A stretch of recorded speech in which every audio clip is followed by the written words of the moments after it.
This is all online. Go to the Tarrant County Commissioners Court website, find their agendas.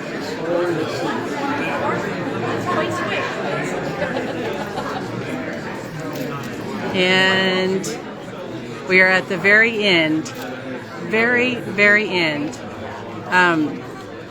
Deaths in the jail, in custody deaths, all the way at the very end. Excellent. And then closed session.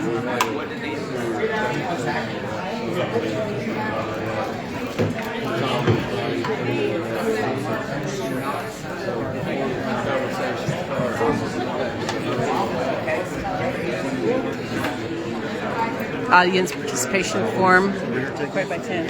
Hey, how are you? Look who's here. Hey, look at me. Say hi. Hey, what's up, Mom? How you doing, man? What are you doing here?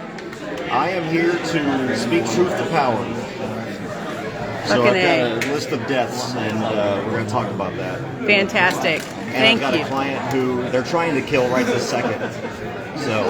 Oof, oof, oof. CJ Grisham, guys. Today is the first day of legislative session. This is a packed room, though.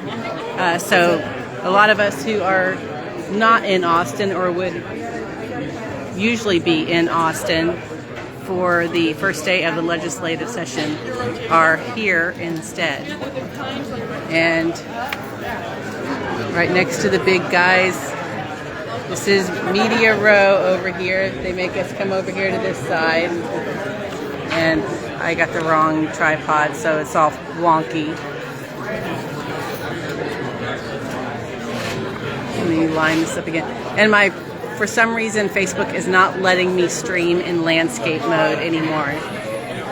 Landscape mode not supported, so you're stuck with the portrait view.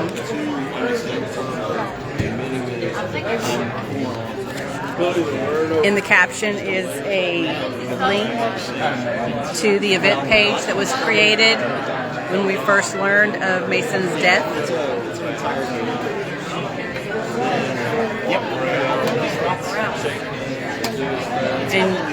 And you can find out more about what happened there.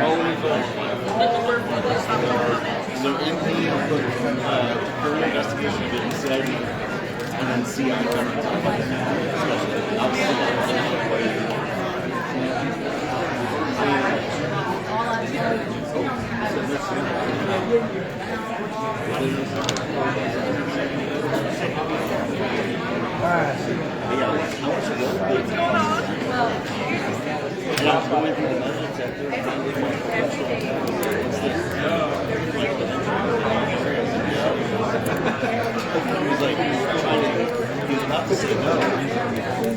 He's like, well, where are you headed?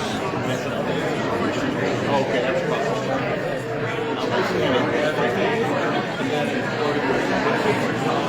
Yeah.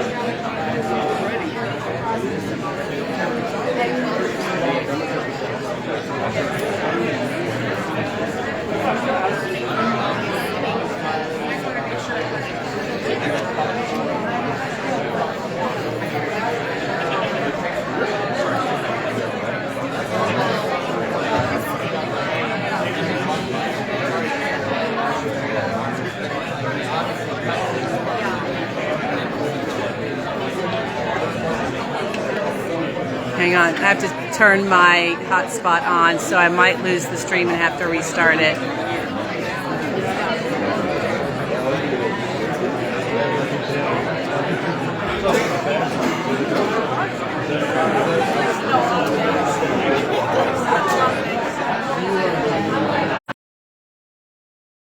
Okay.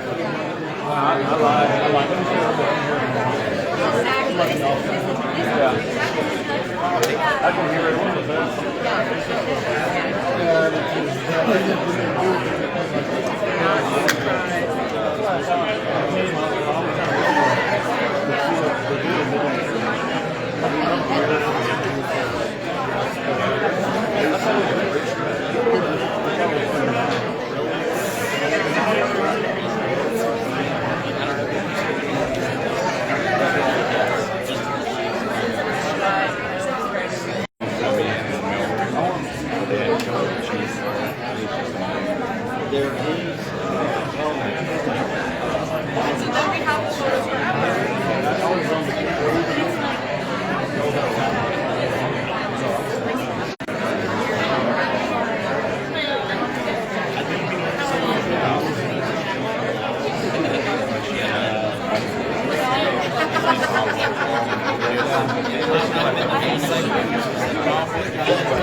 Good morning and welcome to the first Tarrant County Commissioners Court meeting of 2025. Today's day is Tuesday, January 14th, and I call the meeting to order. Tim O'Meara, County Judge. Present. Roderick Miles Jr., Commissioner Precinct 1. Present. Lisa Simmons, Commissioner Precinct 2. Here. Matt Krause, Commissioner Precinct 3. Present. Manny Ramirez, Commissioner Precinct 4. Here. Constitutes quorum. All right, excellent. So we started a little tradition last year of having a special guest lead us in our opening prayer at the beginning of the year. So we have another very special guest today. He is a United States Air Force Academy graduate. He was All-American, a unanimous All-American, won the Outland Trophy in 1987, served in the United States Air Force, deployed twice to the Persian Gulf and flew 45 A-10 missions.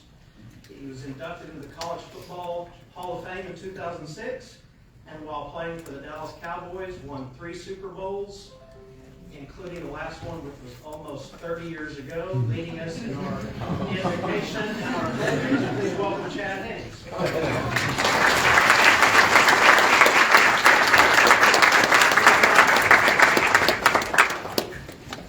30 years ago, I needed some wheelchairs.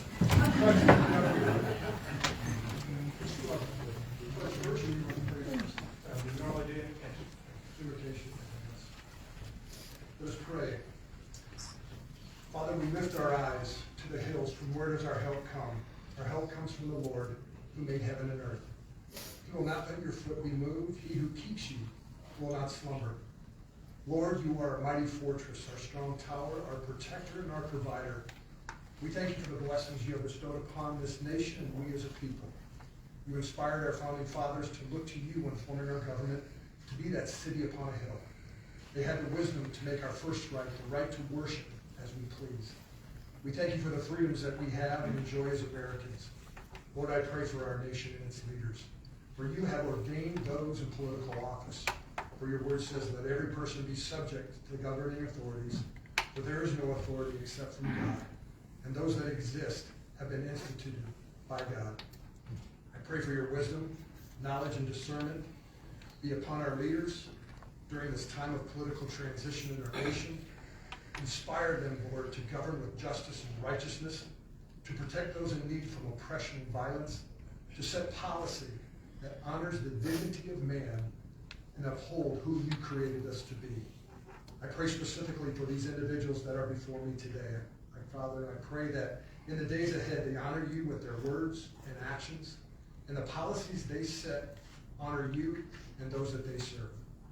I pray your peace be upon our nation and in the world. We praise you and glorify your name, and it is in the name of your Son that I pray. Amen. Amen. The National Pledge of Allegiance. Romans 13 also says that a biblical authority is not a terror to those who do good. Tarrant County is a terror. For all, including Mason Yancy. Say the Texas Pledge. On honor the Texas flag, I pledge allegiance to thee, Texas, one state under God, one and indivisible. Thank you. You may be seated. If there is another outburst like that, you will be removed immediately. We're going to give everybody an opportunity to speak at the appropriate time. The appropriate time is when you're called upon, not shouting from the crowd. It is instant removal if anyone yells from the crowd from this point forward. There is no clapping, hooting, hollering, or anything else at any point other than during the Proclamations section. Please be advised that's the last time we'll be warned on that. Mr. Mayor. Good morning. Special welcome to our two new commissioners. Welcome to the Commissioners Court this morning. A couple of announcements really quick here. We have 4 items in total that have been pulled or removed from the consent agenda. Those items are as follows. 10A3 under the administrator section.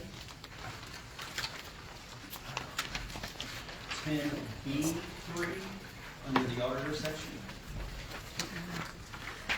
And finally, court members, under the facility section, 10G5 and 10G6. All 4 of those items are still on the agenda. They have just been pulled from the consent agenda. Thanks, sir. Commissioner Court announcements. Let me be the first to welcome our new Commissioner in Precinct 1, Commissioner Miles. Welcome. Good to have you.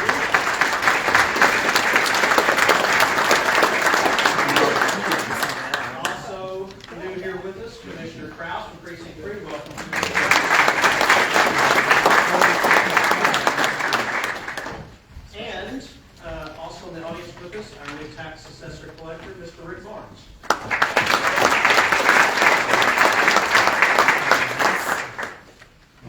Any other announcements from court members?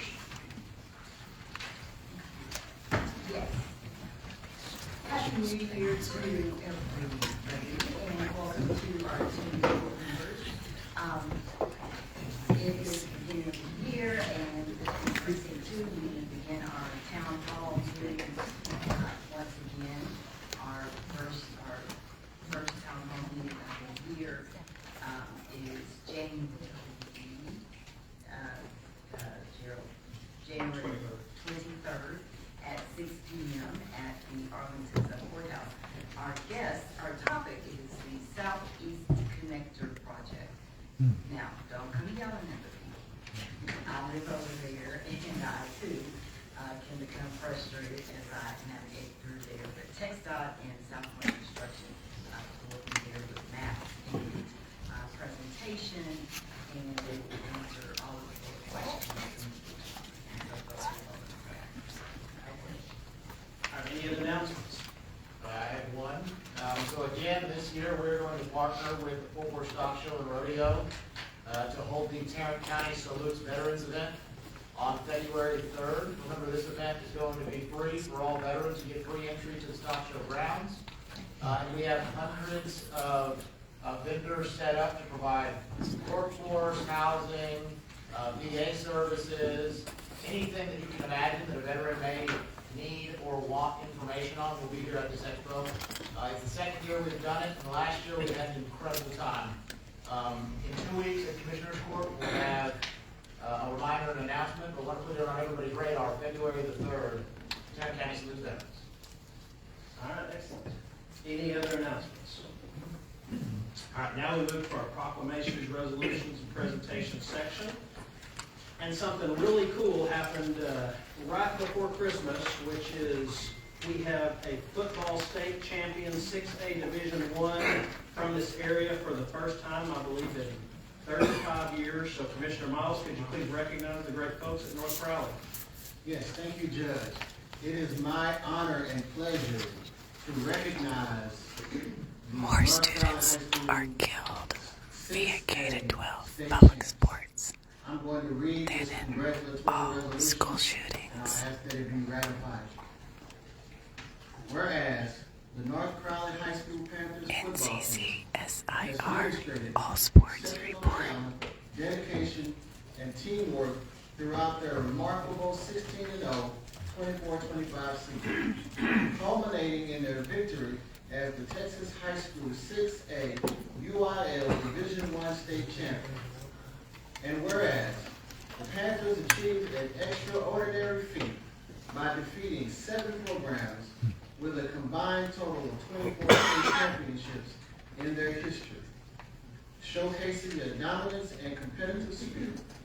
And whereas North Crowley outscored their opponents by a combined margin of 864 to 283 this season. A testament to their offensive prowess, defensive resilience, and overall excellence on the field. And whereas, under the leadership of head coach Ray Gates and his dedicated coaching staff, the Panthers exemplified perseverance, discipline, and sportsmanship, bringing immense pride to their school, families, and the entire Tarrant County community. And whereas, in addition to claiming the 2024 State 6A Championship title, North Crowley's head coach Ray Gates was named the 2024 Star-Telegram Football Coach of the Year. Senior Quentin Gibson was named to the All-American team and 2024 Max Preps Player of the Year, and 8 student athletes signed to study and compete at the Division I level. And whereas this historic achievement has brought immense pride and joy to the North Crowley community and serves as an inspiration to the students, athletes, and residents throughout Tarrant County. Now, therefore be it resolved that we, the Tarrant County Commissioners Court, do hereby recognize and congratulate the North Crowley High School Panthers football team for their outstanding achievement as the 2024 Texas High School 6A UIL Division I state champion. And be it further resolved that we honor the players, coaches, and support staff for their remarkable accomplishment and representation of excellence on and off the field. In witness whereof, we have hereunto set our hands and caused the seal of Tarrant County to be affixed this 14th day of January 2025. Let's give that team a round of applause.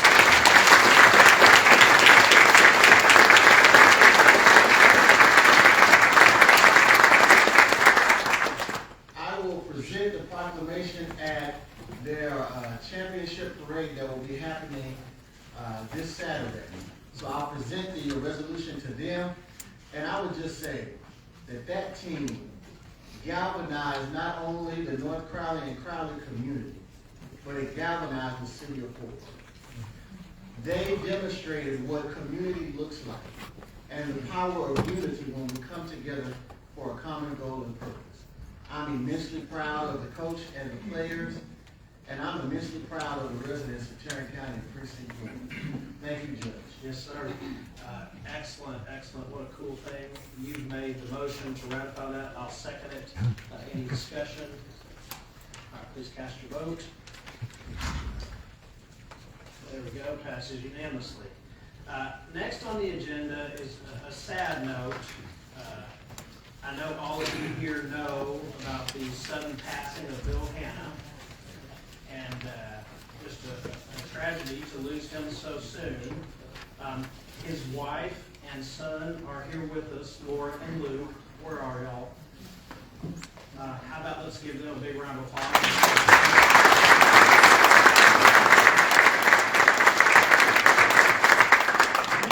We're so sorry for the loss of your husband and your father, but as I told you when we met briefly earlier, I never saw Bill without a pleasant look on his face.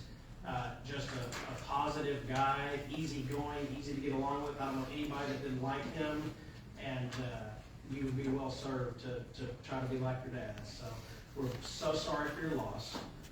There's a resolution that we prepared to honor him and you. I'm going to read that. All who knew and cared for William Bill Hanna were deeply saddened by his unexpected passing on December 30th, 2024. Bill Hanna was a warm and loving husband, father, brother, friend, and colleague, and left an indelible mark on the lives of those who knew him. Bill Hanna was a proud graduate of Texas Christian University, loved all things Horned Frogs, and was a consistent presence at many Frogs home games. Bill Hanna achieved a long and distinguished reporting career that included award-winning stories on rural doctors, the Branch Davidian standoff in Waco in 1993, and a 2008 raid of a compound in West Texas. Bill Hanna most recently served as the chief spokesperson for Tarrant County, where he served a pivotal role sharing public information during multiple elections and navigated numerous notable and newsworthy county events. Bill Hanna was a beloved member of the Tarrant County Administrator's Office, where he forged strong personal connections with coworkers who will always remember his hallway chats, morning coffee walks, and his warm smile. And Bill Hanna was an avid traveler, enjoying vacations across the world with his wife Laura and son Luke, and was always game for an adventure. Bill Hanna will be remembered as a master storyteller and a compassionate friend. Now therefore be it resolved that we, the Tarrant County Commissioners Court, pay tribute to the memory of Bill Hanna and extend our deepest sympathy to Laura and Luke, his family, his colleagues, and many friends of their great loss. And I also understand that people in the county would regularly ask him to go to lunch with them, and almost without fail, every single day he was going to have lunch with Laura. So God bless y'all. We're so sorry for your loss. I'll make a motion that we pass this resolution. Second, please cast your votes. All right, passes unanimously. And so we, normally when we present a resolution, we come up, we take pictures. I didn't know if that would be something appropriate to do here, but I asked the family if they want to do that, and they do. They want to have this memory. So I'm going to go down there. I'll ask y'all to come up to the front of the podium, and I'll get you down there.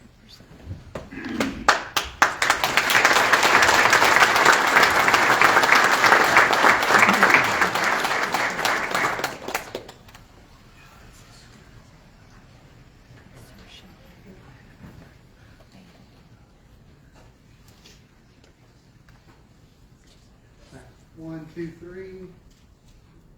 1, 2, 3. One more. 1, 2, 3.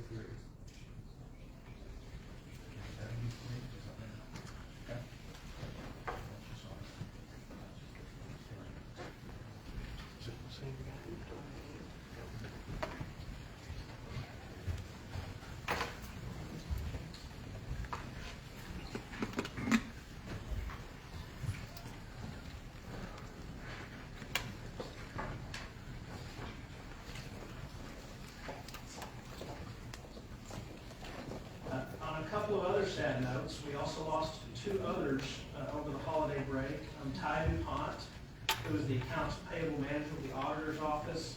Our sincere and deep condolences go to his family, loved ones, and coworkers.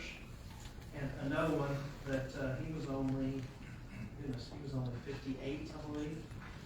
And Jimmy Gaskell, who worked for Tarrant County for 10 years and was the facility superintendent in Precinct 1 maintenance, passed away over the break.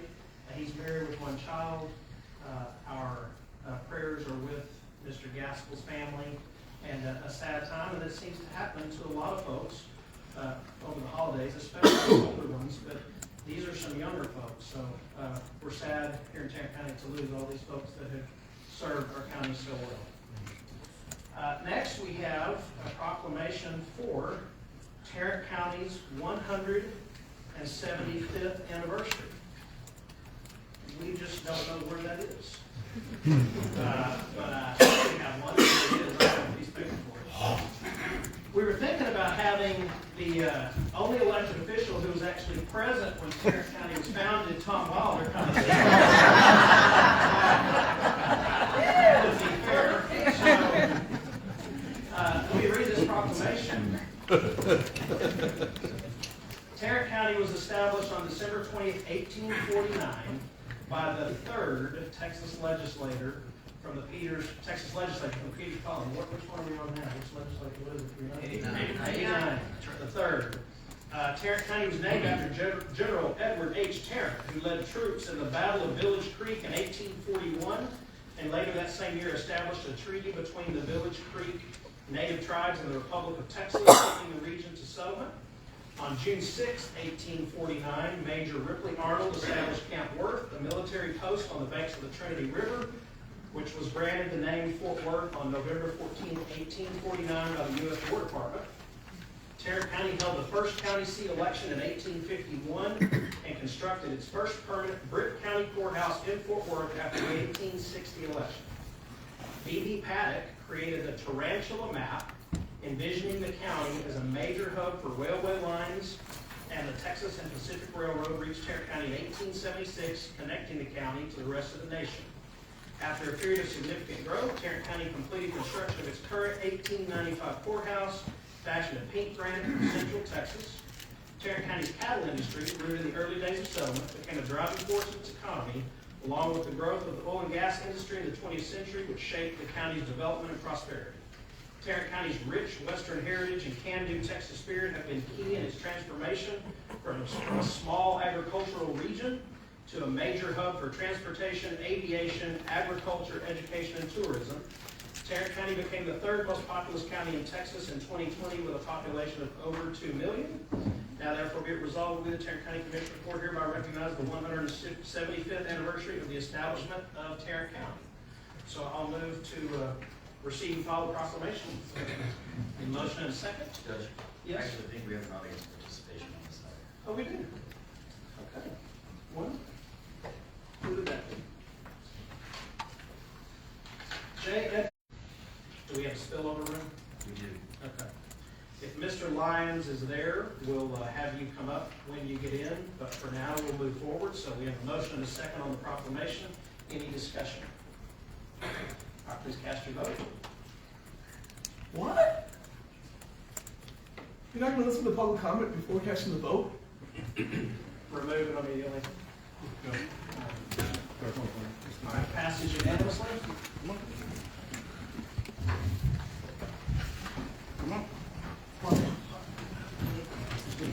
Are you? Good morning, how are you? Okay, yes.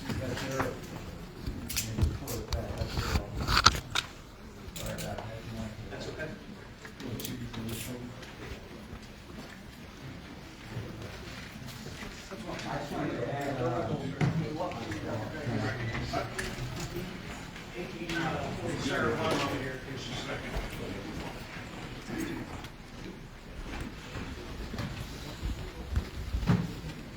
Excuse me.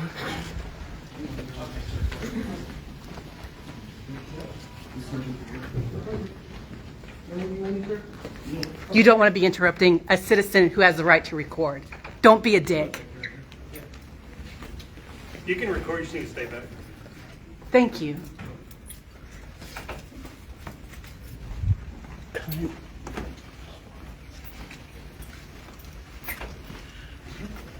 All right, sir, you're with us, stand here, sir. I'm gonna call and get one from the jail. I'm not gonna maybe just do this. Let's get him downstairs. Wheelchair in the tax office. You want me to go down and get it? Wheelchair.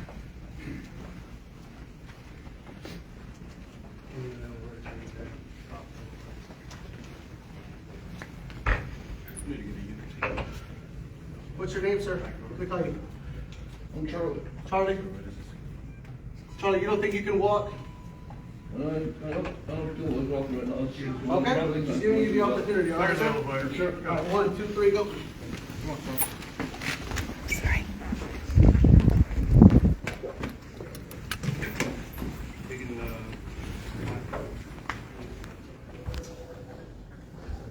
Can I get in the elevator? Can I get in the elevator?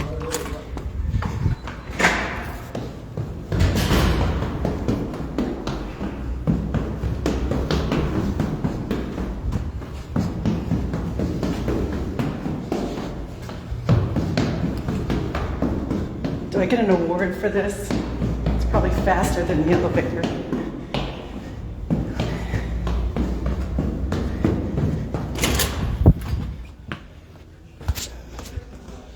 This is 2. Shit. One more.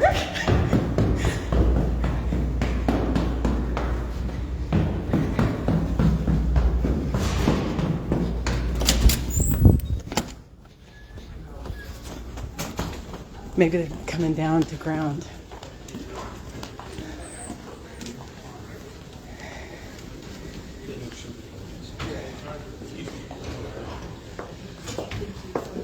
there's Amy. Everybody knows Amy.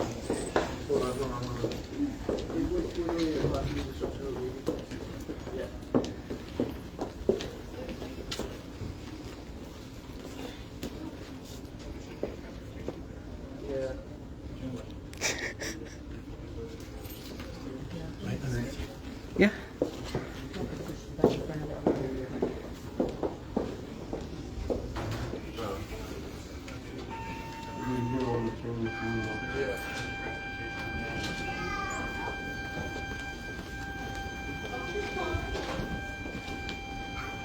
This is going to be occupied for a bit.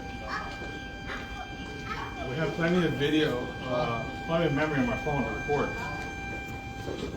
3 hours? Richard, all right, Charlie. You ready to go for me, sir? We'll be here for 6 hours. 1, 2, 3. Did you get his last name? He did an interview with for this morning where they got his full first name and last name. So they have it.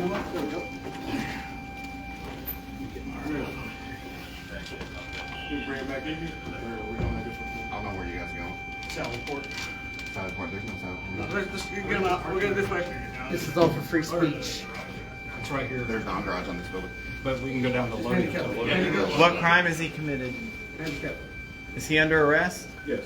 What is he under arrest for? Hey, y'all can record, y'all just need to stand back. What is he under arrest Can you for? verify where you're taking him? It'll be on the Tarrant County page. It'll be where? This North Korea? Can you verify where we need to go to bail him out so he doesn't get suicided or... Correction center.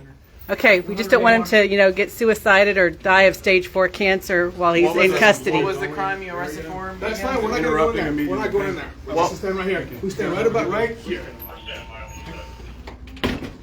That's how it's done. Tarrant County Corrections Center. So yeah, somebody needs to go bail him out so he doesn't die in custody suddenly, unexpectedly. Like many others have before. In this very At county. least 9 this year, or last year. 6, yeah, I believe it was 9 last year and 60 something in however many years. 14 more to come this year.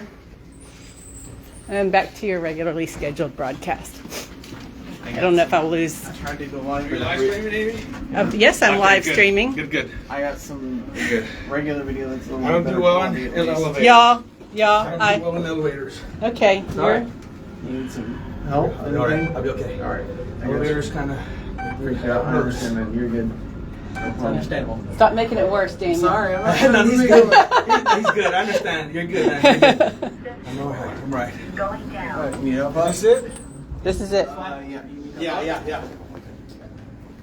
Thank you.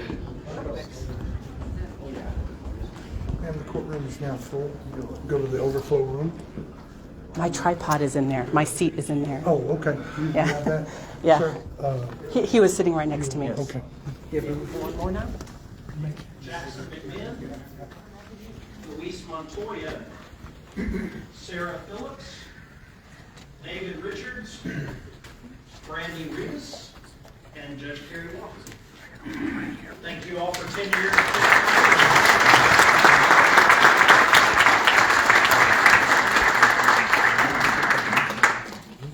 All right, now for our 15-year employees, we have Ross Byers, Rebecca Fernandez, Sandra Guzman, Piotr Moronsky, Sonia Mercer, Michael Nelson Jr., Cameron Wardlow, Gary Williams, and Kent Williams Jr. Thank you all for your decade of service. William Higgins, Alan Hill, Melinda Ortega, Judge Chris Ponder, and Donald Rowell. Thank you for 20 years of service.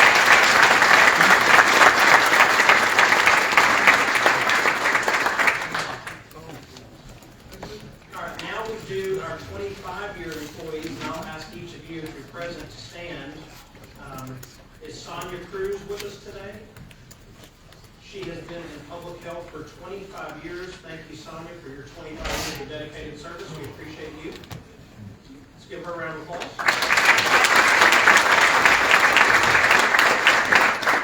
Aaron Johnson in Human Services. Is Aaron here today? Aaron has also given us 25 years from Human Services. Thank you, Aaron, for your 25 years.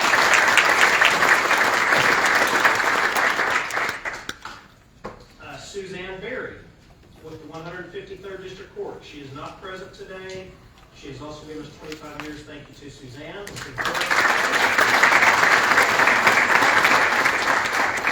And Patrick Parker. Patrick, are you with us?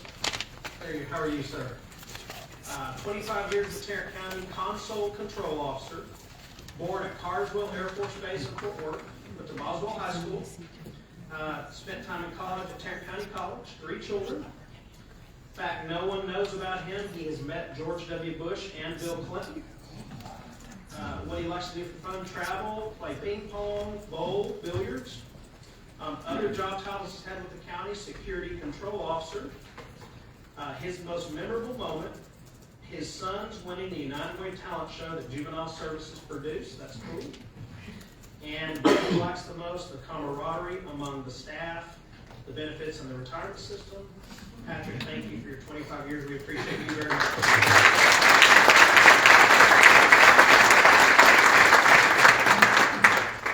That's it for our 25 years. Now we have some 30-year employees. Santiago Chavez, been with the Sheriff's Office for 30 years. I don't believe he's here. But let's give Santiago a big round of applause for 30 years.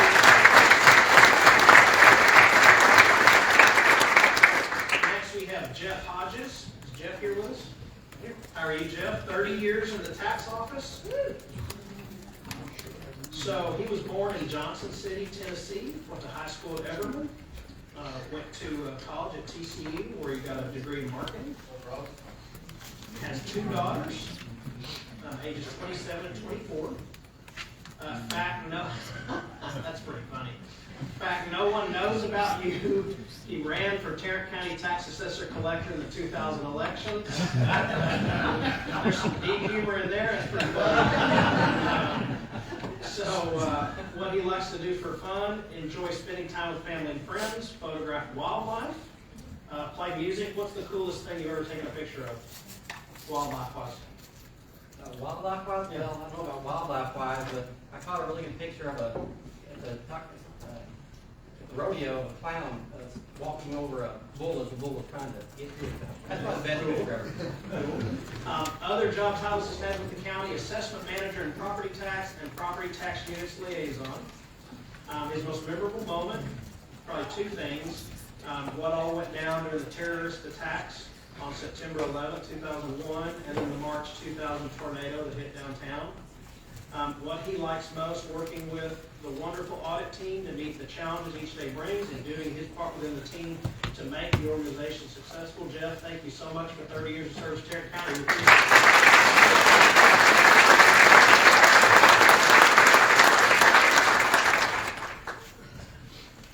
Next we have Nona McDonald. Nona with us. Okay, so Nona is the court coordinator of the 297. Been with us 30 years. Born in Pine Bluff, Arkansas. Went to Northside High School, Tarrant County College. Has 3 children, 11 grandchildren, and 3 great-grandchildren. Fact no one knows about her, she was an interpreter for the deaf and provided sign language interpretation for Red Skelton's last Fort Worth performance. What she likes to do for fun: travel to state and national parks in her motorhome. Other job titles with the county: support staff in the DA's office. Her most memorable moment, and this is the moment we're celebrating, marrying her husband of 54 years. And what she likes most: helping people. Nona, if you're watching or listening, thank you so much for your 30 years. We appreciate you.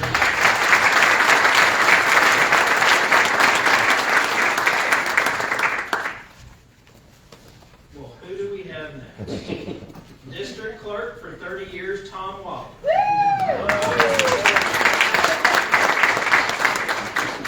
Born in Fort Bragg, North Carolina. Went to high school at Thomas Jefferson in Dallas. Graduated from there in 1904. 61. Went to the University of Dallas, UNT. Has 800 plus hours of continuing education at UT Law School. Spent some time at Texas A&M, and has over 400 hours of continuing education for his real estate license. 1 son, 3 grandchildren, 3 great-grandchildren. He listens to classical music. That's a fact no one knows about. I did not know that. What he likes to do for fun: work, hunt, handle his investments, study history and politics. And there's probably no one that knows more about politics in Tarrant County than Tom Waller. Amen. Other job titles he's had with the county: he's a board member of the Convention Center when the county owned it. He's currently, and has been for a while, the chairman of the Tarrant County Bail Bond Board. He's a member of the IT Steering Committee. His most memorable moment: marrying his wife Charlene in 1962. Wow, that's one year after he got to high school. Pretty cool. And what he likes the most: managing the district clerk's office in a cost-efficient way. It can be done. 3 great-grandchildren may become number 1 when they are a little older and they can talk. Let's give it up for 30 years. Wow! So amazing. So impressive.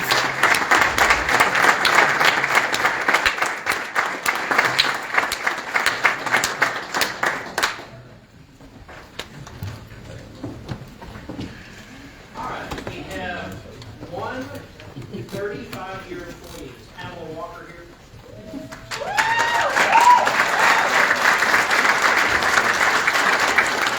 This is appropriate to say, but wouldn't you think somebody that worked here 35 years would look older than she does? I would never guess. So, 35 years with Tarrant County, holy cow.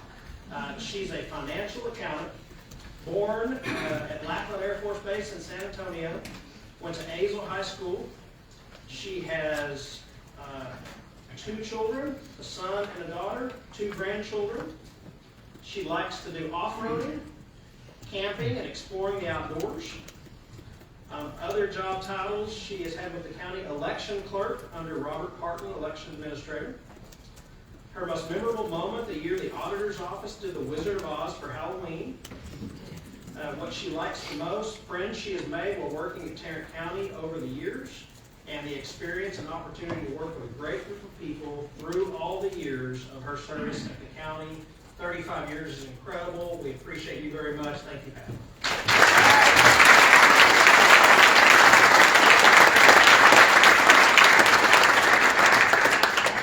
All combined, the people we recognize today from 5 years on through totaled 940 years of service.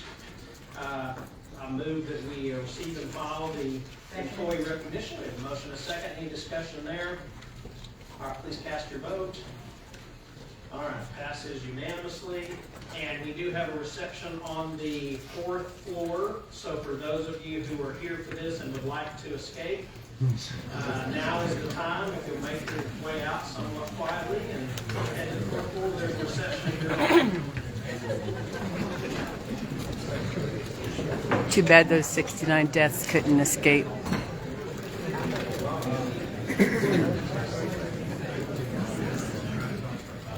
No reception for them.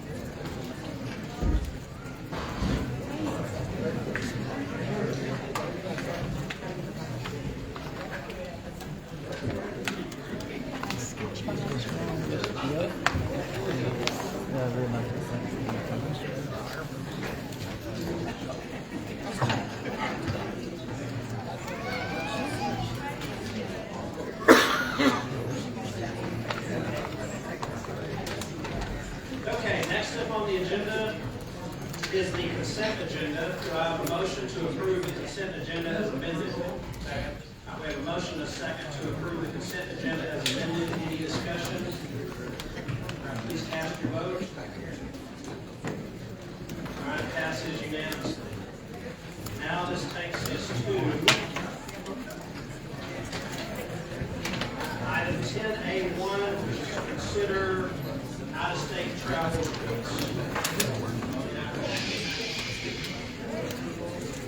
We have a motion to approve the out-of-state travel request. We have a second. Any discussion on this item? All right, seeing none, please cast your vote. All right, passes unanimously. Yes. Brings us to item 2, which is consideration of a construction manager risk agreement between Tarrant County Hospital District and MASON Company for the replacement of 5 air handling units. We have a motion to approve. We have a second. Second. No additional comments, just if there's any specific questions we do have with Parker with the operation. All right, any questions for anybody from JPS? All right, seeing none, we have a motion, a second. Any discussion? All right, seeing none, please cast your vote. Passes unanimously. Now, we move item 10A3 from consent to this spot, which is notice of a public meeting. So it's a notice of a public meeting to consider approval of tax abatement agreement with Americold Realty Trust, Inc. I'll move to approve. We have a motion and a second. Any discussion before we bring up a speaker? Okay, our speaker is Linda Hanratty.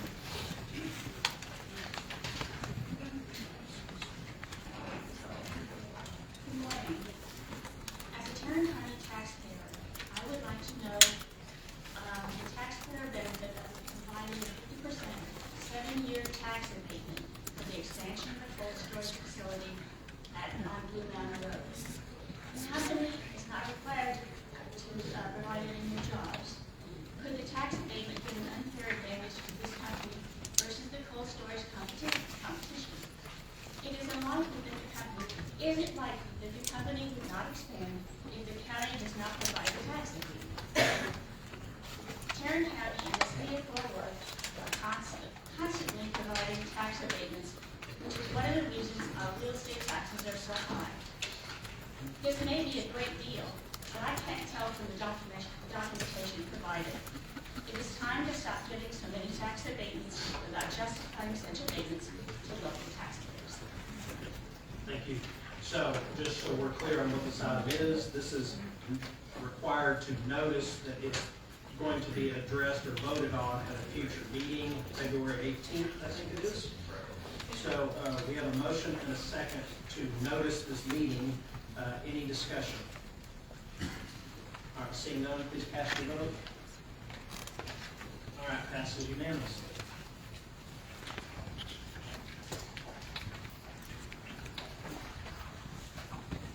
All right, now we go to 10B3, also. I just want to plug my which is consider approving the release of depository collateral. All right, we have a motion to approve this. We have a motion and a second. Any discussion before the speaker? Robert Beaver. There's a cord down here. Robert Beaver here. Is the overflow room still filled? Oh, thank you. Thank you so much. I don't think I'm going to do my bed for George. Thank you. If there's no objection, while we wait to see if he's there. There he is. Okay. I'm going to stay back here and charge up for a while. I was just wanting to speak on the collateral, the depository collateral, not the one pertaining to the property. Is it okay if I go ahead and address that, or do you need to wait? You can only speak to the item that's before us, which is consideration to approve the release of depository collateral. Okay, I just have a question. When the collateral is released, right, which is 1.8 million, I think is what I've seen on the consent agenda, where does that money go? And like, what do we do with that money? Like, where would I find, how the direction of that money goes? Yeah, so I would say money's not going anywhere, but if you have 3 minutes to talk. It's not question and answer. If you ask a question, the staff pops up, say what you want to say, and I'll have her address it. Oh, okay, yeah, that's what I mean, sorry. Okay, it's just concerning to me that we're sitting at 2.5 million, I think, that I've seen on the consent agenda, but that's, to me, we're doing a lot of spending and not seeing where it's going. And that's just my general concern, is just like, where is it going? I just would like to see that as a concern. Okay. That's all. Thank you. So collateral, good. Collateral is not spending, but Kim, this is our auditor. Would you explain what collateral is and what releasing depository collateral does? Right. What we're doing is releasing the banks are required to secure our deposits with at least 50% of U.S. securities and agencies, and our balances decrease every time, and so the bank is asking us to release that collateral because we're over collateralized, and our cash balances at that time. Collateral is not spending. Oh, thank you. All right, we have a motion, a second on this item. Any further discussion? All right, please cast your vote. All right, passes unanimously. Now we go to G1, which is to consider a request from the Tarrant County Bar Association to use the Tom Vandergrift Civil Court Building for the 2025 Region 11 Texas High School Mock Trial Competition. I'll move to approve. We have a motion and a second. Any discussion? All right, seeing none, please cast your vote. Judge, one comment. They had asked for us to, they requested that we waive the fees, $1,500 impact, is that correct? Impact is $3,500. So basically, the traditional, we waived this, but we need the court's direction on how whether they would like to make this. So we have a motion and a second, right? Do we have any other discussion? No? All right, please cast your vote. All right, passes unanimously. Now we get to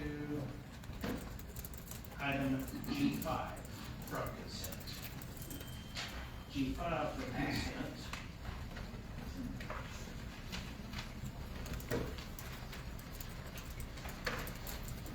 is consideration of a professional services contract with Park Hill for architectural engineering services for the Precinct 4 new maintenance center project. I'll move to approve. Second. We have a motion and a second. Any discussion? Yes. I have a few comments and questions. I pulled this item because, I am curious about, the processes that this project follows. I 100% support the, maintenance center project in precinct 4. But, facilities or the commissioner, Ramirez from precinct 4 has placed this on the agenda, to move forward with an, contract with an architectural and engineering plan, for that new road bridge maintenance facility. Do we have land for the thing? Not this time, Commissioner, we are working on that. We have one, we can move forward with the design. We have things we have to go through to get part of the process. The first one is to develop design documents, we call them DDs. We do not need to have this located so we can let go of the DDs. That's going to take approximately 3 months to get to the level before we can start talking about DDs.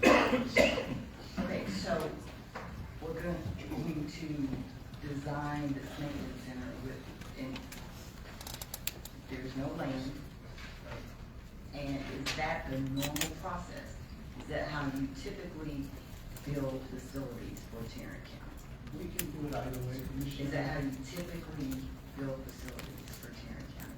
If we have the land already secured and we know where exactly we're building on an existing location, for example, we're going to demolish the building, we would have You that. can, but typically you identify the parcel first. It can be part of the process of identifying the parcel first, yes. Okay. Because what I have understood in planning for, or to construct the Mansfield Sub-courthouse is there's a process. There's this group for a couple of weeks and show them some of the finalized locations and see if we can come in agreement there. Then we would move forward with whatever we take and start purchase on that. Okay. Well, this is a clear departure from your typical concern on my part, particularly because with regard to the need for a facility in Mansfield, the new Mansfield Sub-courthouse, that has been met with opposition from, well, not the new members of the court, but from this court. And if we're doing everything in order, I can almost guarantee you today, because we have a similar agenda item on next, is for the land acquisition of the property in Mansfield for a new sub-courthouse. And I almost guarantee this group that it will be voted down today. And so I wanted to point that out.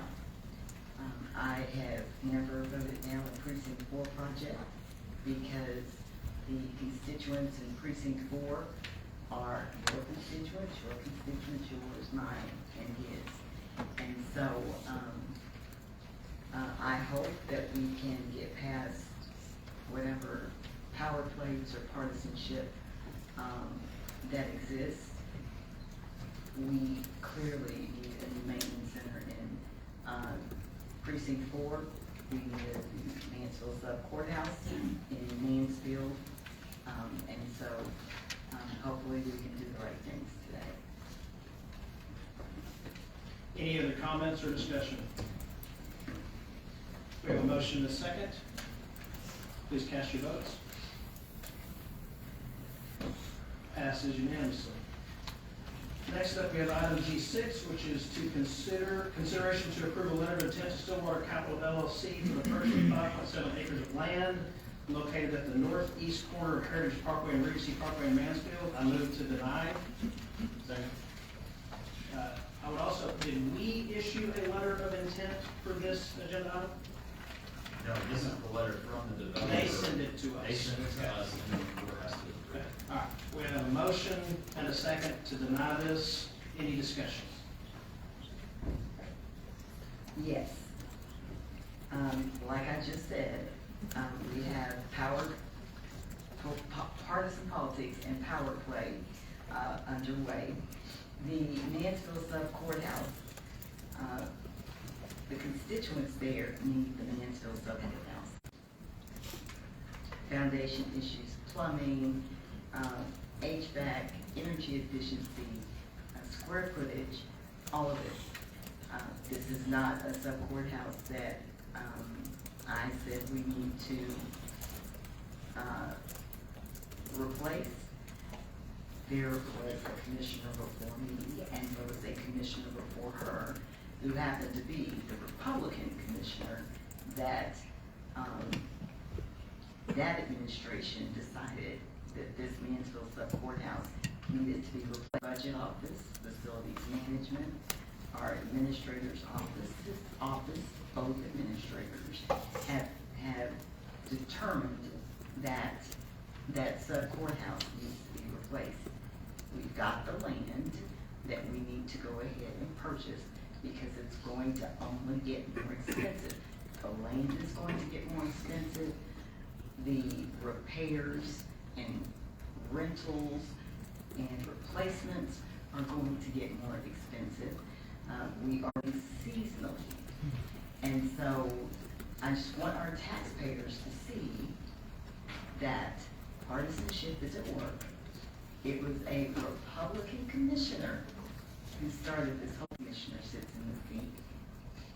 Not that we are interested in no Mansfield Sub-courthouse.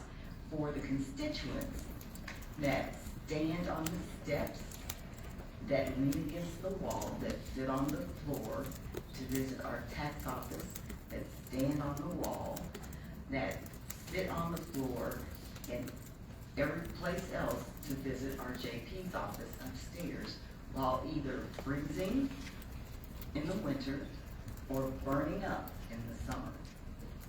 So we have got $28.5 million in seed money that this county, way before we got here, set aside to build this facility that will cost approximately $34 million. So we've got $28.5 million of seed money to build a new sub-courthouse that will cost $34 million. The money, we've got the money in precinct 2. Again, we have a professional staff who is prepared for this, but you see what leadership looks like. Whatever he wants, he gets. Whatever I want for my constituents is a problem. I wasn't even gonna say a word, but there's so many things you just lobbed out there that are so ridiculous. Okay. So, other than the fact that this has already been voted down twice, and other than the fact that people previously voting it down were Republican, what evidence do you have of any kind that this is partisan, other than we're Republicans? Not good management, good business, not thinking we need to build a brand new building for $30 to $50 million when the building is only, what, 20-something years old? What, I'm sorry? 24 years. Okay. What evidence do you have to suggest it's partisan other than that we're Republicans? Again, you have had an entire professional staff. You've had studies, you've had data, that studies on the soil samples, the foundation, everything. Everything everybody has told this court, all these people who have worked here 30 years, have told this court that that sub-courthouse needs to be replaced. You come in, you're here 2 years, and you decide all of these people are wrong. What else could it be? All right, any other comments or questions on this item? All right, we have a motion and a second to deny. Please cast your votes. All right, so the motion passes 3-2. Thank you. The next item is L1, purchasing.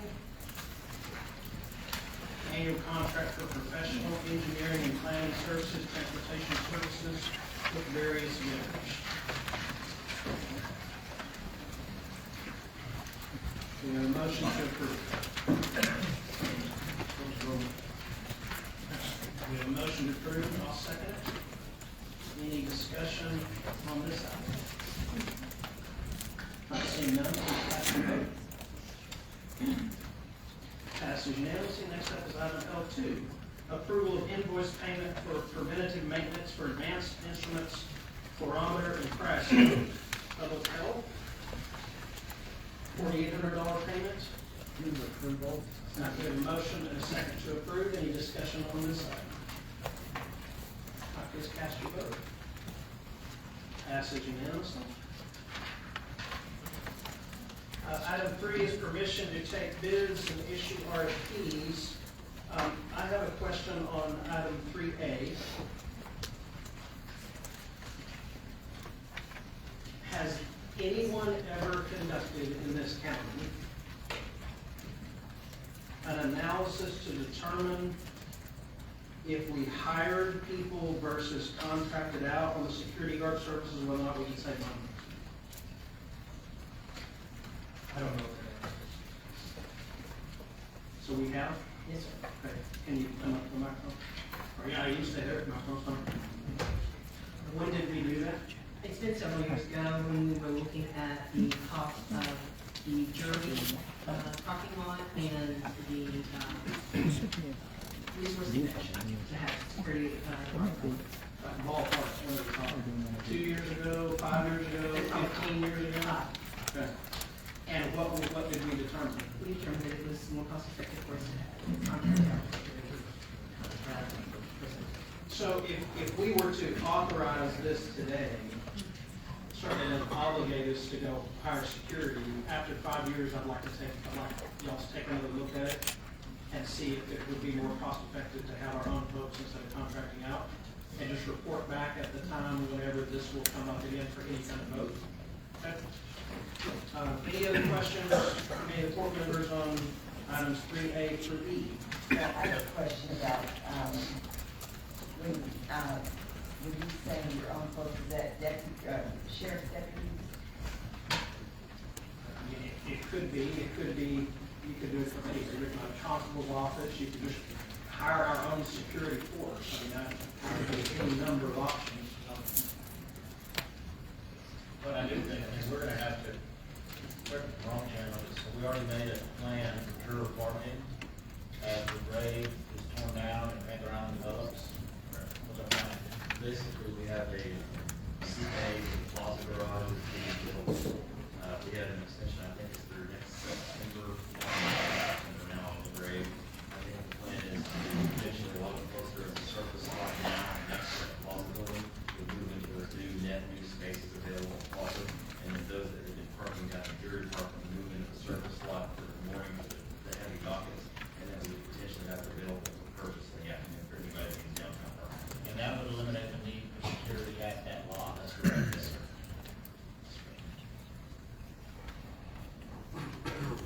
All right, any other questions regarding items 3A through E? All right, do we have a motion? We have a motion, a second to approve, to grant permission to take bids and issue RFPs. Speakers, thank you very much. 3 speakers, Julie Griffin, Gerald and Jackie Cox, and only 2 speakers. Ms. Griffin. I have seen that. I forgot. Good morning. Good morning. Thank you for the opportunity to speak about the project to upgrade the Cold Springs facility to medium security. I question the appropriateness of this expenditure of $14.3 million of Tarrant County taxpayers' funds. In recent months, since the ending of the Garza County Jail housing contract, the population of the Tarrant County Jail has averaged some 4,200 daily. With a capacity of 5,015, it would seem that the 3 operational jail facilities Tarrant County Correctional Center, Ron Evans, and Green Bay are sufficient for our average daily population.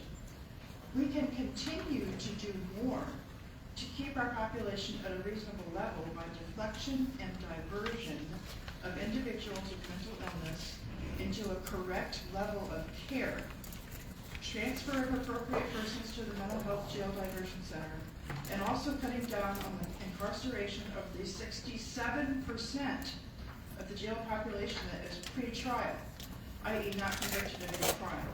In short, this is a misuse of county funds. Please assure us that county funds and county facilities will not be used to incarcerate and detain immigrant individuals and families that live and work in our community. Any expansion of jail facilities in our county is automatically suspect in this regard, given the current climate and the transition of administrations. Thank you. Thank you. Ms. Cox is next.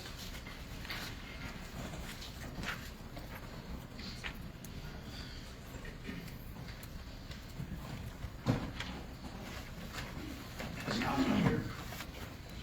Are we cleared out of that room? Say it again. All right, so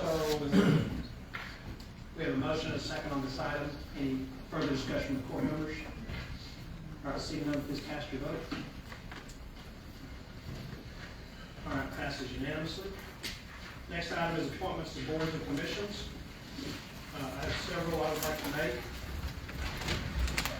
I would move that we appoint Commissioner Kraus to the RTC, Commissioner Ramirez to be the chairman of the Tech Share Board, Commissioners Kraus and Miles to the Housing Finance Corporation, and Commissioner Kraus to be the liaison from the court to mental health and JPS. Second. We have a motion and a second. Any discussion on that item? All right, seeing none, please cast your vote. All right, passes unanimously. I have a couple nominations. I need to appoint Commissioner Miles to the IT steering committee and as liaison to JPS. Well, I don't believe we have two. That was just passed. I think we do have two. Sorry. Liaisons to the Two liaisons to JPS. So the informal liaison, I've only ever known we have one for JPS. So we don't have an informal liaison relationship. That's something the court has practiced. In the past, Commissioner Brooks did serve previously in that capacity. I looked at a spreadsheet, it had two spots for it. That's why, I understand, but I didn't see two spots on that spreadsheet. Maybe we can get a briefing and close on the liaison system that we can discuss it. Yeah. How's that? Is there any reason we could not have that today, since this is an agenda item? Are we prepared to have such a thing? I'm not prepared to discuss that today, but I think we can do it off the top of the court. Because this is an informal position, so long as it is appointed to us in warrant to serve in this capacity, that's the only reason why it could not be liaison to the discretion. I mean, ultimately, the whole liaison program is just a made-up thing out of thin air that is not statutory, that is even not in policy. It's just, hey, we're giving you this informal designation that we're voting on. Is that what it is? That's the best of my understanding. Okay. Okay. Repeat the motion. I move that we appoint Commissioner Miles to IT steering and as liaison to JPS. Okay, all right, I'll second it. All right, any discussion on that? All right, seeing none, please cast your vote. All right, passes unanimously. Any other board or commission appointments?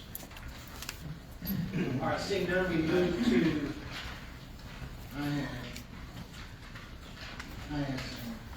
I'd like to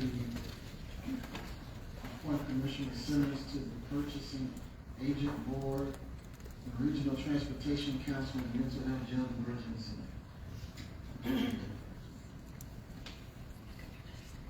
There is.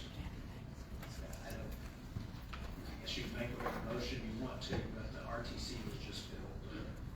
So, Would you like to amend your motion? Yeah, I'll amend it and just say the purchasing agent board and to the mental health jail diversion center.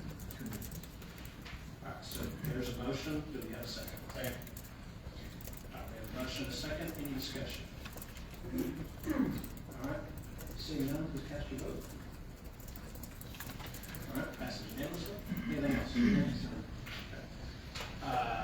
Next up, we have, I guess, three briefing items. The first briefing item is regarding Vernon Yancey.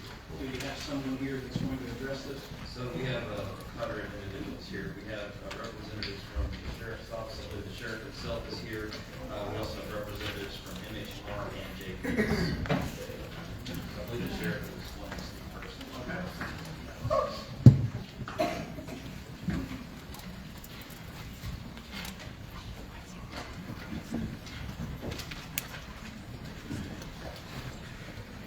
Good morning. We've been requesting to get some briefing items and clarify one hospital death, jail death, that were both in custody, and we have a list of laundry items that we requested, several things, of course, back to investigations that we can't speak on. So we kind of take the 30,000-foot view of some of the things that happened. The last one was requested by inmate Yancy, and I'll give you some of the public information to start. Before we do that, is there any issue, Mr. Cradaville, with him discussing basically what amounts to A and B at the same time? No, it was effective. So briefing item, there's no vote. Okay, so what we'll probably do when we take public comments is just combine A and B. So if you signed up for A, I'm going to call you and B both at the same time.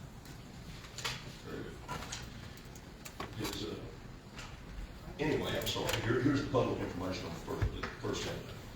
He was arrested by Grapevine Police Department, according to that. And this is which one? Yancey? Yancey.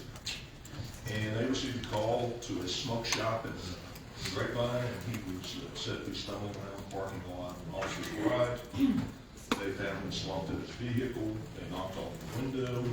He woke up and was trying to drive off when they got him stopped again and got him out of the vehicle.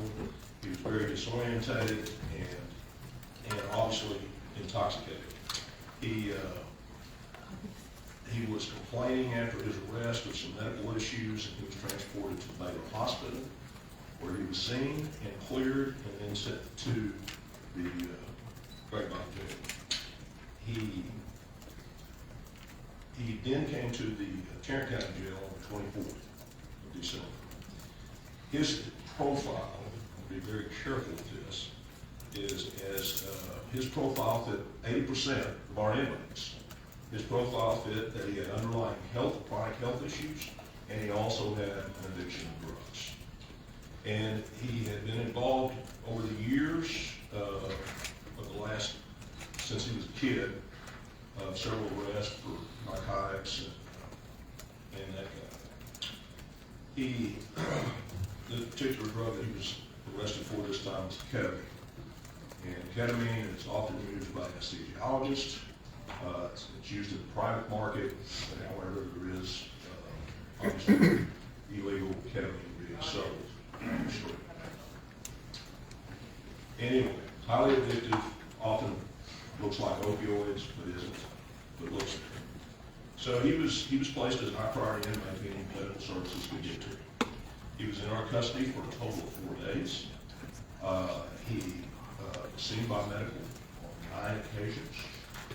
And on the occasion that he went out on us, or he had we called Dr. Hart, the fall was witnessed by he was in a cell sitting 2 nurses when he collapsed. The life-saving stuff was taking place immediately, within very few seconds. And it was worked hard by not only JPS, but also our staff. And Fort Worth Fire Department arrived and assisted, along with MedStar. So we had a lot of medical hands on him. And life-saving measures was taken for over 40 minutes before a doctor declared him gone. That's the overview. There's a lot lot of details that are still going on. The investigation continues. Independent investigation by the medical examiners occurring as we speak. I don't expect results back from that for months, to be quite honest. And then this case will also be reviewed by the Fort Worth Police Department.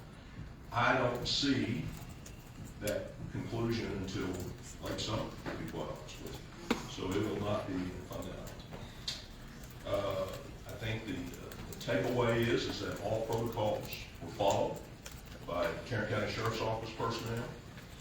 I believe they were followed by all the medical personnel, Fort Worth PD. Everybody followed the law and followed what normal protocols are in the circumstances. It's very unfortunate that he passed, but when he did, he got the best health care we could deliver at the moment. And our people were involved. In regards to Ramsey, who was in jail, had been in jail with us since September of last year. He was facing a $1.4 million bond. He was there on 6 counts of sexual assault of children, or aggravated assault of children. He had 7 outcries according to the reports and affidavits. And there What is an outcry? Outcry of the victim that he assaulted. And he was I didn't have in my briefings any medical issues, but however, on the day in question, we had several witnesses. He was sitting down in the field and was very disorientated, didn't know where he was trying to get him to the hospital when he departed the term, he crashed and life-saving minutes took on, and then he passed away in the hospital with medical attention. That's the 30,000. Both of these are still under investigation. You know, investigations take twists and turns, so we don't know until we get all the information back if something else happened. But according to everything that we have seen, Tarrant County Sheriff's Office followed all state guidelines and our guidelines, which is better or higher than the state. And in both of these cases, correction officers in particular advocated for those prisoners, both requesting medical, and also they advocated for them by doing CPR and the other things that need to be done at the scene, which we always do. Is that it wasn't that long ago that the State Jail Commission visited and gave us a no-notice inspection and passed with flying colors.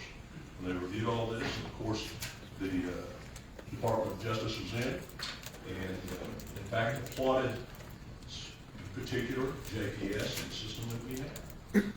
So I think that we've done everything that we could do, and our people perform magnificently. And fortunately,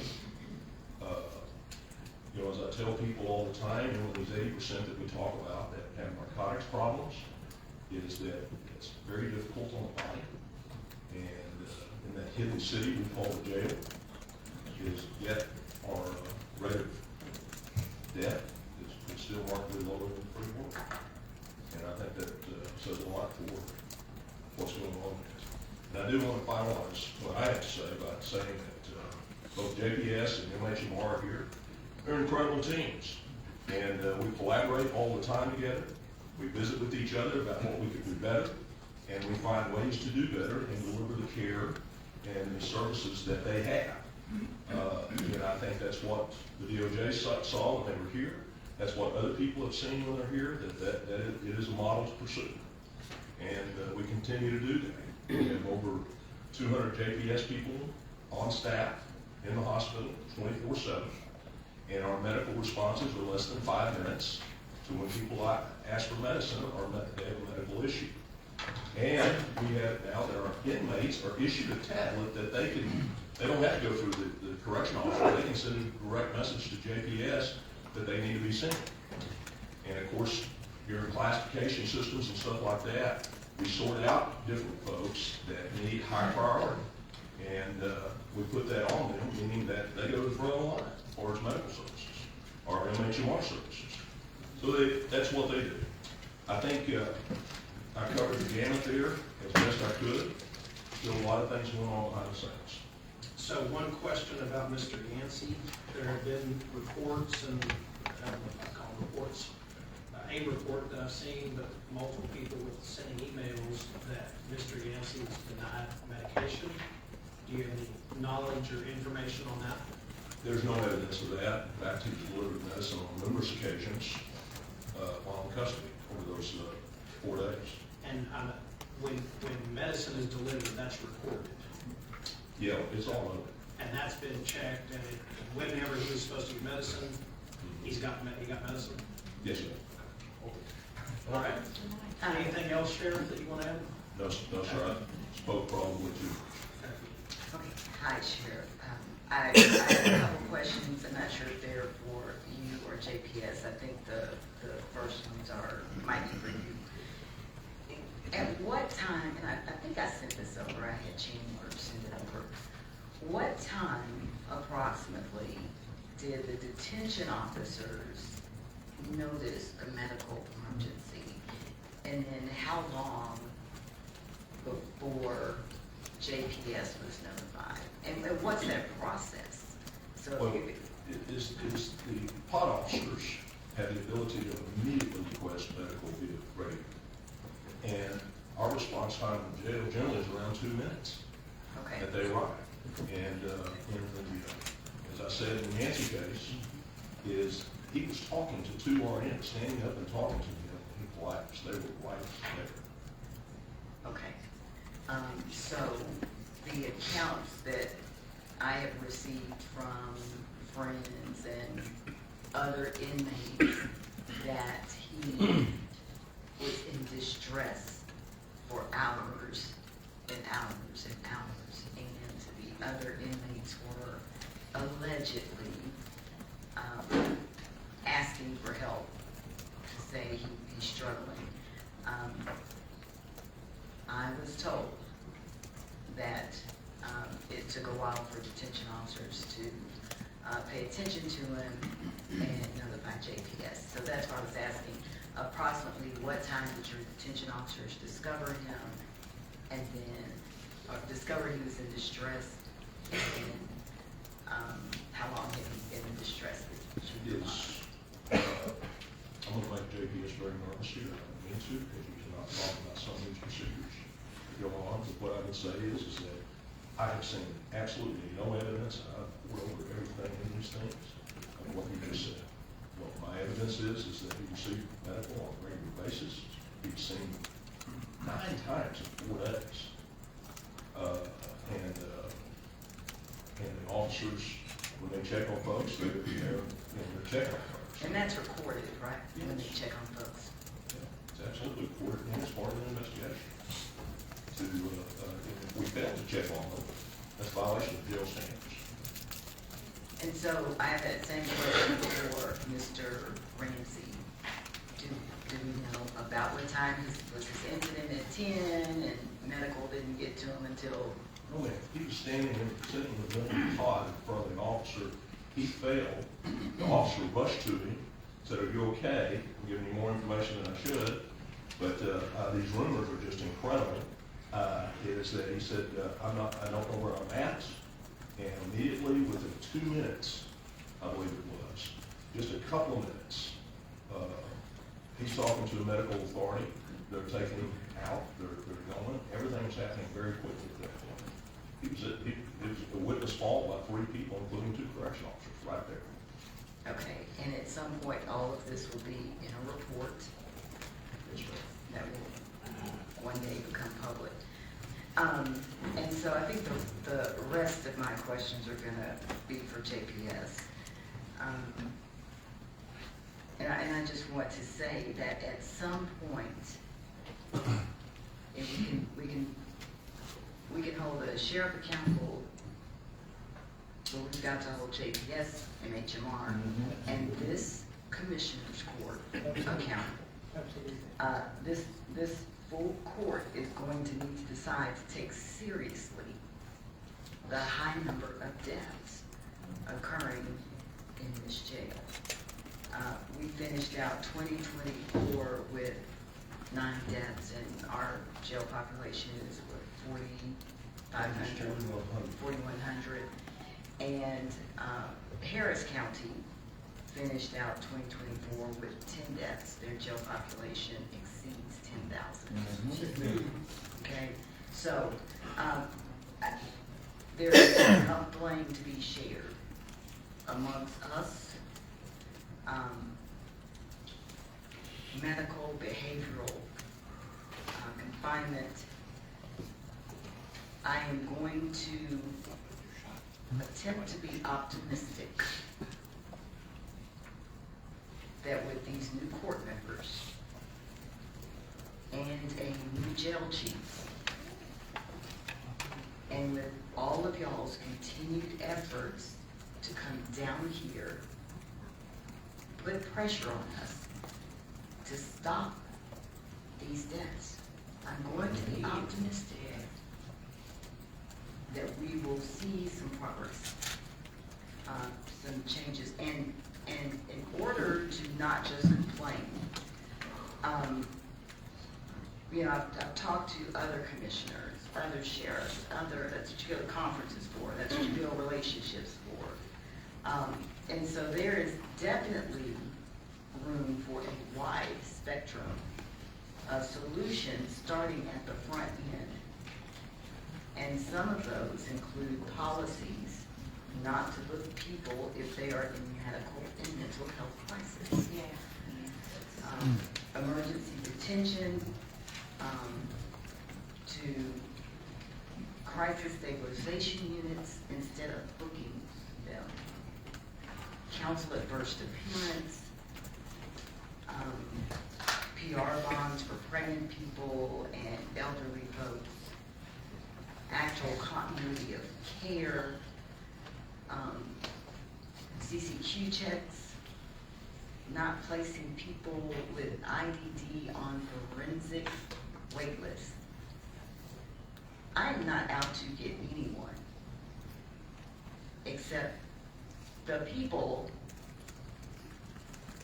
that seem to be freaking okay with these numbers. We can't ignore almost 70 deaths. And we owe it to taxpayers to bring transparency. These things cost us.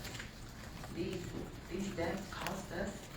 They cost you your taxpayer dollars.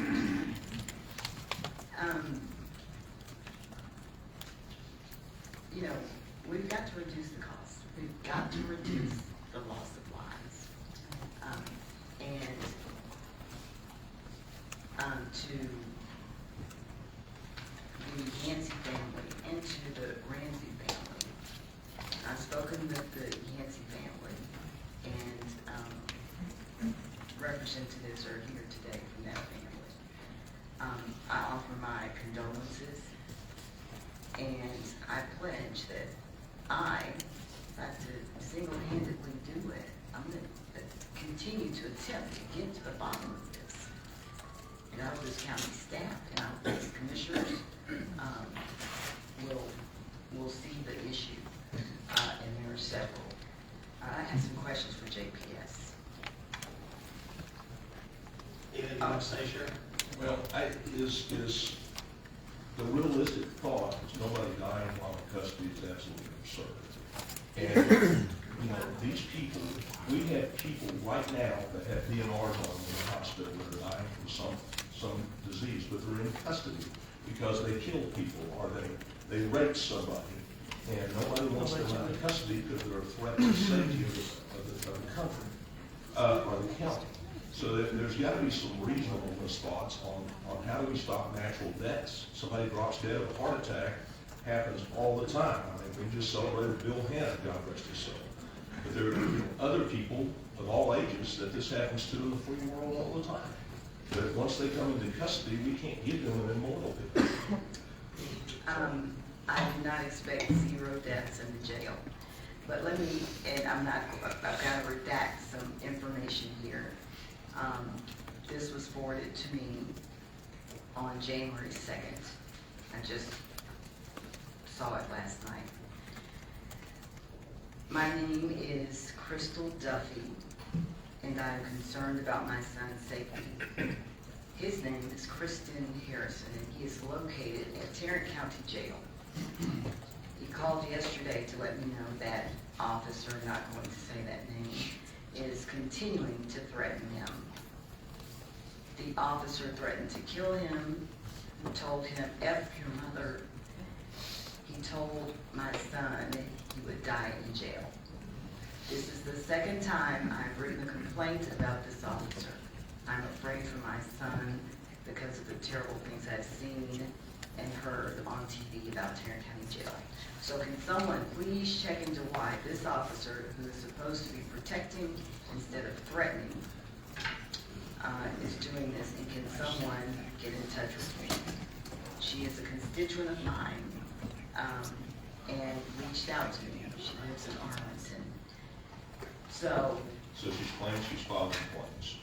that's what I'll share with you, so you can have the name and the phone number and all that stuff. So I have to ask the questions. I have to be concerned about this.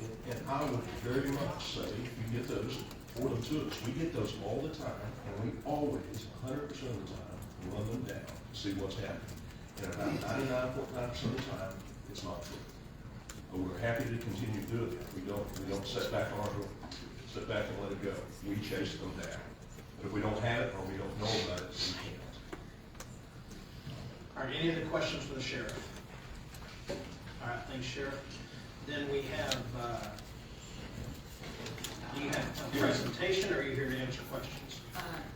Well, my name is Ilya Ball, and I'm the Executive Vice President for Behavioral and Correctional Health at JPS. So I'm here to give an overview of the healthcare services that we provide. Okay, so hang on just a second here, just to make sure we're clear. Are you about to give some overview of protocol and procedures related to medical and behavioral health incidents involving arrestees? Medical. Okay, so is there any other item from the court, or any other questions from the court related to the briefing regarding Mr. Ramsey or the briefing regarding Mason Yancy? I'm going to ask her questions about Yancy and Ramsey, that she can do her overview. Okay, so we basically moved on to 3, and if I told these folks that I would call them up together to speak on on both A and B together, now we're basically moving to C.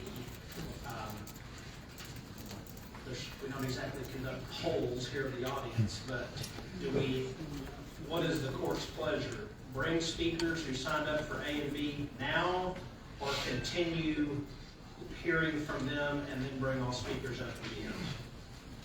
Do you have any thoughts? Let's hear from her. On the court. Hear from her first. On the court. Yeah, I think we'll get this. So you continue. I think continue, yeah. Good morning, and Happy New Year. We thank you for the opportunity to meet with you this morning. I'm happy to share with you an overview of how we deliver medical care in the county jail. Unfortunately, as you're probably aware, I will not be able to provide any patient-specific information beyond what the sheriff has shared in his briefing. JPS has medical providers along with nursing staff available 24 hours per day in the jail to address urgent and chronic medical needs for inmates. Additionally, all inmates are screened during the jail intake process. As part of the medical intake, inmates are asked questions to provide their medical condition or questioned and asked to provide answers and information regarding their medical conditions and the list of medications they take on a routine basis. This can be challenging for our nurses during medical intake because sometimes the inmates do not know or they do not want to tell us. When behavioral health needs are identified during intake, including when an inmate reports that they routinely take psychotropic medications, we immediately refer those inmates to MHMR, which handles the behavioral health needs at the jail.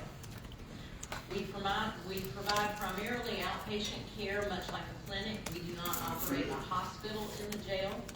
Our services include primary care for those inmates that need medical care, but not all inmates receive ongoing or continuous medical care. If the care is needed, we follow that inmate during the time of incarceration, and inmates are entitled to refuse care or to be seen by the medical staff. Inmates are also entitled to refuse their medications. They have the same rights as other patients when it comes to their care and treatment in the jail. We do provide other limited outpatient services beyond primary care.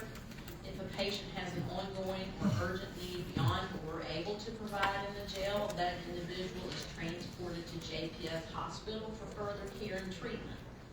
We also have access to a dedicated pharmacy in the jail that is available 24 hours per day. Regarding protocols, any inmate is allowed to request care from medical. They can do so via the computer tablets that the sheriff was referencing, or they can tell the correctional officer in their pod that they need to see and want to see medical. At which point we do respond to those requests. The requests are triaged by RNs daily based on their level of urgency and what the inmate has requested. We have clinics in all of the jails to see patients. We also respond to calls for medical assistance in the jail. We may wait a second. We're going to take a recess now. We'll be back in a few minutes. I would advise everyone to stay momentarily until that situation is dealt with. CJ's out there yelling.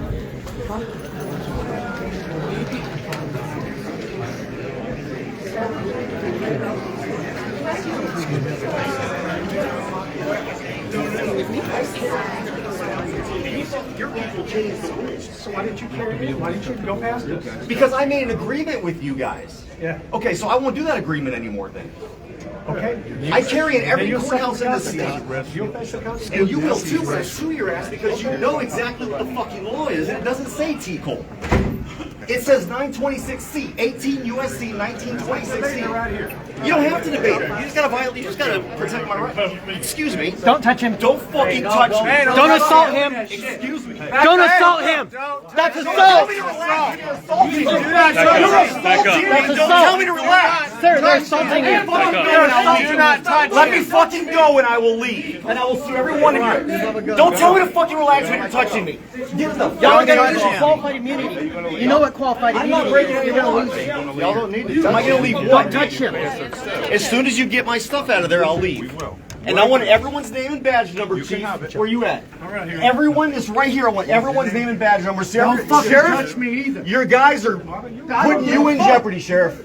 I don't care. I would just like the badge number of the dick cop who keeps trying to... My stuff's in here. He blocks people from streaming. You want to show me your face again? You cunt? Show me your face again.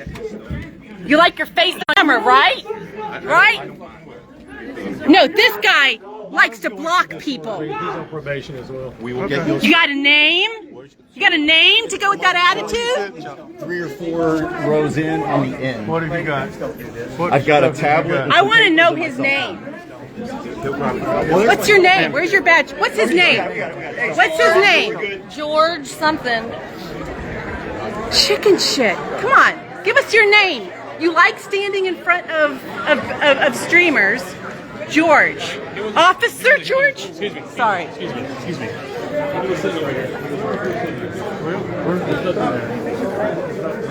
Somebody just come by. Oh, this is great. Speak out.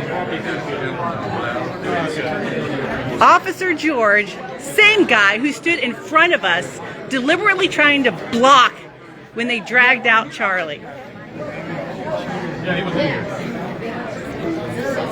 Officer George. The rest of it's floating too. Yeah. Yeah. Officer George is the one who tried to stand in front of the stream. CJ is a lawyer, yes. You can't even arrest me for Known that guy for like over a decade. He's a fucking lawyer. He sues cops. It's in my left back pocket. Tarrant County had to learn the hard way. Tarrant County had to learn the hard way. I saw the video. I can get it to you. carry anywhere in the United States. No. We're going to do this publicly. Somebody bail out CJ so he doesn't die of stage 4 cancer in custody. What's your name and badge number? Just following orders is not an excuse. Your homework. Just following orders is not about an excuse. So you need to go to Y'all have shit, maybe something gonna happen. First it's us dying, nobody has Choo! problems, but now y'all dying. So CJ Grisham has been arrested by Tarrant County.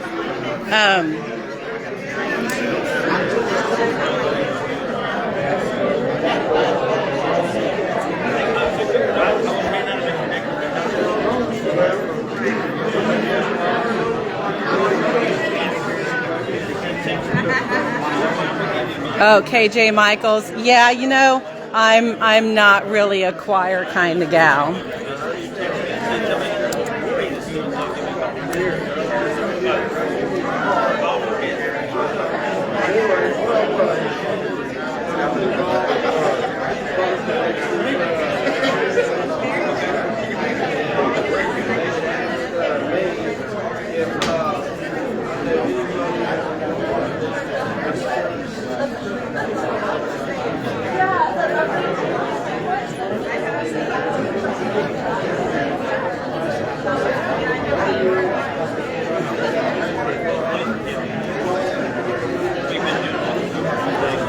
I believe it was a carry issue.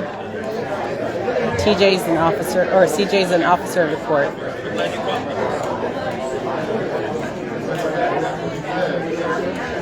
So yeah, KJ, you know, I'm not usually a cunt kind of person. I tend to stick with fuck and bullshit and motherfucker and this goddamn stuff. However, CJ actually shared a court opinion the other day. The court determined that no reasonable person could interpret the language in Stewart's informal resolution form as a criminal threat and concluded that the First Amendment protected Stewart's statements. What were those statements? That anyone who follows the warden's illegal instructions is a cunt. A dirty, diseased cunt, to be more accurate. Stewart v. Burkebile. No, and here's the information, U.S. District Court. Okay, so everybody can go look it up. So, yes, there are some times where the actions of what we are seeing are more profane than any words that can leave our mouth. And today, we are seeing that.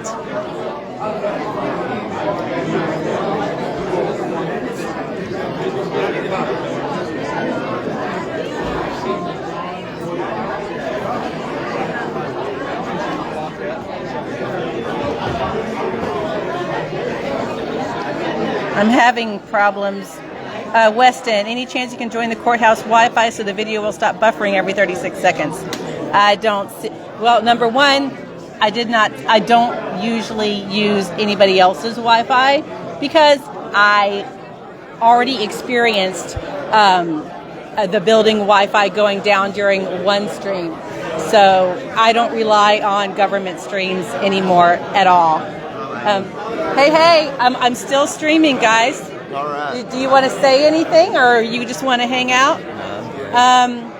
So yeah, CJ was arrested. All out of fucking bubble gum. Right, Tom? For carrying, I believe.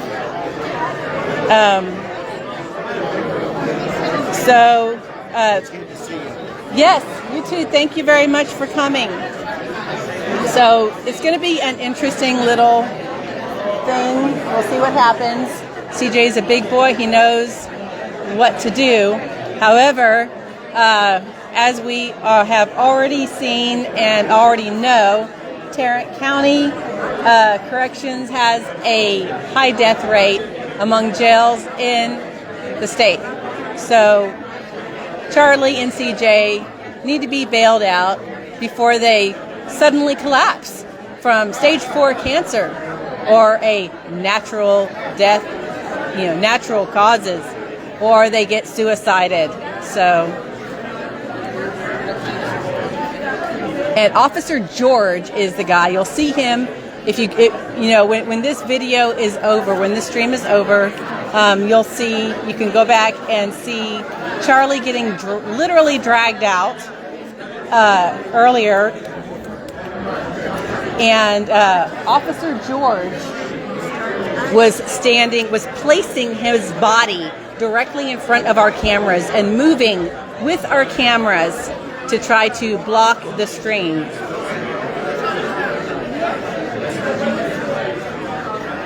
And he was doing the same thing again out here with CJ.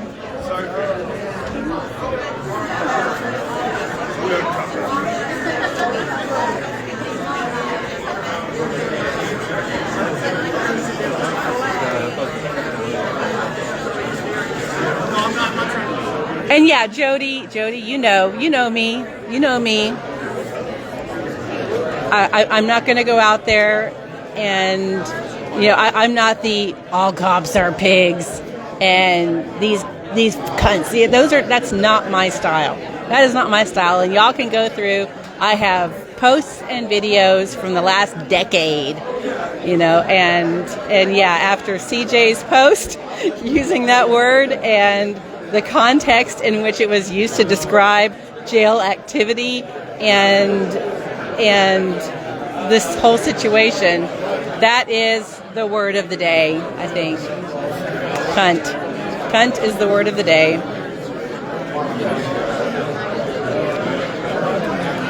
So, and yeah, for the record, Weston, the buffering is a big deal because not only is my phone on my own cell phone data, but I'm using my Dread Pirate Roberts hotspot for my laptop, and for like 20 minutes it wouldn't load anything, so I didn't even have my speech up. So I have my speech up now. I signed up to speak under general public comments today, since I'm not really talking about Mason or what was the other guy's name? Ramsey? I don't know everybody's names yet, but they're on. Let's see. Vernon Ramsey and Mason Yancy. Do you happen to know the name of the guy who was pulled into the back, the guy with the hat? That is CJ Grisham. That's CJ Grisham. That is CJ fucking Grisham. The attorney, right? Attorney. Okay, Yeah. Gotcha. Yeah, he's a 2A attorney. Yeah. He doesn't put with a lot of shit. Did you guys know about his arrest back before open carry was legal? No. He's the one who spearheaded with Mason the open carry group, because he was arrested and dragged off for open carrying a long gun. Yeah. So yeah, they sure grabbed the tiger by the tail with this one. It's a crazy day here in Tarrant Court. Are you here with a particular group? With Mason's group, yeah. Okay, I'm Miranda, by the way. I'm a reporter for KERA. Oh, nice. Yeah. Nice to meet you. Thank you. See, I was dragged out of a House committee hearing for recording, so yeah. Okay. Was CJ arrested? Arrested. Did you see the second guy got arrested? No.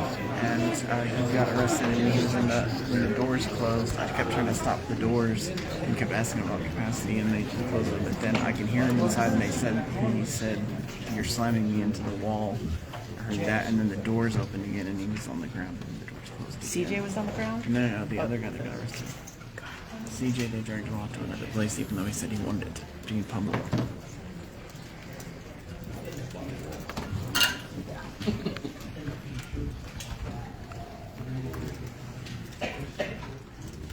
Pull this back. Sorry.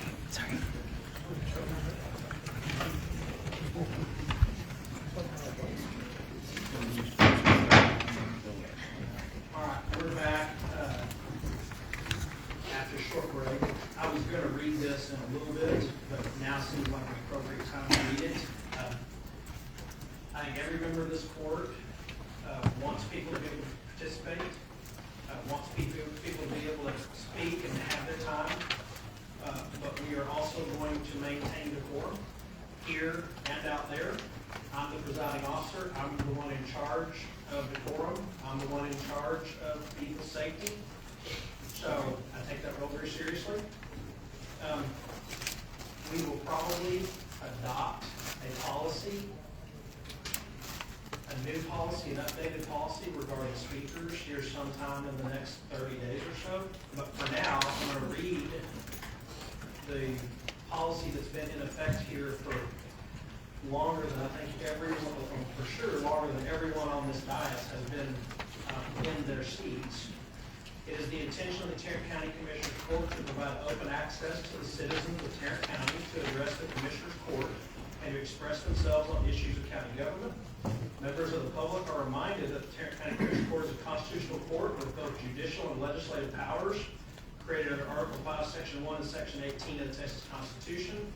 As a constitutional court, the Tarrant County Commissioners Court also possesses the power to issue contempt of court citation under Texas Government Code Section 81.023. Accordingly, all members of the public in attendance at any regular, special, or emergency meeting of the Commissioners Court shall conduct themselves with proper respect and decorum in speaking to or addressing the court, in participating in public discussion before the court, and in all actions in the presence of the court. Those members of the public who do not conduct themselves in an orderly and appropriate manner will be ordered to leave the meeting. Refusal to abide by the Commissioners Court to the meeting order or continued disruption of the meeting may result in arrest and prosecution under the laws of the state of Texas. It is not the intention of the Tarrant County Commissioners Court to provide a public forum for the demeaning of any individual or group. Neither is it the intention of the Commissioners Court to allow any member of the public to insult the honesty and integrity of the Commissioners Court as a body or any member or members of the court individually or collectively. Profane, insulting, or threatening language will not be tolerated. And any person in court's presence or any racial, ethnic, or gender slurs will not be tolerated. Violation of these rules may result in the following actions: cancellation of a speaker's remaining time, removal from the Commissioner's courtroom, a contempt citation, such other civil and criminal sanctions or charges may be authorized under the Constitution and laws of the state of Texas. The county judge, presiding officer of the Commissioner's Court, is responsible for conducting all meetings. Members of the public who have properly completed and submitted an audience participation form must wait to be recognized before they will be allowed to address the court. Those members of the public that have been recognized by the county judge must limit their remarks no more than 3 minutes. We want people to participate. I'm asking for everyone's cooperation. Let's make this an orderly meeting. For those who have lost loved ones or friends, I'm truly sorry. It's the worst thing in the world to lose a loved one. So let's do this orderly. Let's do this respectfully. I do not want to have to remove anyone. I can assure you the sheriff's office don't have to arrest anyone or haul anybody off. So we're asking for your cooperation moving forward. No speaking out from the crowd. I will enforce that. I will remove you. Okay, now we're going to continue with the meeting. Go ahead where you were. Thank you, Judge. We were getting ready to talk about protocols for how inmates can access medical care in the jail.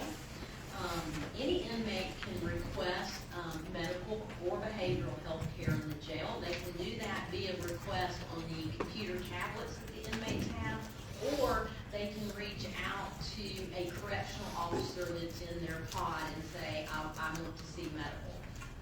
And we have RNs that triage all medical requests 24 hours a day, 7 days a week, and triage in order of severity and request. We have clinics in all of our jails to see the inmates for their medical needs and requests. We also respond to calls for medical assistance in the jail in accordance with the nature and severity of the call. So it could be someone, a correctional officer may think someone might not look right or they're acting different. So they may call for medical to come observe the inmate or do an evaluation, at which point then medical decisions potentially could be made. If the call indicates it's a medical emergency, our clinical team will respond to assess the individual experiencing the emergency and deliver the care that is deemed clinically appropriate for the circumstances. If the call indicates that resuscitative efforts may be necessary, our clinical team responds with the equipment and personnel necessary to administer CPR while simultaneously initiating a call to the ambulance service. The ambulance is also called in the event of a clinical situation for which an individual requires treatment from our emergency department. And also, when the Falcon group was here, they did review all of our procedures and protocols and had no findings or recommendations for improvement. I'm happy to answer any questions, and I thank you. Thank you. Any questions? Yes. Yes. So I told you at the break that I want you or the sheriff, I'm not sure if he's still here, to walk me through an arrestee is brought to Tarrant County Jail. Step by step, what are the processes? Okay. So, when people are brought into the Tarrant County Jail, all intakes go through the Lamar Jail facility. And when they come in, they are screened by an RN. So we have a screening tool that all of our nurses utilize to screen the patients for medical issues and also medications. Some inmates have their medications that they bring with them, oftentimes not, but we do ask the inmates what medications they're taking, and some of them will tell us and some of them will not. We are then able, through an assessment with the inmate, through observation as well as what we're discussing with the inmate, potentially able to determine that there's a need for a referral for MHMR for behavioral health services. And so that is done during the intake process as well. And then when we have completed our nursing evaluation, they continue around the corner to MHMR because they're doing an evaluation in the intake process as well.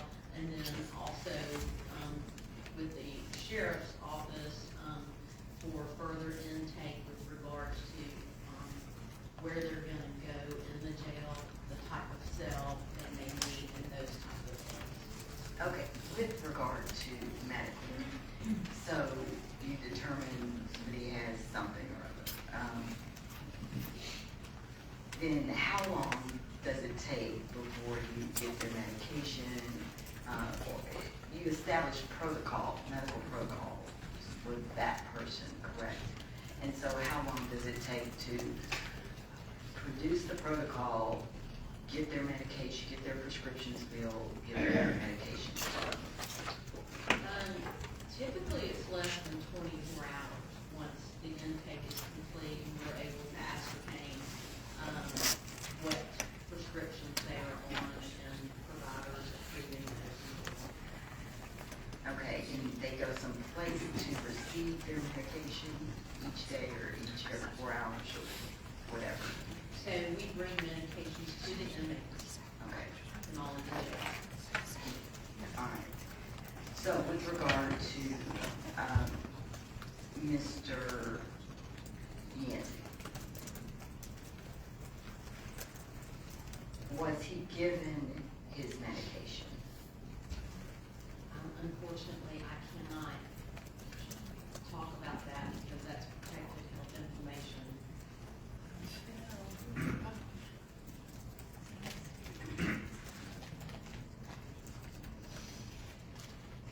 Okay, so I'm trying to figure out how we're supposed to know that this man received medical treatment that he should have received. I think that when the sheriff was talking, he shared some information about that, and I would say that that is accurate.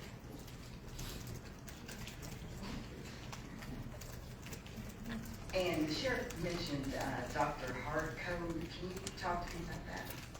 That's it's the equivalent of what would be considered in a hospital a code blue.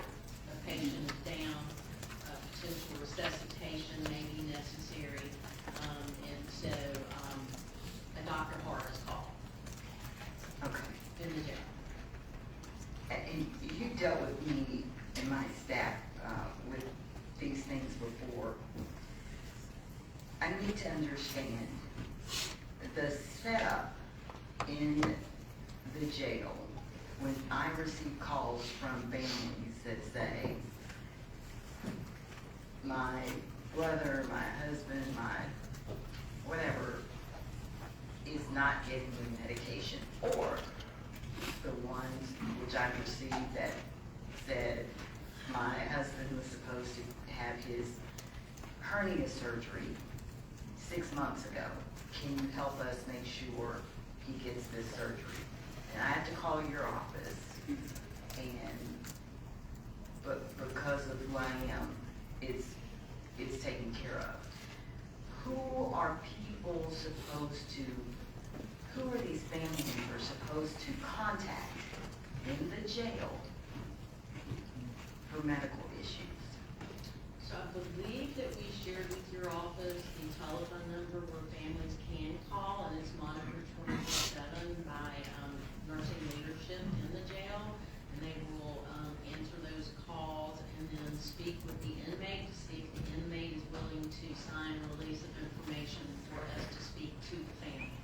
Sometimes the inmates do not sign release of information, and that puts us between a rock and a hard place because we're unable to communicate with the family. Well, it's not even that's not the concern. If the family member calls and says, I talked to my son or whatever, and he's saying he is not receiving his medication, you tell me to have that person call. I'm not going to say the employee's name. I think there's one of her down there. Is there one of her that receives the phone calls from 4,500? I think you may be talking about the jail liaison nurse. Yes, That's not is that a JPS. hospital? No, ma'am. It's not a JPS No, ma'am. employee. I thought she was JPS. No, ma'am. We have, and I'm happy to get with your office, get with you all after, give you the direct line to we have a special phone number that goes for families that can contact medical, and it's monitored 24/7 by our nursing leadership, which we have in the jail 24/7. So what's her name do? I'm trying not to say her name. You would have to speak with the sheriff about her role. And she works for the sheriff's department. But your office has told us to call her, to have them call her too. Interesting. Interesting. Okay, so. I think that there may have been some communication opportunities, and so I would like to, again, offer my services to you to reach out, directly to me with any issues you may have. Well, I know that, but talk about these folks out here. Yes, and I am happy to get that information back to you on the phone number for families to contact. And it should be public or published somewhere. We have an inmate handbook that all inmates receive that go over all the jail rules, medical, behavioral, and that phone number is in the inmate handbook. And is it on your website so that these families can know? No, it's not a JPS handbook, it's a sheriff's department inmate handbook, but I would not know that. Okay. It just sounds like there's some processes once again and procedures that need to be improved. Because I get way too many calls, and just because I've been out there. And I'm happy, I'm 100% happy to help people, but a lot of people don't know what a commissioner is, right? They don't know. So they should be able to go to your website, call the sheriff's office, get a response, and not call me and say, I've called Miss for 10 days, 3 weeks, and I'm told there's one of her. But you're saying that's sheriff's department, medical staff, not JPS. Yes, ma'am. Interesting. And because we've had so many deaths, it makes me wonder, these medical deaths, if the person hadn't gotten arrested, would they be dead? You know, when I got, I'm just so curious. All right, I don't know if anybody else has any questions about the processes, but I needed to know what happens when they get arrested. They go through your, they meet with a nurse. Your RN determines a protocol for that inmate, which includes medication, doctor's visits, or whatever. And those things happen. Yes, ma'am. Okay. All right, thank you. All right, any other questions? So we have one item you said you wanted to address. I'm sorry, Judge, but you had also asked questions of MHMR. And so we work in partnership not only with the Sheriff's Office, but also MHMR. Excellent working relationship. Rainey is my right and left hand like I am, hopefully good. So yeah, Rainey, I would like to know your process as well.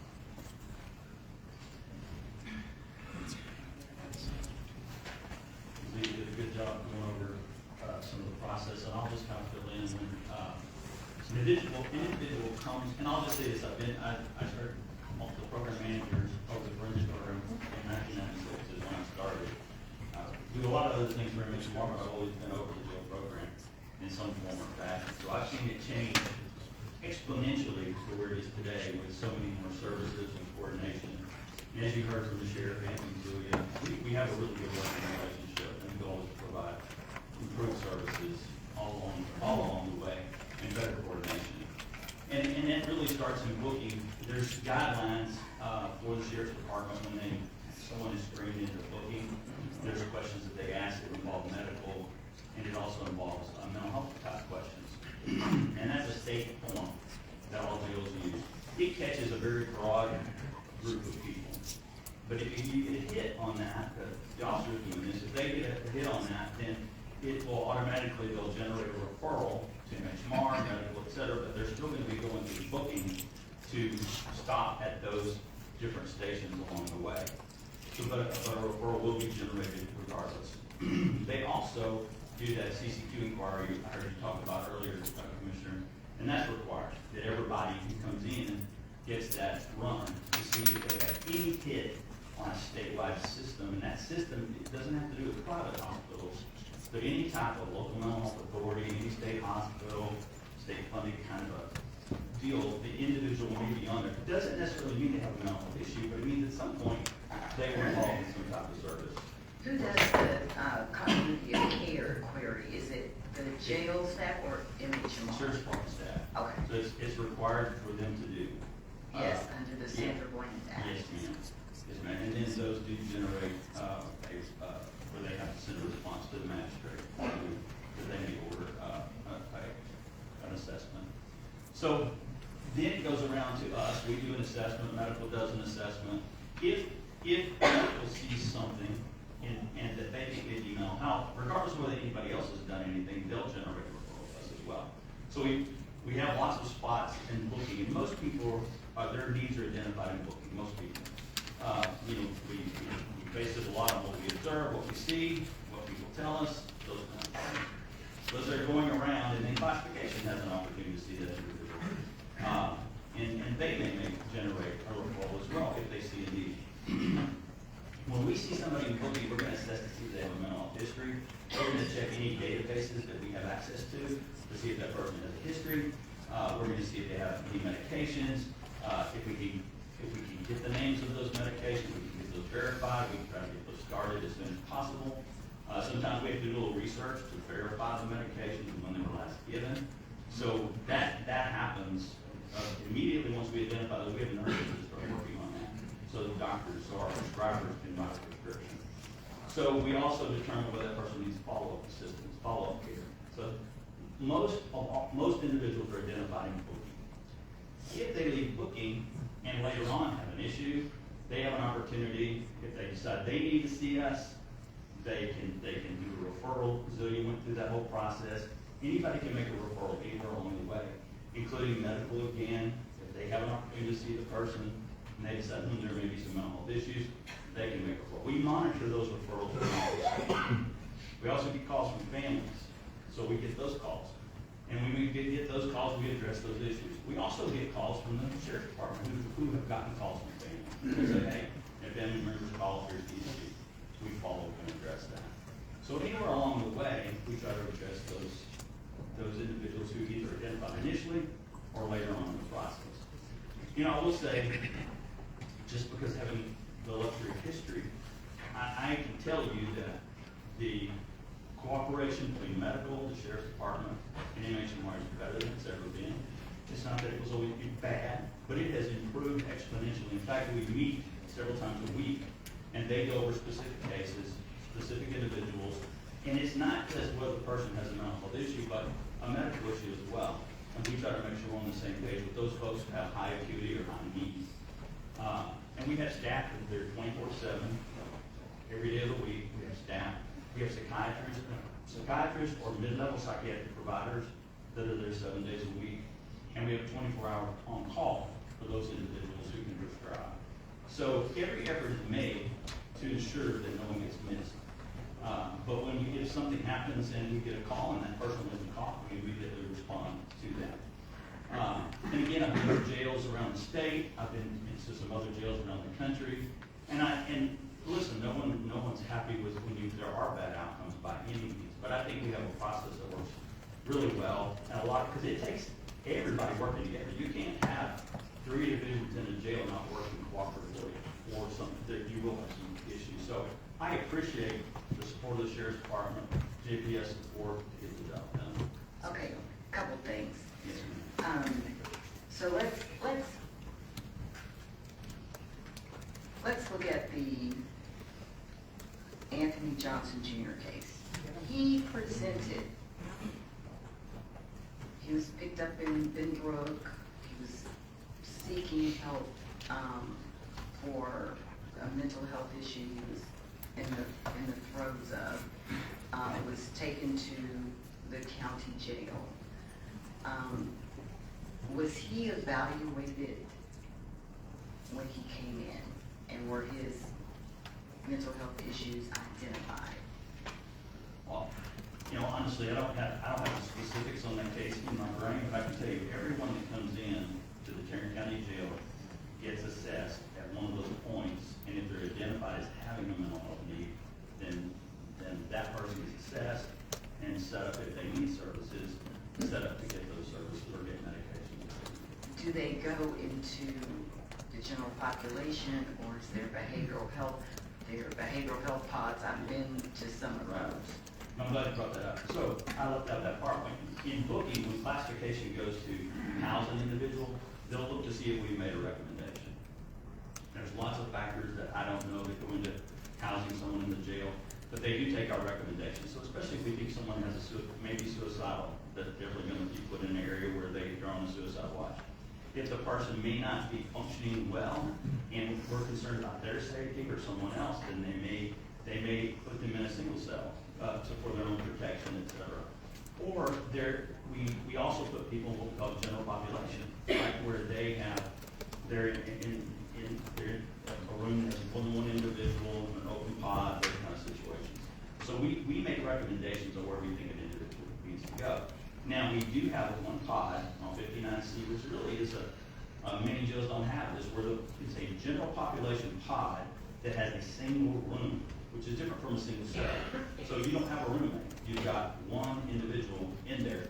And part of that's for people who may not be ready for regular general population, where they have two individuals to a room, but they are where they don't need to be in a single cell setting with those kind of restrictions.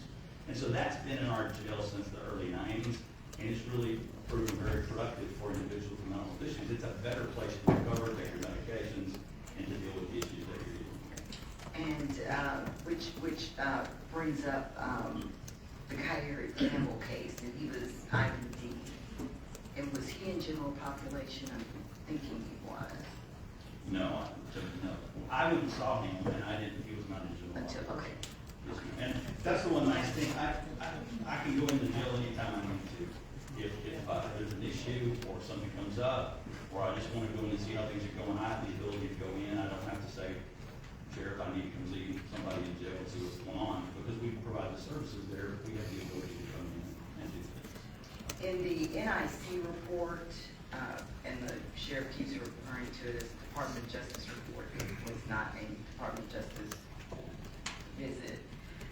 In the NIC report of the jail, it mentioned that JPS and MHMR use two different record systems that make it, quote, challenging for all medical and mental health staff to have access to each other's electronic health record system. That's on page 15 of that NIC report. Has this been resolved? And that report came out, I think, in June. Yeah, so there's two parts to that. Our prescribers, those who write medication and do those assessments and evaluate to see if they need medications and consult with JPS Medical, those individuals document into Epic directly, because that's how medications are given, that's how labs are done, all those kind of things. So all that type of information has been for many years going into Epic. Cursory, we had information we put into Epic from our caseworkers, et cetera. So that was being done. Full scale, what we've done is we're working with JPS to try to where the information we have in our system from our caseworkers and our licensed staff will connect, and there'll be a way for that information to be in the Epic system and also their information into our system. So since June, it hasn't been resolved, just There's not 100% where we document in their system, but our psychiatrists, our mental health prescribers, and nurses do document in the Epic. Ray, I've got a question. So I guess it does pertain to the Johnson case specifically, but not a specific question about that. I'll ask you about the system.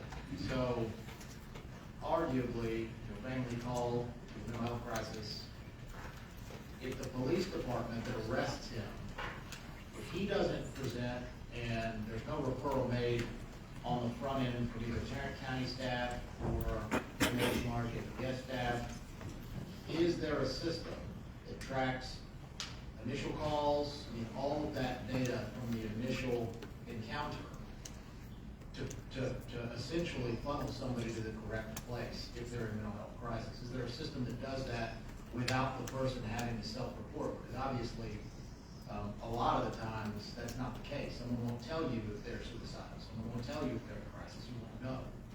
Is there something that on the front end there's a capture? I can't confirm that, Commissioner, but I do. My understanding is the officers do relay information to the intake officers on what happened, what's going on, those ones connected, especially if they don't get suicidal.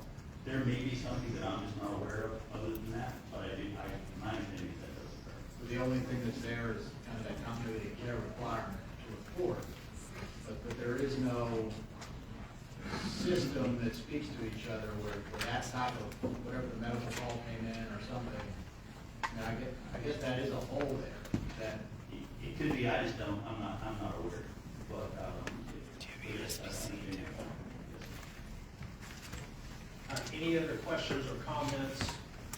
I'll make a comment about this process specifically with the sheriff coming to brief us on the two latest contested deaths and the JPS and MHMR. I appreciate you coming here. I think the more transparency surrounding things, I understand investigations are ongoing and you can't share everything.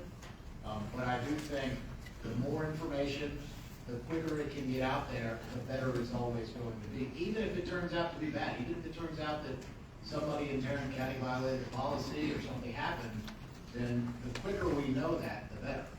And so, like I said, within limits, I understand active investigations, I understand the limits surrounding that. But I appreciate the briefings. which is the exact reason I briefed all of them and added them to the agenda. So I appreciate you coming. I wish I could ask all of the questions that these families ask of my office, and we do that with your office. But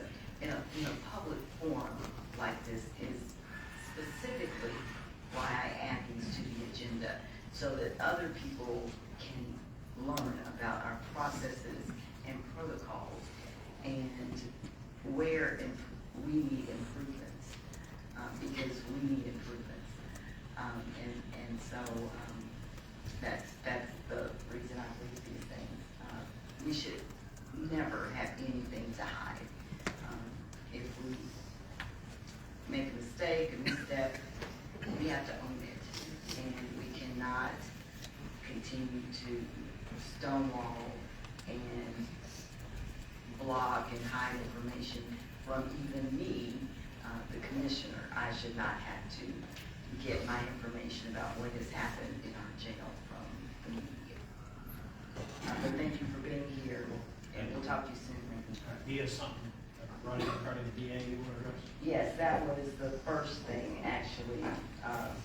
Briefing item A1. So, in the Vernon Ramsey case, we talked about, the sheriff talked about or addressed his medical issues, but the first thing on that briefing agenda is for the district attorney to be here to explain why Mr. Ramsey was indicted by a grand jury 6 days after he died.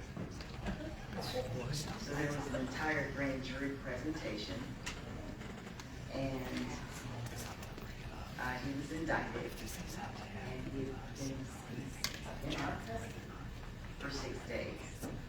I need to understand how something like that occurs. Is the district attorney here, Chandler? So we made the request of the DA's office with specific information and detailed out here. We did hear back yesterday late from the district attorney's office that at this time they have no additional information to provide. So again, I have to go by what was in the paper, okay?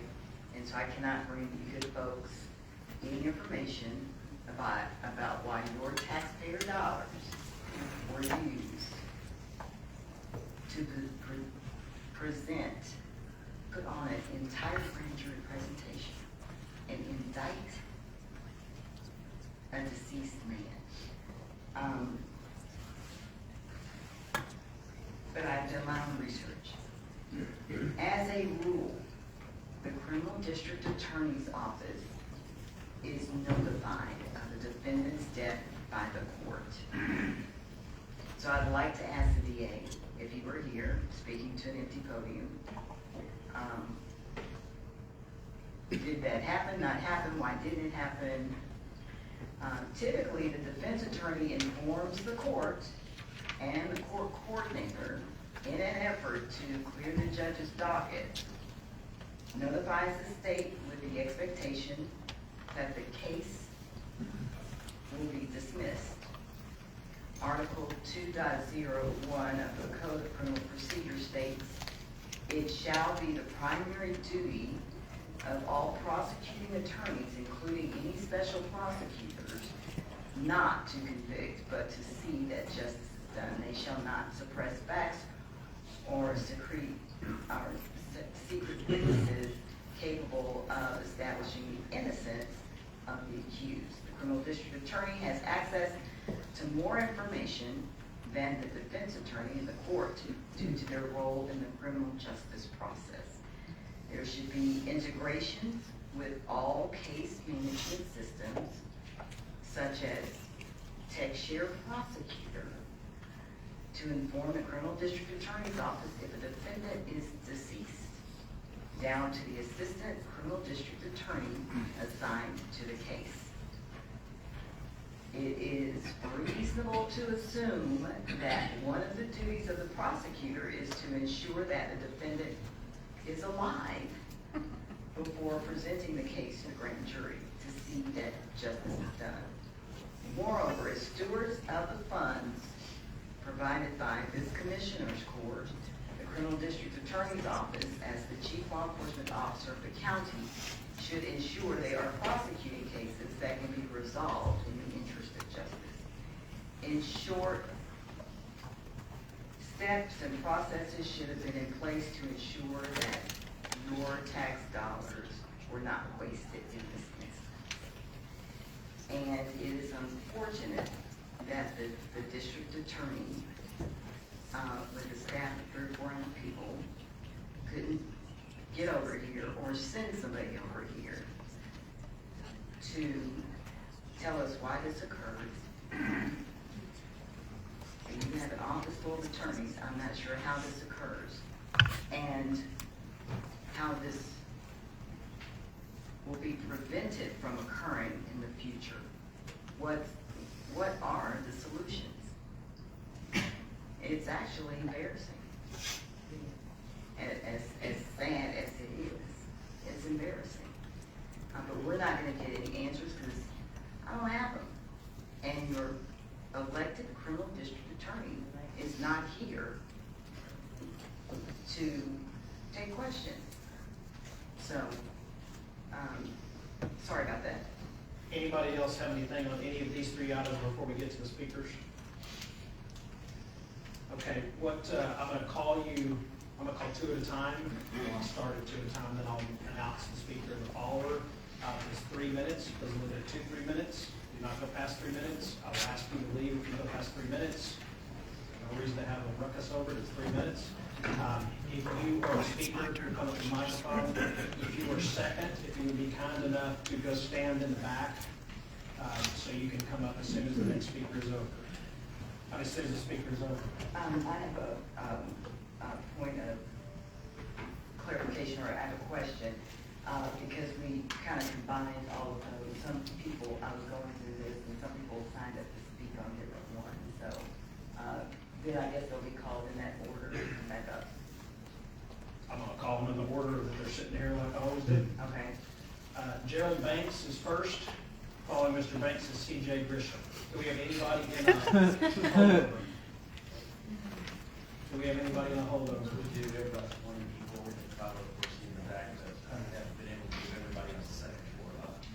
Do you have the order of this where anybody that's there has been brought here? In other words, is there any chance I can call a name and they're sitting in there? Are you Mr. Banks? Yes. Okay. And I'm going to read names. If they don't show up, we'll move to the next one. If they're in the back, they'll come forward. We'll get everybody that's here and signed up. All right, you may go. Gerald Banks, protest after protest. With being the 4th largest city in the state of Texas, with the most jailhouse deaths, say a lot about the Fort Worth Lakes. I've even marched in the rain with other protesters seeking transparency, accountability, and justice for the families who have has a fatality of some kind in Tarrant County jail system. The people in custody should be treated in a humane way, no matter what reason or condition they enter into the jail. What good is it doing us to continue to protest about custody jail deaths in Tarrant County when it continues to happen over and over again? This system and procedures need to be checked out by an outside agency that will indicate what's really going on and what and now or has become a death chamber. People's lives are in jeopardy, and who knows, it just might be one of your family members or one of your loved ones next. I appreciate you, Mr. Thank you. Mr. Grisham is not here. Do not applaud. To be removed. Is Mr. Grisham here? You won't let him. taken out. Bishop Kirkland, you're next. Following I don't know Mr. what I'm Kirkland. speaking to. The way y'all ran it together, what am I speaking to? How many times you signed up? 4. Okay, I would say you're speaking on the first item, which I believe is Mr. First Yancy, thing was number the 1. DA's briefing, I believe. No, number 1 is Mr. Ramsey. Mr. Ramsey, okay. You tell me this, you can get up there and say your 3 minutes however you want to, and talk about whichever issue you want. At this point, it's all kind of combined. So, have it. We're not on item 1 or item 2, so whatever you want to talk about, this is just talk about. If you want to come up here 4 different times when I call your name, you can. Yes, sir. Okay, thank you, Judge. Well, I'll start with what I thought was first on the agenda, which was the ADA, on December 10th, ADA Thomas completed a summary of the charges against Mr. Ramsey, and the grand jury was introduced a week after the man died. He died on December 2nd. Our problem is that we're waiting for the ME's examiner to tell us his cause of death. That's interesting because if he died like Marine Anthony Johnson Jr., well, that's murder. And if that's murder, someone needs to be held accountable. And our problem, Mr. Miles, is like in the Marines, we say, craft roads downhill and never uphill. So we'll get all the people in the lower echelons caught up and we'll get them punished and prosecuted. But the people who set the SOPs that always make the excuse that it's an ongoing investigation so that we can't get the whole truth is our main problem. I agree with Commissioner Simmons. It is very embarrassing that a man dies on December 2nd. By December 3rd, the 372nd court sends a memo that ADA Thomas received. And after she received the memo from the 372nd court, she still goes forward to indict a dead man.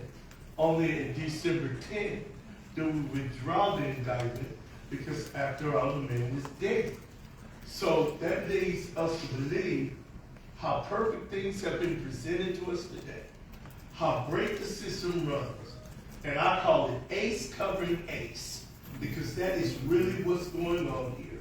ACE covering ACE. And that's why the people whose money you people are holding in your pen, by the pen, in your hand, we end up with no answers. And it's always the standard political answer. Ongoing investigation. My problem with ongoing investigations like this, we indict a dead man that's been dead a whole week, and we don't even dismiss the indictment until 6 days later. How much money and time have we spent? And if we spend money and time like you and everyone here know we have, I say to stop 6 where my village is. We sure as heck could use some of that money and time that the county erroneously spent trying to prosecute a dead man. Following Mr. Bucher, we have Joe Palmer.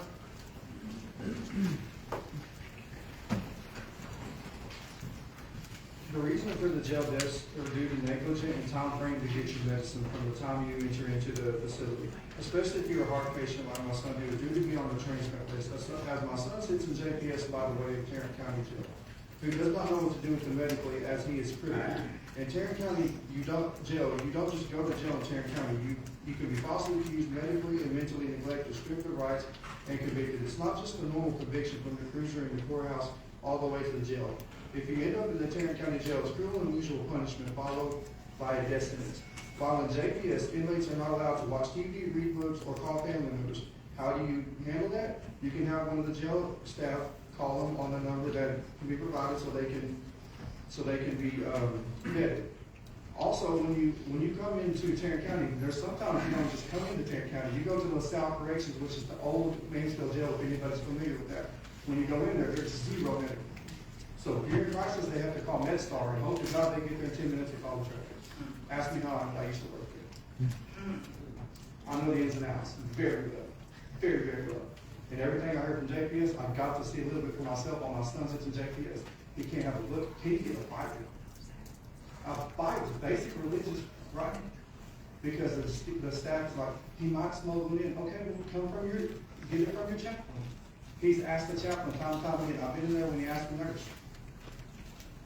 And he's a heart patient, critical, supposed to be getting a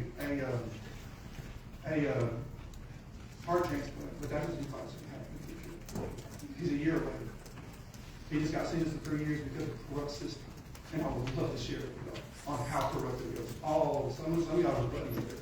If I would be the one person I would start taking some of these budgets and I would make it very, very hard for these judges to get all these extra links that sit in their pocket. But that's why they're dying in jail, because they're not getting their medicine quick enough. It took my son 2 days to get his medicine. 2 days into being there, I didn't get a call. I got medical power of attorney. JPS not called me one time. He went in on the 4th to JPS because his heart rate was at 40, which is deadly to a heart patient. And he don't have just a hole in his heart. He has a full-on heart problem. And I never got one call from JPS. Great policies and procedures that we just heard about, because I just see lies at that point. Sorry. I see lies. I mean, that's the smoke and mirrors. Unfortunately, that guy sit there and lie, and I got to see it personally. For the last 10 years, I worked in TDCJ, I worked in adult, I worked in the juvenile, I've seen it all. And I can tell you better than anybody about corruption. I know I'll be starting looking at all these judges from the family courts all the way up to the judicial, say, if you don't play by the book, if you don't follow the court procedures and things, you better follow the Constitution. And if that scares you, this ain't the job for you. Thank you. Thank you. Gerald, get his number. Or give him your card. Mr. Palmer is next, followed by Mr. Palmer and Brett McCain. Good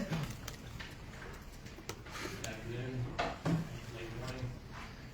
Joe Palmer, Tarrant County. Mason had a contagious smile. He had a love and an excitement for cars. He was a Mustang guy. I'm not, but I worked on his Mustang with him. Once at a gathering, he came over and showed me some collectible things he was somehow involved in trading or selling. I wasn't particularly interested, but remember being grateful for yet another reason for Mason sharing his childlike enthusiasm with me. It might have been vanity to believe that attending and speaking at the meetings following Anthony Johnson Jr.'s death would spare any future lives. And it feels at the same time wrong and worthless to think if I had known that a friend would be next. I didn't console the mothers of any of the other dead. I didn't stand behind Anthony's sister. I didn't call any of you demanding answers. I haven't even called following your decision to pay no fewer than 9 law firms to team up against Anthony's family. I did figure out at the time that a human being was dying in your jail on average every 42 days since 2017. Is this too many? It isn't really possible to measure the waves of pain, sadness, and regret that will continue to sweep through generations of families long after everyone in this room is gone. It seems wrong to compare to Bexar County or Dallas or Harris. What if 70 is less than their body count? Commissioner Simmons, you raised the point that Harris County's had 10 deaths in their jail, over 10,000 inmates in the same time period. We are not the standard. The sheriff is inaccurate. There will not be a resolution to these deaths. We will never see a redemption for any of this. For there is little of which that this elected body has proven capable. It most certainly isn't capable of this. Restoration of trust, a meaningless phrase that even if sincerely promised is an impossibility for these families, and to be accurate, for everyone. Commissioner Simmons, I'd like to thank you for your words following Anthony's death when you talk about one of the worst parts of your job, having to go back into a room to talk about how many zeros to put on the end of a check to settle with these families. One of the most disgusting things about these deaths is that you're using our money to fund attorneys who work to try to prevent you from having to do the right thing, which is to settle. I don't know if that's the most disgusting part of the process or if it's the fact that no reforms have been enacted in the jail that have been worth a damn since this first death, since the second death, since the third death, since the baby was born on the floor of the cell and died. There's a disparity in this room. It is sickening to come in here and watch the celebration of the lives and the careers and the deaths of the people that you do hold precious and valuable compared to the way you treat the people that die in that jail. People that are pre-trial have the same amount of rights as everybody else. It's 2025. This is medieval what is happening to these people in the jail. And you just heard before me somebody who has direct experience with this. The $2.1 million you gave to that money for your baby time was up every time. Thank you. Following Mr. McCain, we have Daniel Phelan.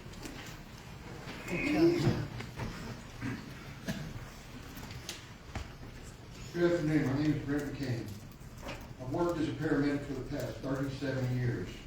I've seen many patients who have suffered from high blood sugar, diabetic ketoacidosis, DKA for short, have done CPR on many of those. I've even responded, that I've responded to over the years. However, diabetes is even more personal in my life. My mother-in-law died from DKA. We found her on the floor, unresponsive, covered in vomit, feces, and urine. A quick check of her blood glucose level with a simple glucometer showed a reading of high, which is indicative of a blood glucose reading of over 600. Lab tests at the hospital showed the real level, which was over 1,000. She never made it out of the hospital alive. I too suffer from diabetes, and it's a daily fight to keep my blood sugar down. So let's break down what happens when one's blood glucose level becomes extremely elevated and is left untreated. When one's body is unable to properly utilize glucose due to insufficient insulin, the body begins to break down fats for energy. This produces ketones, which are acidic and begin to accumulate in the bloodstream. This leads to a state of metabolic acidosis. Symptoms include excessive thirst, frequent urination, nausea, vomiting, and abdominal pain. Breathing becomes deep and labored. Kidney functions begins to fail, and the diabetic may become confused and lethargic, often mimicking the appearance of intoxication. Cardiovascular collapse begins followed by unconsciousness, coma, and death. Without immediate medical intervention such as insulin administration, fluid resuscitation, and electrolyte correction, death from DKA can quickly occur. In the clinical setting, if promptly treated, the condition is often reversible, but left untreated, it is fatal. Finally, aspiration pneumonia is highly likely when someone becomes unresponsive and begins to vomit, especially if they're not looked after or turned over on their stomach to prevent aspiration. I have a more complete report of the effects of diabetes. It can be found at https://tinyurl.com/diabetic death sentence. Diabetic-death-sentence. Thank you. Thank you. Mr. Feeman, we have Chris Dodson.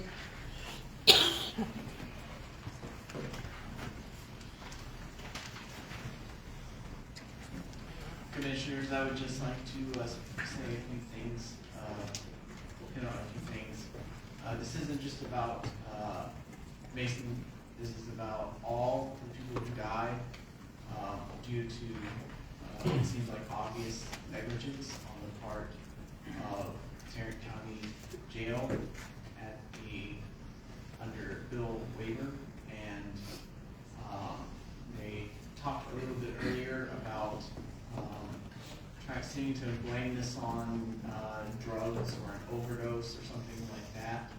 And, if it was an overdose, then I have right in my pocket Narcan.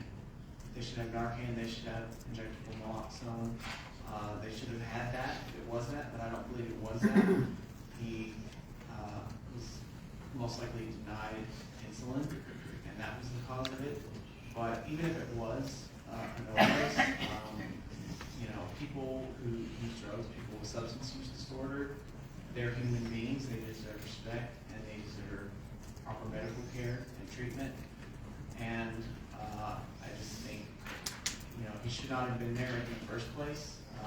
He was arrested for simple possession of a substance, a chemical, and that's a violation of human rights. This drug war that we have, putting people in cages for what substance they use, and in his case, it ending up in a death sentence after 2 days due to negligence. That's unacceptable. The entire drug war is unacceptable, but they claim that that there was no they had no part in his death or anything like that, and they treat everyone respectfully, all these things, but just look at everything we witnessed today from all of these deputies who are part of the same department, and all these false arrests and, basically assaults and false arrests of people here to speak on this. Why are they trying so hard to arrest and remove these people if they're not at fault and they don't want these people to speak? CJ Grisham was not able to speak because they drug him out and possibly arrested him on a false charge because he has the ability to carry with his former law enforcement officer license. So, they're trying to silence people, and so that obviously, to me, most people should look at that and question that and see that that's a red flag. Thank you. Following Mr. Dobson, we have Charles Bills.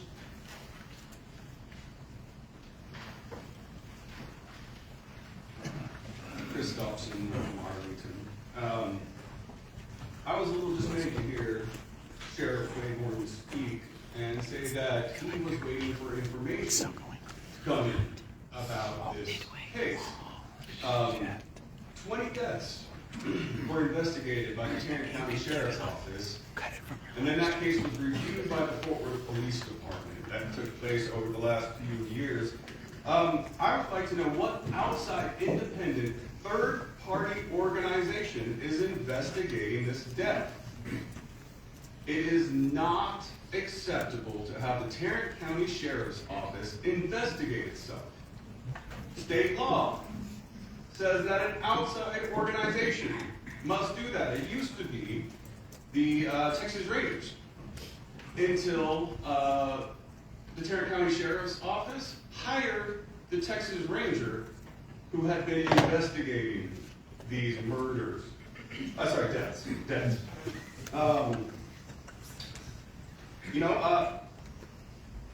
Can this court assure us, since the Tarrant County Sheriff's Office can't have all medications are delivered in a timely manner? Can the Tarrant County Sheriff's Office for this court assure the public that the food in our jail is not one of the proximal causes of these issues? I've heard from a trustee who was in jail as recently as December that the food preparation does not use measuring cups for salt. They just open a packet and pour it in. He had 9 incidences, Sheriff Wayborn said, and in a total of 4 days. That sounds like after every single meal, he had a medical emergency, whether it's diabetes, whether it's a reaction to too much salt, which is causing hypertension. This must be investigated by an outside independent body. We cannot rely on a man or an organization which has continually violated the rights of Tarrant County residents, which I'll remind you are all your constituents. I'd like to know, have there been complaints about the food quality in our jail? I would imagine so, right? A lot of them are probably dismissed as people not liking or not preferring something. But is the preparation actually of a quality that you can be proud of? If it is, I would like to challenge this Commissioners Court to once a week consume jail food. Thank you. Following Mr. Bills, we have Daniel Wood.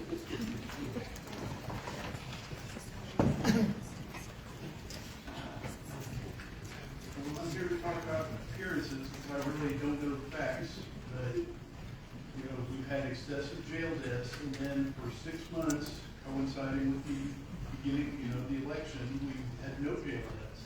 And then once Sheriff Wayborn got reelected, now we have a couple more. Now it appears that for 6 months or so, that he realized that his job was in jeopardy and actually made a major effort in successfully, kept everyone alive. And then he's now slacked off since his job is safe. I can't really say what's true true or not, but, you know, with Mr. Yancy especially, that is really an egregious death. He was 31 years old, whether he had diabetes or whatever, he was not your typical drug addict. He had lots of friends, was very active politically. That's not typical. So, you know, and it's pretty obvious, at least to me, that if he was not in jail, he will still be alive today. So, really, you know, I'm asking kind of maybe what was Sheriff doing right in the months before the election, and why did he slack off, or, you know, just what's going on? Thank you. Following Mr. Wood, we have Faith Bussey.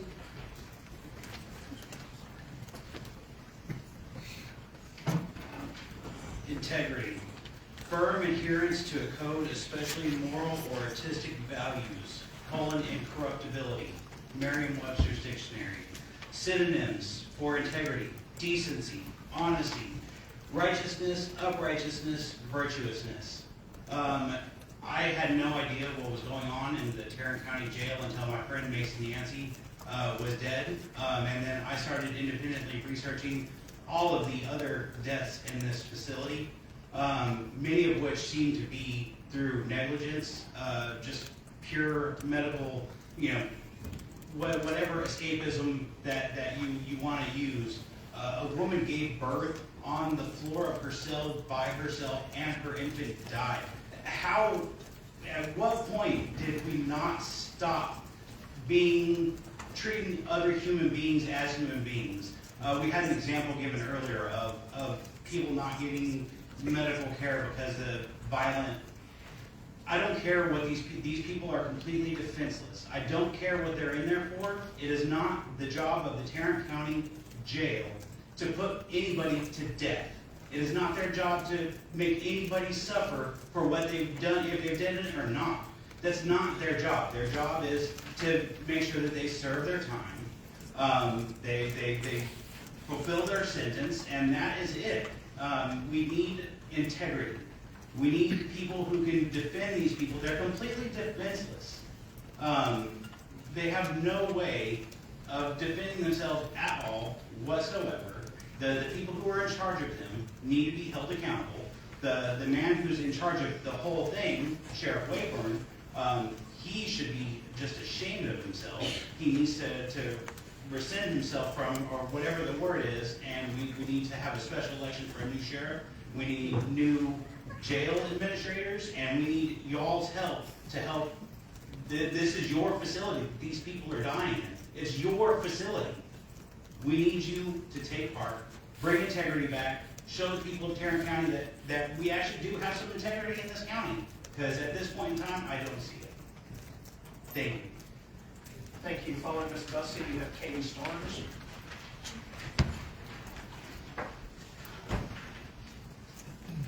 Good afternoon, Commissioners. My name is Faith Bussey. I'm a resident of Tarrant County.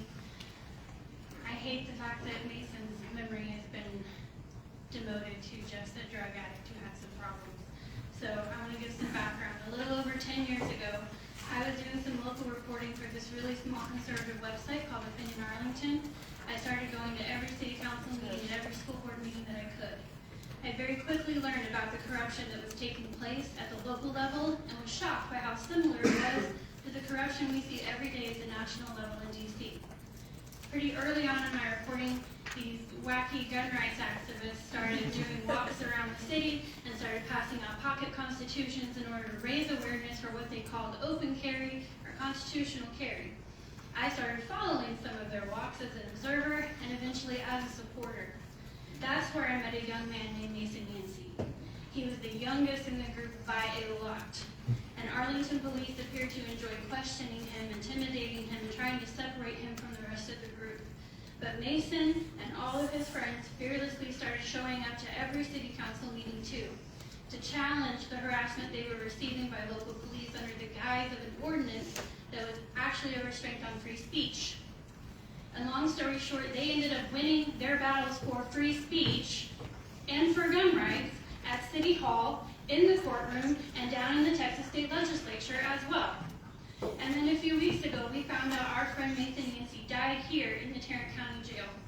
We were stunned, we were heartbroken, and we wanted justice. So we organized to show up here today. The more we learned about Mason's death, the more angry and heartbroken we were. The more we learned about all the other deaths, the more determined we became to speak out so that this never happens to another family. You see, some families can't afford to bail their loved ones out. Some families can't afford it but might not think that's the right choice for their family member. And the sad thing about that is there isn't a single parent who hasn't practiced tough love at times. And there also isn't a single parent in Tarrant County who would make that choice if they knew the outcome would be the death of their child. Because if every parent, son, daughter, or sibling of an inmate at this prison believed their loved one could die, even before they've been tried or sentenced, there would be riots, and rightfully so. Trust must be restored in this institution because right now there is none. And we know this is bigger than just one person. Many families are experiencing this pain right now, but we want to say to the family of Mason Yancy, we love you, we are praying for you, and we will continue to show up for them until trust is restored and justice is accomplished. Following Ms. Starnes, we have Stephen Vasquez.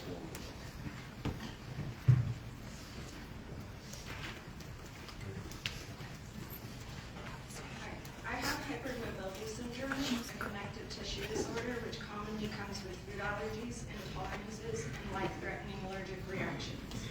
In the summer of 2016, I was incarcerated at TCJ for 6 weeks, and none of my food allergies were accommodated, which would have been easy. I lost 39 pounds and weighed 86 pounds by the time I was transferred to a prison facility. I am 5'3", that is incredibly unhealthy for me.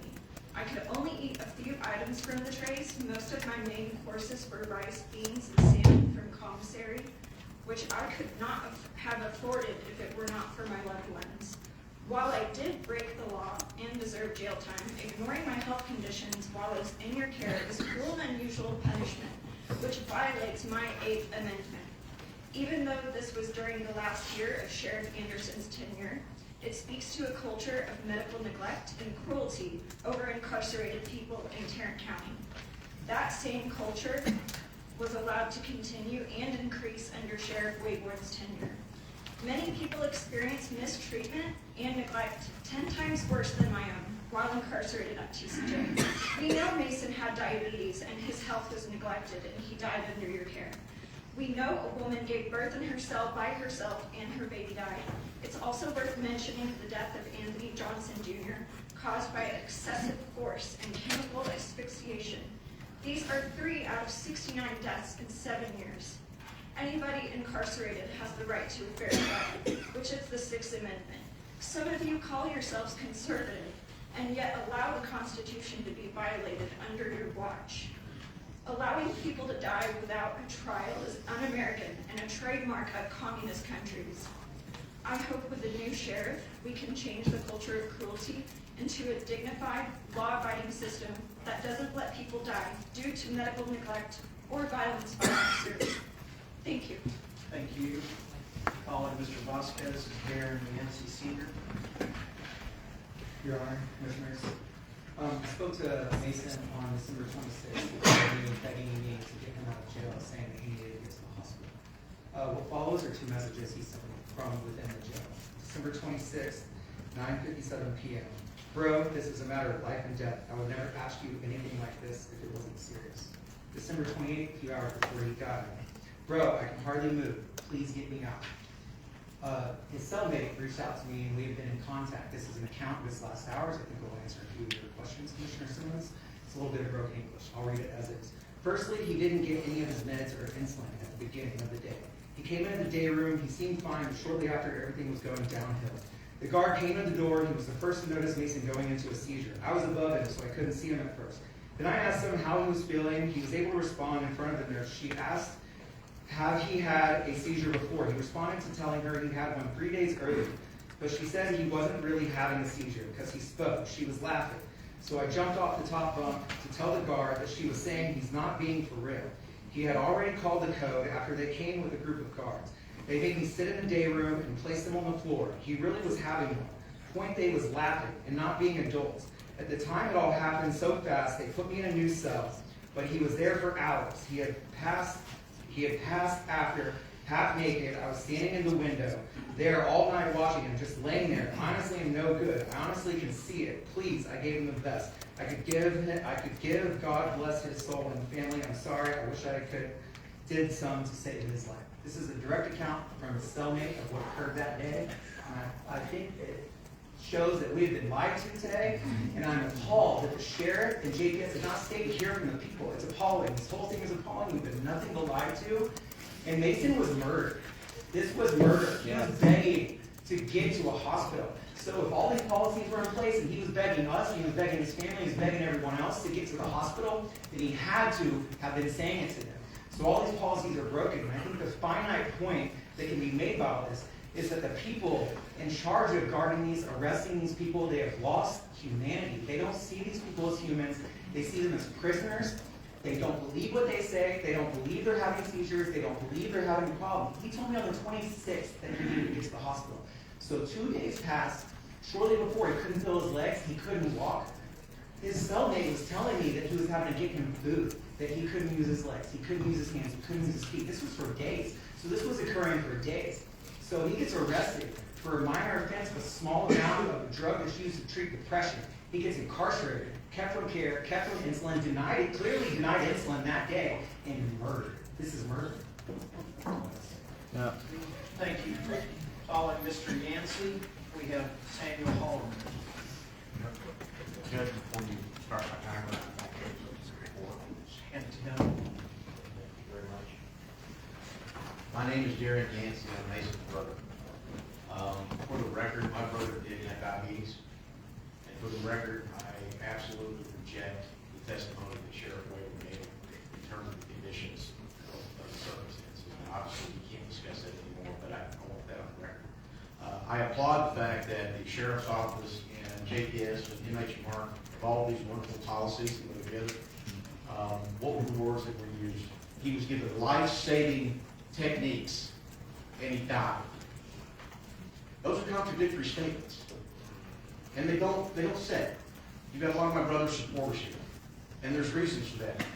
Chapter 87 of the Local Government Code of Texas Constitution allows for removal of officials such as sheriff for incompetency, misconduct, or intoxication.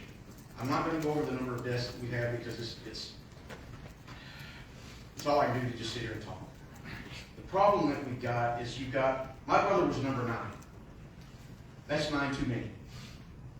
And the challenge we have is you've got the number of deaths under various employees since 2007 that keep occurring.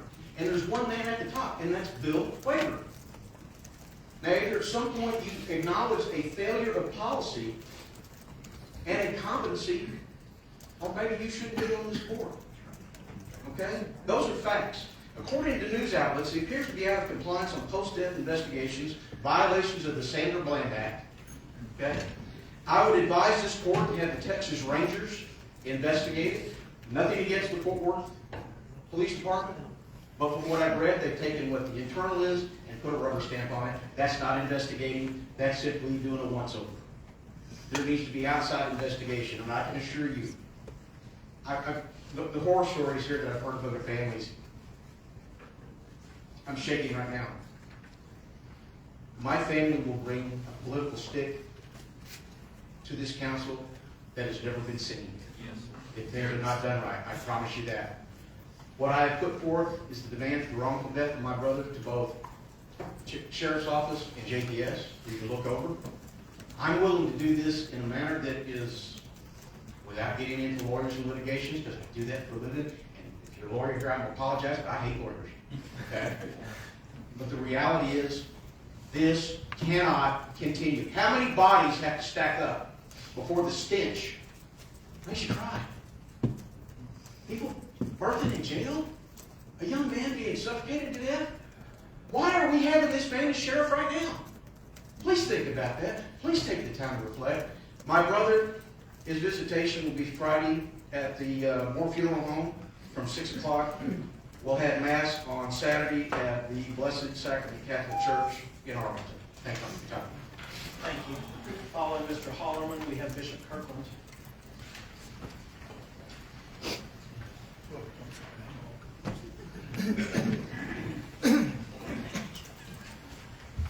sheriff has claimed that we can't expect to have 0 deaths in our jail. He has claimed that inmates come in with health problems, and if he cannot change this, he can't affect this, there's nothing he can do. But let me tell you something. Every jail in this country receives inmates who have health problems. They receive inmates who are maybe addicted to drugs, they have permanent conditions, or they have mental health problems. It is only our jail that has 3.5 times the national average of jail deaths per year. It is very clear that something needs to change in Tarrant County Jail.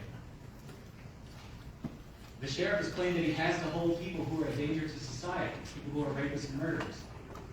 Mr. Yancy was put in jail on drug possessions and paraphernalia charges. Who was he endangering? He was held in jail 3 days, and from all appearances, he was denied his medication and died. The sheriff's office has failed to get independent investigations of the last 20 jail deaths that have occurred in his jail. The Sanger Bland Act says that the sheriff has to get independent investigators to come into his jail and assess what happened. Instead, he has his own investigation, and then he has it approved by Fort Worth Police Department. That's against Texas state law. And, I mean, if somebody died in my house, I don't get to investigate it myself. I don't see that that should be different for Sheriff Wakefield. I want to thank JPS, MHMR, and the sheriff for being here today. It is a first step in the accountability that we need, but it cannot end here.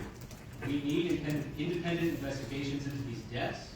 These independent investigations need to be made public so that we know what happened, and we need to take active steps to reform our jail, which is a deadly system.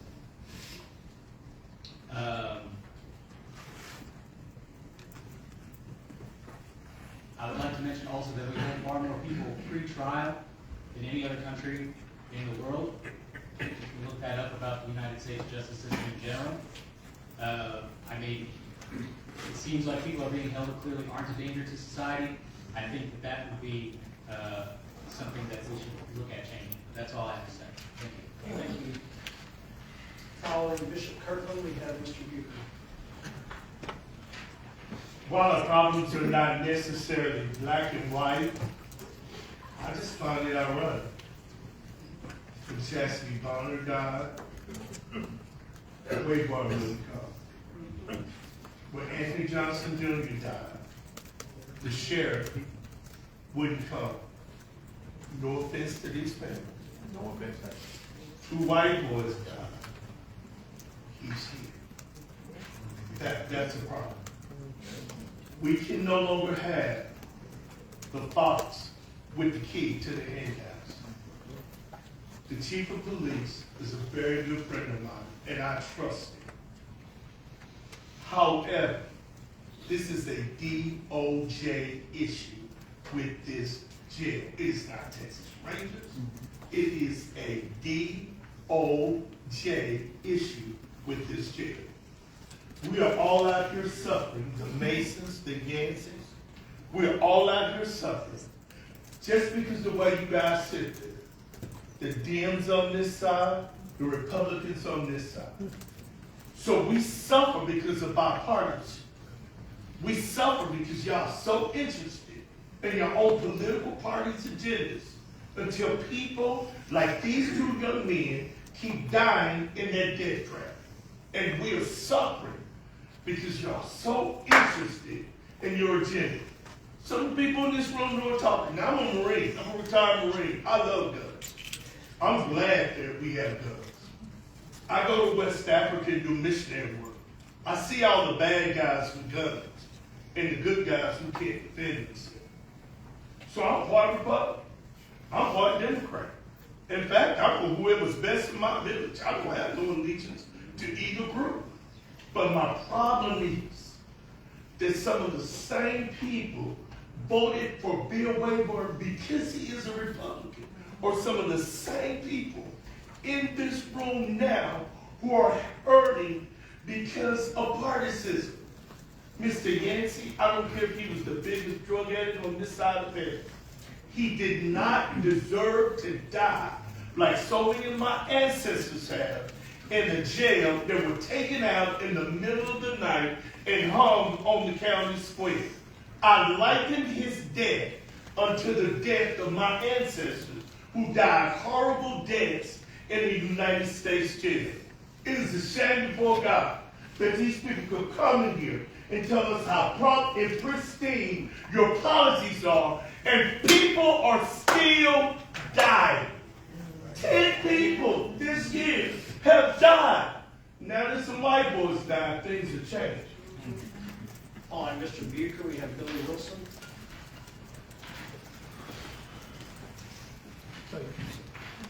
I will speak on the something that I seen while I was at the jail, and this one's probably going to rock a few people. Sorry. I will speak on Ronald Wheeler Death, who was a homeless man who was brought in on a Class C misdemeanor, ultimately upgraded to B due to destroying a police officer's car after having his only pictures of his daughter, of his family members, thrown in the trash after getting moved from a homeless camp. I was working in the private sector of LaSalle when this happened. I was in the processing room where inmates go after they're escorted from LaSalle corrections after being there 4 to 6 hours before you get your probable cause signed, before you get all the evidence and the judge swears, you know, when the police officer comes down there, all the facts true. After that, we get all the documents, and then once we get them together, we take a group of inmates at certain times. You know, 10 o'clock is one time, and then 3 o'clock is the next one, and then throughout the day, we kind of take them to Tarrant County processing. Well, when you get up there to processing, you're going to be there a lot more longer because you have to get processed, you have to get your property, you know, gone over with and everything, and then you sign, then you go to medical from there. And that can be a real timely thing, especially if you're coming in the middle of Arlington, bringing their inmates over, you know, Keller College, I mean, whoever's coming in, they're bringing theirs, or they're coming in on Tarrant County warrants. So you'll be there for a while. Well, upon escorting Mr. Miller to Tarrant County processing, he was upset. He was not belligerent. He was just upset, crying, and he was talking with me, and I was doing the best I can to keep him calm. And so when he got there, you know, he was just still upset. And so one of the sergeants there said, hey, I need you to be quiet. He's like, I just lost everything. And he stood up just for a minute, trying to readjust his cuffs, and all of a sudden, 4 officers were on him. Beat the tar out of me. And I watched it right there. And I'm a private sector, and we're not allowed to jump in because I'm private in my Tarrant County. And I mean, you do it. And it's on him. Then they took him back to the dress-out room, and they made sure, you know, being former corrections, what happens behind closed doors. Then they brought him out after spraying him in handcuffs, which is a violation. If you do that at TCJ, you're fired immediately. They won't even talk to you. If you do that, while in cuffs, he was already restrained, he was already under control. Carried him out. Snot coming from his nose. I watched him go out, walk down the hallway, he was screaming hell. Put him into the single cell so that way he can calm down, where he can, you know, convince him to scream, and he screamed while just absolutely sprayed with those things. Thank you. Thank you. Following Mr. Wilson, we have Ms. Cox.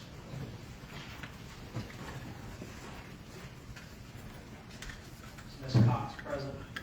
Yes.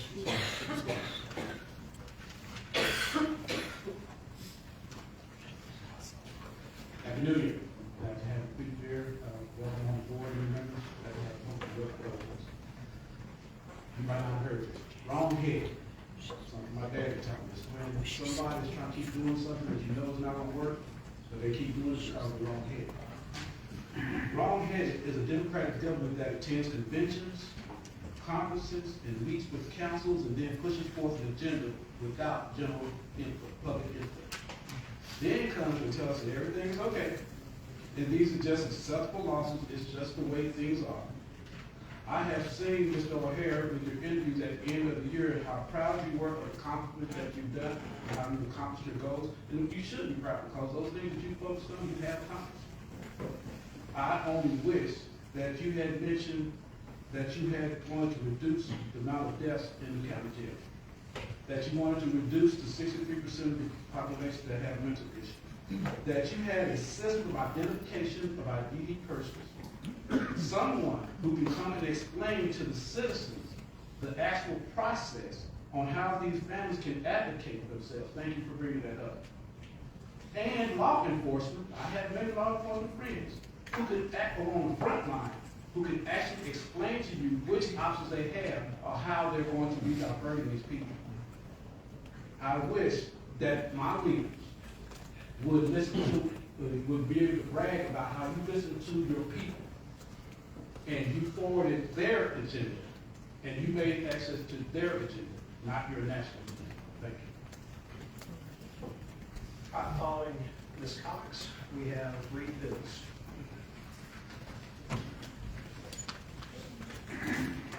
Thank you, George. It is wonderful to be here today and all these people who suddenly joined the management of us, that we must have protocols that work, and we must work out a system that protects the vulnerable when they go into the jail.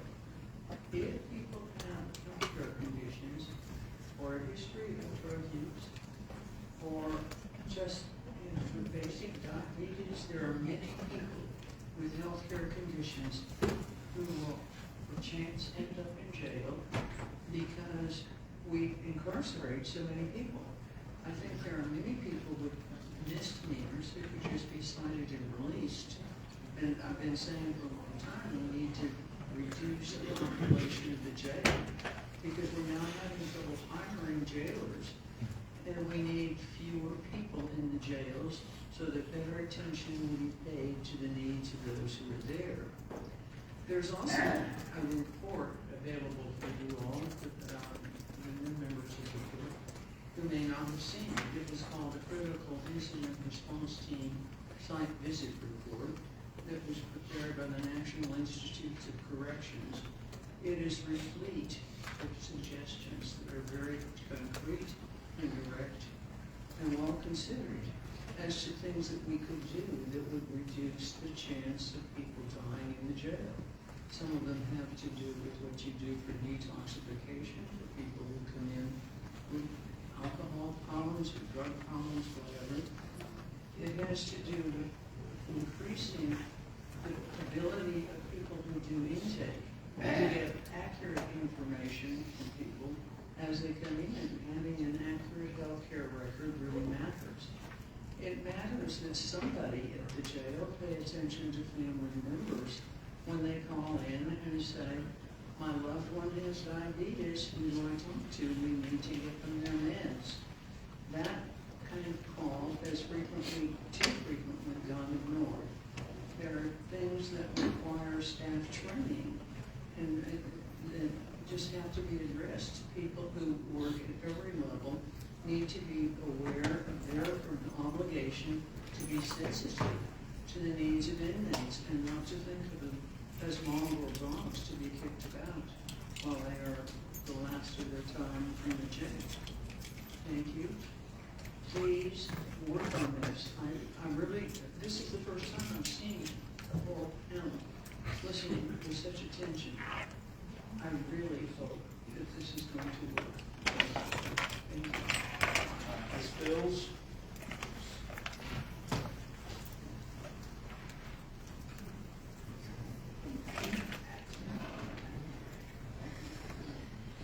According to media reports, Mason Yancy, age 31, died at the Tarrant County Jail on Friday, December 27th, after suffering a medical emergency.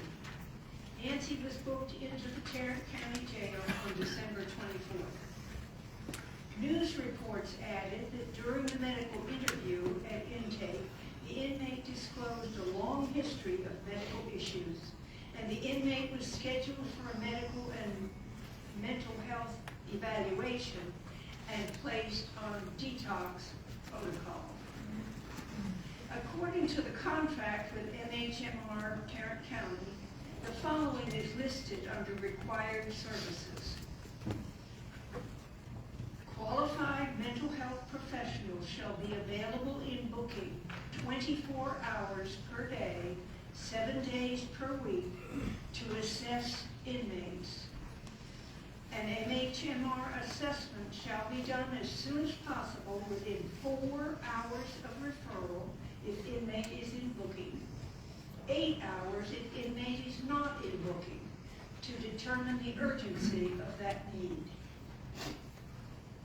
Mr. Yancy was scheduled for a medical evaluation and placed in a detox facility. There is no indication that he was ever medically assessed or referred for assessment other than his intake interview before he died, in spite of his history of diabetes. Very little has been revealed to the public about the December deaths in the jail. I anticipate that this briefing will open the circumstances of the deaths to a thorough investigation, followed by full disclosure to the court and Tarrant County taxpayers. All right, thank you. We have public comment speakers, which is a separate category coming up. For now, Commissioner Miles has a couple of appointments he forgot to make. We're going to do that. Then we're going to take a short recess and be back.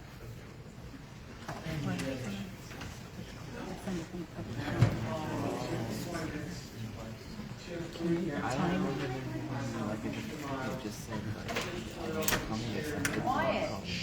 Jamal Williams, 1013 Woodhaven, Jamal Williams, 1014 Trinity Lakes, Jamal Williams, and 1016 Beetle Ranch, Commissioner Miles. Second. That's a motion. We have a motion and a second. Any discussion there? All right, please cast your votes. All right, passes unanimously. We will now take a, what is it? Is that 1:23? We will recess and re-adjourn at 1:30.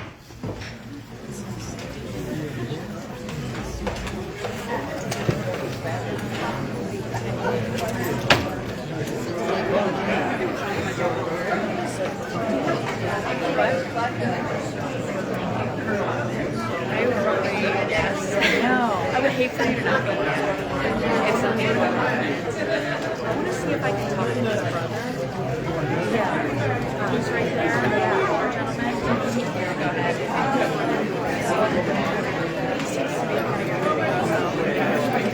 We'll try to grab him if you want.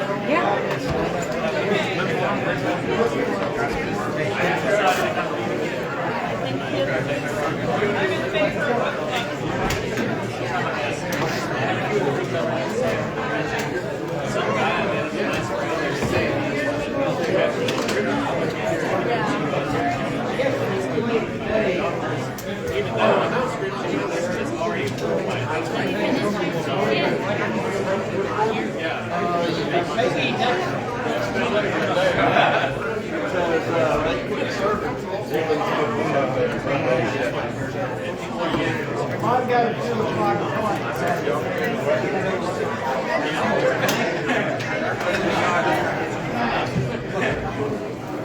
Oh, you're going to leave before her stage? I got a deadline. Yours is going to be like I got 40 minutes. Only I've gotten so far.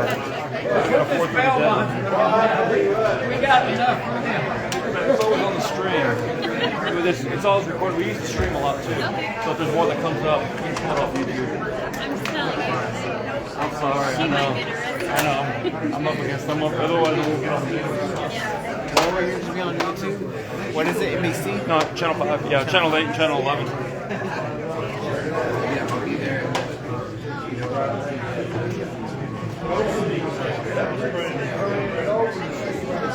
And made in the USA. Did y'all hear that CJ is out?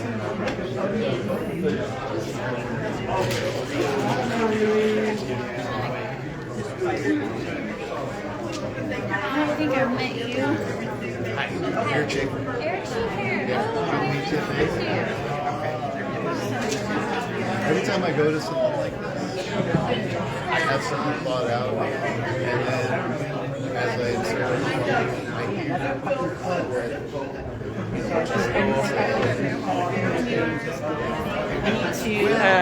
I need to charge this up. I need to. Oh, I'm at 18%. Yeah. What time is it? 1:26. It's 1:26, and they're coming back to order when?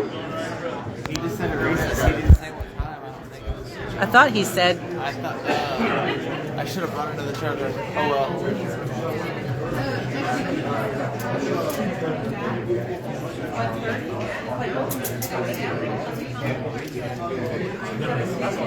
So all the specific testimony specific to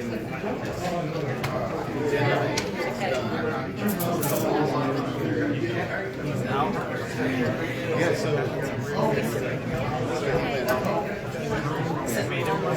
they made him. No, he went home. I followed him out to make sure He said they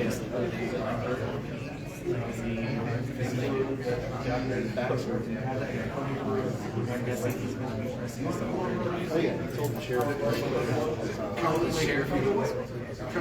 Yeah, the sheriff.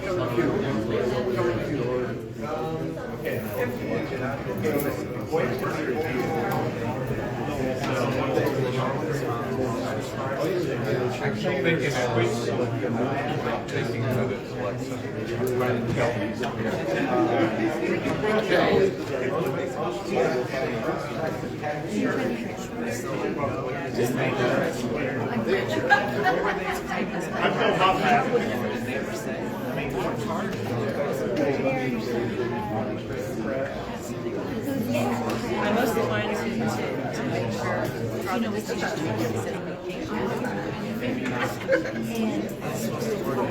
saying medication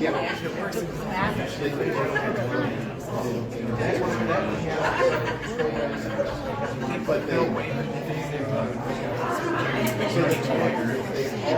They called somebody. They figured out enough. That's right. This is going to be a big one. What's not the big one? They got that all this stuff. It's not the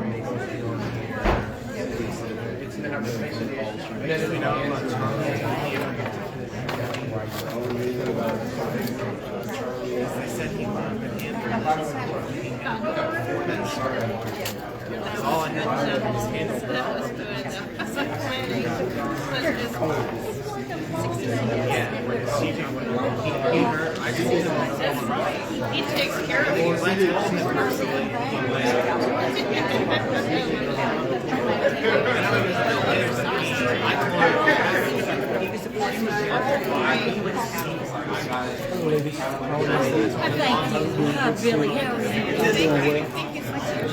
We try to push him. Hopefully we get some movement. Now we got more people into it.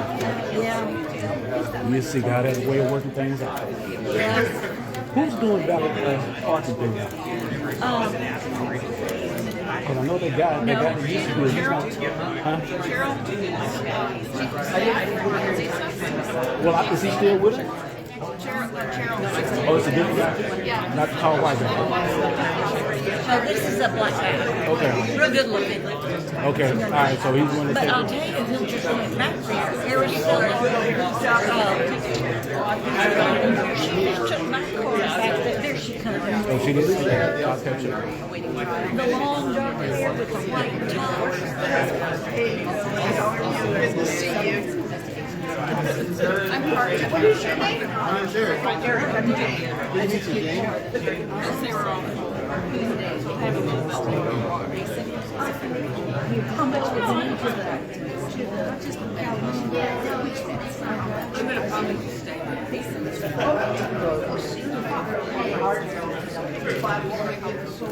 right here.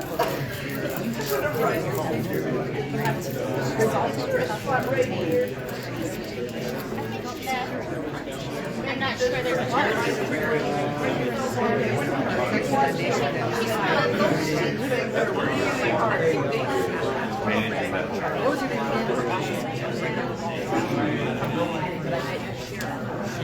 How are you today? Very kind. Okay, yeah, I know I should have brought some. I knew this meeting was going to go late. But our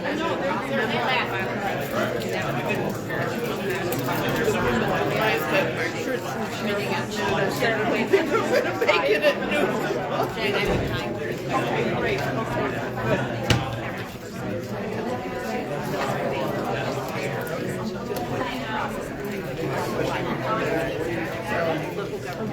Title 7, Chapter 6. I didn't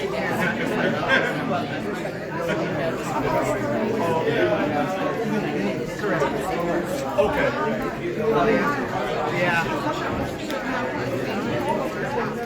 Right.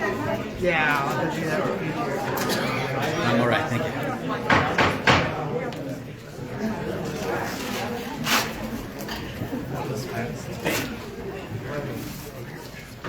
Thank you.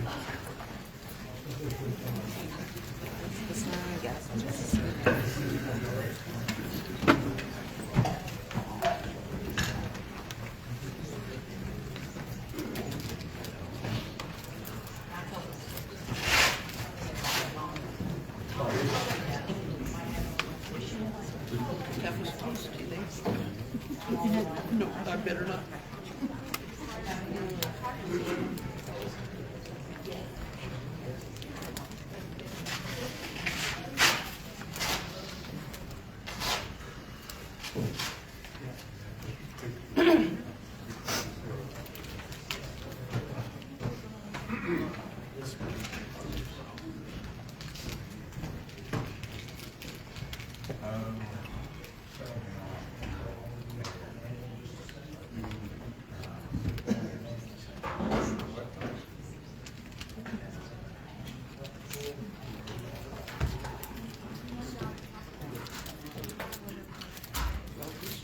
Has somebody next to her that can help her out.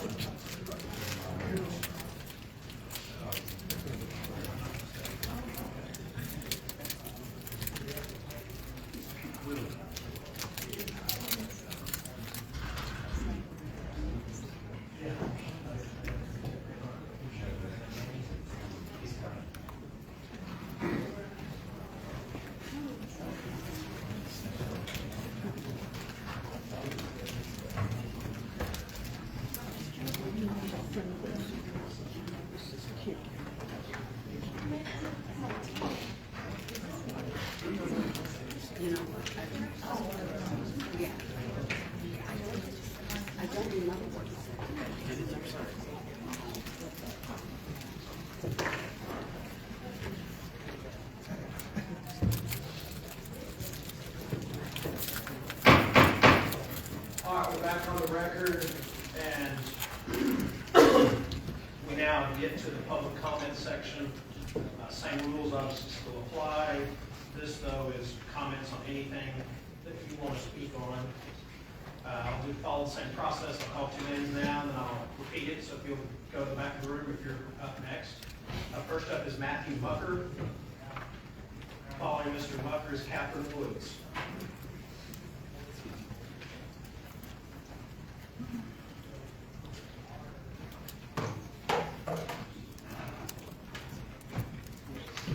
Judge O'Hara, members of the court, my name is Matthew Mucker. I own and reside at the house at 33 Mile Lane in Fort Worth, which is in the boundaries of the Keller Independent School District. As this court is no doubt aware, on January 9th, the Star-Telegram published a story in which the Fort Worth City Council member Charlie Hermes revealed that he was privately made aware that the Keller ISD Board of Trustees would be considering a split of the district in a special session of the board to be held on January 16th. Since a public outcry has arisen over the issue, particularly over whether the board's actions were legal. The story in Star-Telegram quotes several legal experts who opine that the board's discussion of this matter must be done in public, and to do so otherwise is likely to be a violation of the Texas Open Meetings Act, a law happened to be published about 2 hours ago. I note that today's meeting in the Commissioners Court includes an agenda item, 15B, closed meeting advice of counsel with the subject, legal advice regarding Education Code sections 13.101 to 13.105. It is clear to even the most naive observer, and I can be naive sometimes, that this executive session pertains to goings on in Keller ISD. For the same reasons the legal experts believe the Keller ISD board's actions were illegal, I am concerned that if this court were to meet in private to discuss this topic, this court too may be in violation of the Texas Open Meetings Act. When all of you were elected, you had to take training on this topic. And I would like to quote to you from the text of Open Meetings Handbook 2024, published by the Attorney General's Office. A governmental body may not conduct a private consultation with its attorney except when the governmental body seeks advice from its attorney about pending or contemplated litigation, or a settlement offer, or on a matter in which the duty of the attorney to the governmental body under the Texas Disciplinary Rules of Professional Conduct of the State Bar of Texas clearly conflicts with this chapter. Although I'm not a lawyer, I can't read this law and conclude that the agenda item posted for today's executive session falls under one of these exceptions. I respectfully request that the court strike this item from today's agenda before retiring to executive session and to reschedule this item for a public meeting where the attorney consultation can be had in the public view, consistent with the principles of transparent and open government upon which our society is founded. Thank you. I can. It is section 551.071. 551.071, and I believe that's from page 50 of the Texas Open Meetings Handbook 2024. Thank you. Following Ms. Woods present, we have Jeremy Parrish. I'm Katie Woods, and I am also a resident of the Alliance area. I wanted to address you today in regards to concerns myself and many of the parents of KISD have had with our school board's Walking Forum Act. In the last week, rumors of a plan to split our district leaked to the media, and this plan was worked on by members of our board who live on the eastern side of 377, to the exclusion of members on the western side. The gentleman before me quoted the Open Meetings Act to you, so I do not have to do so. Instead, I'm just going to discuss. The decision to split Keller is something that needs to be brought before the people. It is not something that can be unilaterally decided in a closed meeting session. This is something that should be decided by committees. This is something that should be brought in front of people and debated in front of people. We have rights as voters to do so. After a split occurs, none of the members that are on the side of 377, that is Keller, would be beholden to our side. They have no reason in writing to actually be for our side because we're not their people anymore after a split. So why would they even try? They are going to be for Keller. They are not going to be for Alliance. This is why we have the Open Meetings Act. This is exactly why we have the Open Meetings Act. We need representation in this discussion. They've called an emergency meeting for tomorrow, and I am very excitedly going to be there to hear what this plan is because I do not have faith in them that they are actually looking out for my children. I feel that they are looking out for their children. Mr. Krause and Mr. Ramirez, this is your precincts. We are on both your sides. You owe your people the oversight to keep them accountable and make sure that our district is not bringing to you something that is against the law. They should not have been seeking counsel behind their people's backs. You should not either. Mr. Miles and Ms. Simmons, please help us out. If this is happening in Keller, this can happen anywhere in the district once this precedent is set. Any other town can decide, we don't want the rest of our district. We don't want to support them. We want all of our money to just stay with us. And do so, because there will be precedent. So, please, please show everyone here that you can stay with your lines, at least it regards our children. Thank you. Thank you. Are you Mr. Parrish? Yes, sir. Mr. Parrish, we have Barbara Brewer. Commissioners, Judge, I'm a longtime resident of Keller. I actually live in unincorporated Tarrant County.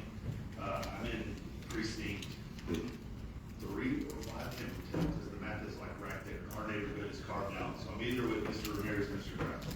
A lot of you that are sitting here, I voted for many times. I have 3 kids in Keller ISD, 3 different schools. Apparently we're on the wrong side of the tracks. Over the last probably 15 years, I've been really involved with Keller, and I've watched the wasteful spending that Keller has done. In the last maybe 10 years, it's been $500 million of bonds to build facilities for football and other sports, new fine arts divisions, new elementary schools, and what it seems to be that's happening here, and this court is going to hold a lot of power if the board and Keller SD decides to remove part of the district, because you will be tasked with appointing the new school board for the new district, and also dividing up the property and the debt. And that's, I think, where this is leading to. Keller ISD, the one that feeds into Keller High School, has for 100 years wanted to be like South Lake. One school, wealthy district. They're tired of being saddled by this debt. Our kids are broke. I'm going to let you know something that is shocking. My son told me what a sun butter sandwich is. I've tasked you to go look this up. If you can't afford your lunch money, this is what you get given. It is not peanut butter, but it's sunflower butter sandwich. That's what our kids get to eat. I've been involved with Keller. I've watched them spend millions and millions of dollars wastefully. I went to the early learning center that they built, spent $30 million on it. I was in a training course where I watched in an early learning center that is part-time, half-day, preschool-age kids, $30,000 interactive televisions, whiteboards that no one knows how to operate. They have wasted this money. And what I feel is happening is the new board is trying to get out of jail free. They're trying to walk with the football stadium that was built, the newer high schools, all of the newer elementary schools, and saddle the rest of us with the debt. That's what they're struggling with. They can pay their debt, but they can't do a lot of stuff. Staffing cuts, extracurricular cuts, and Mr. Miles and Ms. Simmons, you're going to play an important role in this. Thank you. So don't let them walk further. Thanks, sir. Following, is Ms. Brewer here? Barbara Brewer? No, Ms. Brewer. How about Robert Van? All right, following Mr. Van, we have Chanel Johnson.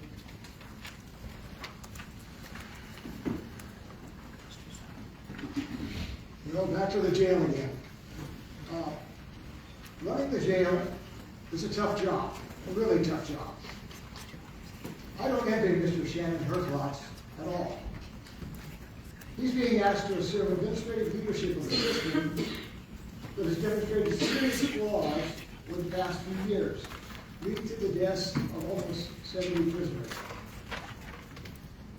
There are a lot, I know, of dedicated, hardworking employees in the jail system. I've had the opportunity to meet some of them during tours of the jail. Unfortunately, they're responsible for people who can be quite difficult to deal with, which has led to a culture that often shows a real lack of caring. Yet I definitely don't envy Mr. Herklotz. However, I think those of us who have been following against the jail and advocating for improvements certainly wish him the best. But Mr. Herklotz will be employed by a boss who has proven quite adept at getting elected, but is believed by many in the community to be far less so at fulfilling the duties of his office. And that will likely make his new job even more difficult, really, really hard for him to do. Thank you. Thank you. Following Ms. Johnson, we have Janelle Johnson.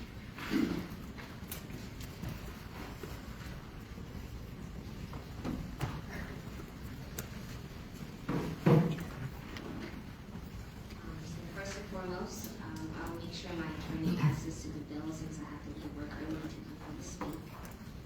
Mr. Krause, I don't know what you mean by I think Tarrant County is doing a good thing when there's been over 70 ones. I don't understand how that's possible when there are 37 people in this room, and you equate that, that means we're all in debt due to Wayborn's facilities and so to speak. Your constituents, Manning and O'Hara, feel the same way. Again, Mr. O'Hara, you say your mission is to make Tarrant County the safest, largest county in Texas and to remain a place where the American dream is alive. Manning, You also stated, no one will work harder than me to create a better future for our children, our community, and our country. But when it comes to my brother's death, I feel like my family has been disrespected. No justice has been served. You don't want to settle with us. We've been lenient, so you can also add 100 mil to our judgment because of that, because you guys think that this is a joke. My brother's death is not a joke. The video is not a joke. You can't defend something that's undefendable. Point blank period. My brother's murder happened under labor and ethics control. So I still don't understand how you guys can twist your lips and say that Wayborn has done an amazing job. He has not. Good luck on you, O'Hare and Mr. Ramirez, on your next election. Because with what has been happening to my brother, I doubt anybody will be willing to vote.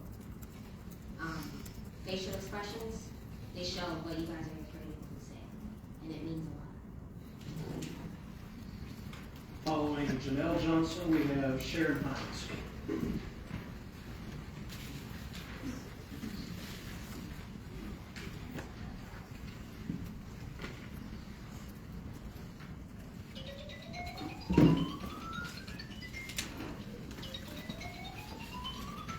To Mr. Roger Miles Jr. and Mr. Cross, as the new voices on this commission, I urge you to take a strong stance on this ongoing crisis surrounding the Tarrant County jail depths.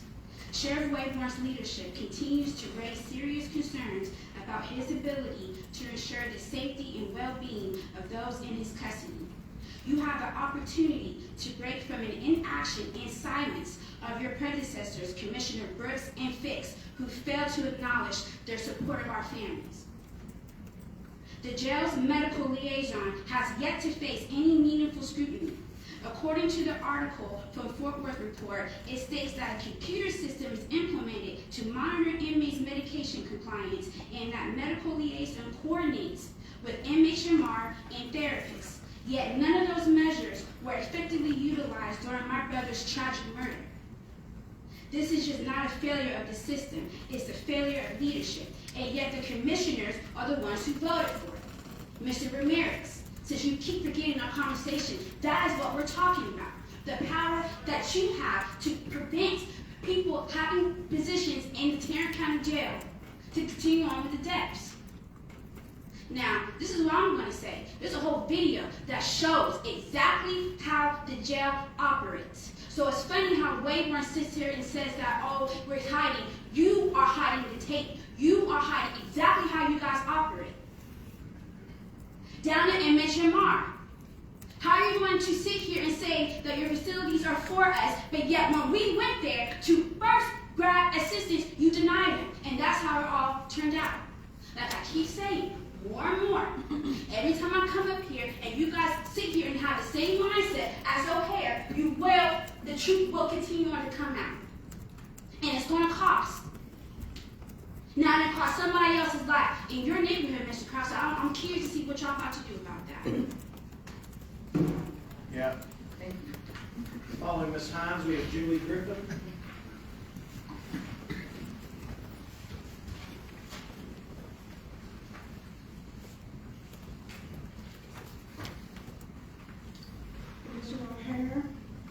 Judge O'Hare, Commissioners, good afternoon.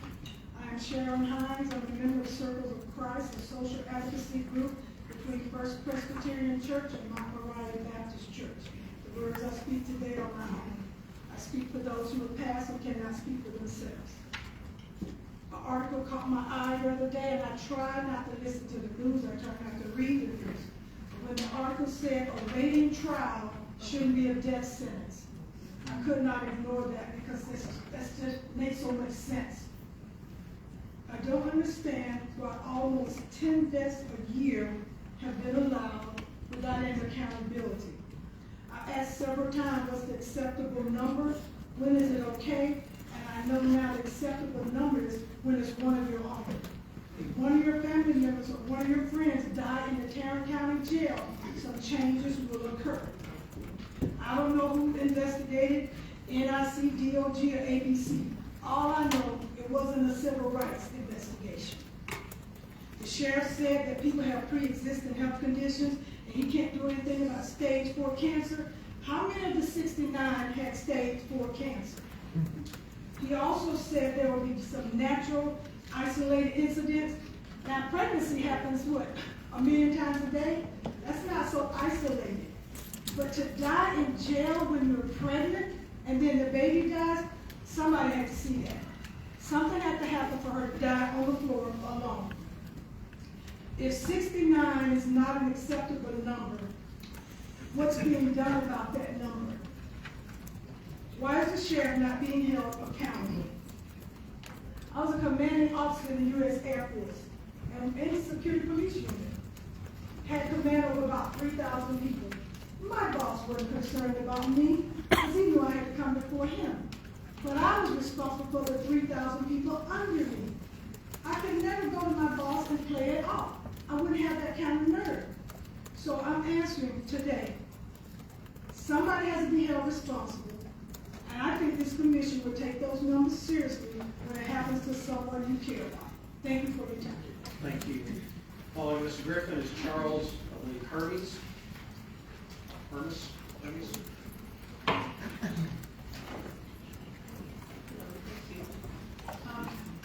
So in December, we lost 4 human beings in the custody of the Tarrant County Jail, the 8th and 9th deaths in 2023. We've heard now, we know about these 2 deaths from the media and from more information that we learned here. We've heard from the sheriff, which actually just provided some information which raises more questions than provides answers. And we also heard from members who were close to Mr. Yancy, atrocious, heartbreaking. We've learned of eyewitness accounts. I mean, these all show the utter failure of provision of medical and health care that people actually need in the jail, despite what the powers that be paraded up here and told us. The evidence is right before us in these deaths. It's a failure of care of another human being. And as we keep saying, you know, people who are arrested and placed in jail or awaiting trial, who have a jail sentence or whatever, they don't deserve to die. These deaths have not happened in a vacuum. They continue unabated at the Tarrant County Jail, and still, there has been no announcement about complying with the law and ensuring outside investigations of in-custody deaths. Who is our outside investigator for these 2 deaths? We were told by the sheriff today that the medical examiner's office is taking on this role. Is this truly an outside investigation? Doesn't he already perform the autopsy? I don't believe this is adequate as an outside investigation. It is so clear that what we need is a civil rights investigation by the DOJ.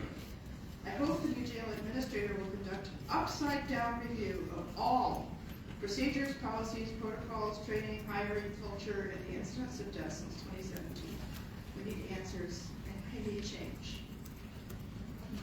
Mr. Hermes present? Is that you, sir? No, Lori Duke? Lori Duke present. Okay, following Ms. Duke is Carla Paul Morris.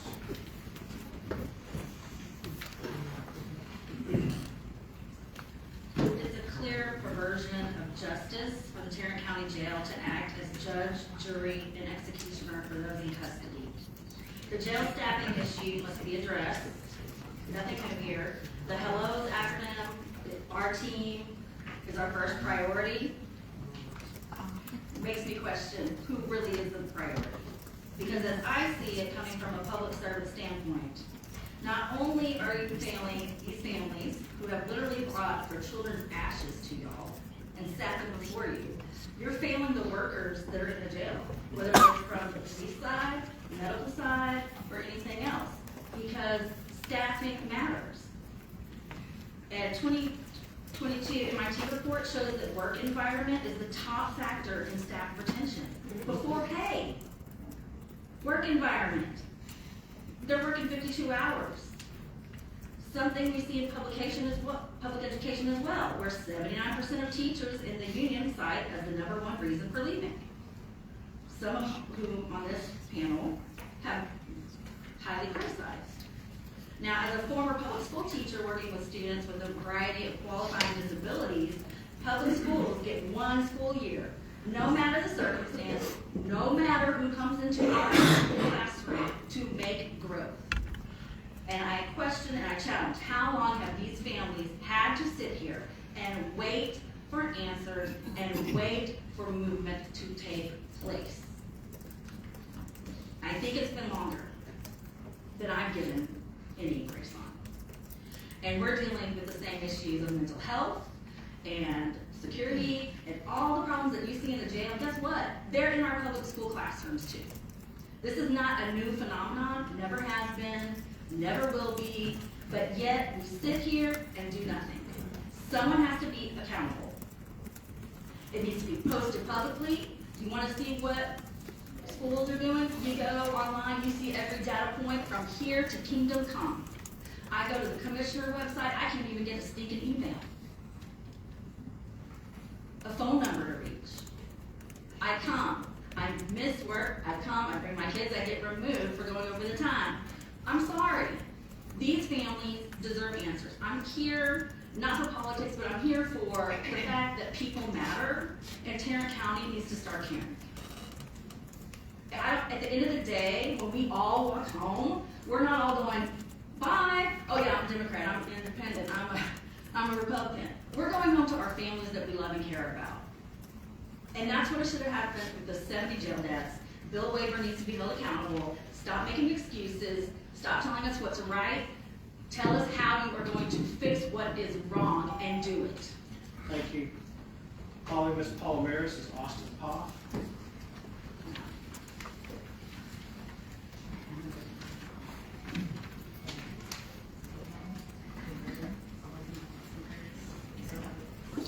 My name is a resident of Precinct 4. I care about my county. I care about my neighbors and communities, and I care about the people that are sitting in our county jail. If I didn't, I wouldn't be here trying to voice my concerns around their safety and livelihoods. You know, I think in 2024, most of us in this room attended almost every meeting held, and none of us got paid to do it. It's not our job to be here, but it's yours. We actually take time off work, out of our daily lives, away from priorities, yet we all still showed up on average probably 3 times more than Bill Wayborn did. Don't you think that shows how much he cares about our county? He took office 8 years ago, and in that time, Tarrant County residents have spoken out, they've sent letters, they've made calls, and so much more despite all of this. Only one person on this court so far has called for him by name to be independently investigated and held accountable for the negligence of our tax dollars, the jail, and murders and deaths. I have no faith in Bill Wayborn ever fixing the problems at the jail. Poor staffing, outdated policies, lack of funding, whatever excuses he keeps making, he's had 8 years to figure it out, and it's only gotten worse. But some days he says it's the smoothest running jail and the best in our nation. Sure. I have full confidence that he is in fact the problem. We've witnessed 70 people die in our Tarrant County Jail under his failed leadership, and it's very much a slap in the face every time this court continues to praise his efforts, and every time Bill Wayborn continues to stand before us and lie about what actually happens in that jail. As a taxpayer and community member, I feel scammed about where my contributions to this county are going. I'm not okay with people funding a building that's serving death sentences to people who the majority haven't even been convicted of crimes, and I know I'm not the only one. Bill Wayborn must resign. Each of you need to demand his resignation, or you've already failed us for this new year. We cannot have another 4 years of failed leadership over the sheriff's office and jail, and and Tim, in a recent interview, you stated that you cared about mental health. Over half the people currently sitting in our jail have mental health conditions. This has been a constant of demographics of our jail for years. Wayborn doesn't care, and I think you should know that by now. Manny, you care about serving our county, doing what's right and just. You still have not met with your own constituents, the Johnson family, to have a good faith conversation and listen to them. Wayborn's made it clear he doesn't care either about the family receiving justice. And I just want to say to you, Bill, wherever you are, I do expect 0 deaths in this jail.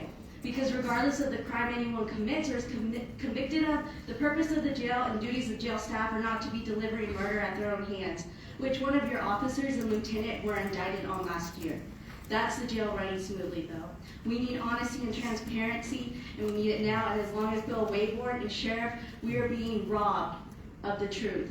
It's as simple as that. Nobody should die in the jail. In addition to this, we need the remaining individuals from the jail, MHMR, JPS, who were involved on April 21st in the murder of Anthony Johnson to be identified and brought to justice, and we need the tape released immediately. Following Mr. Pop is Chris Dobson.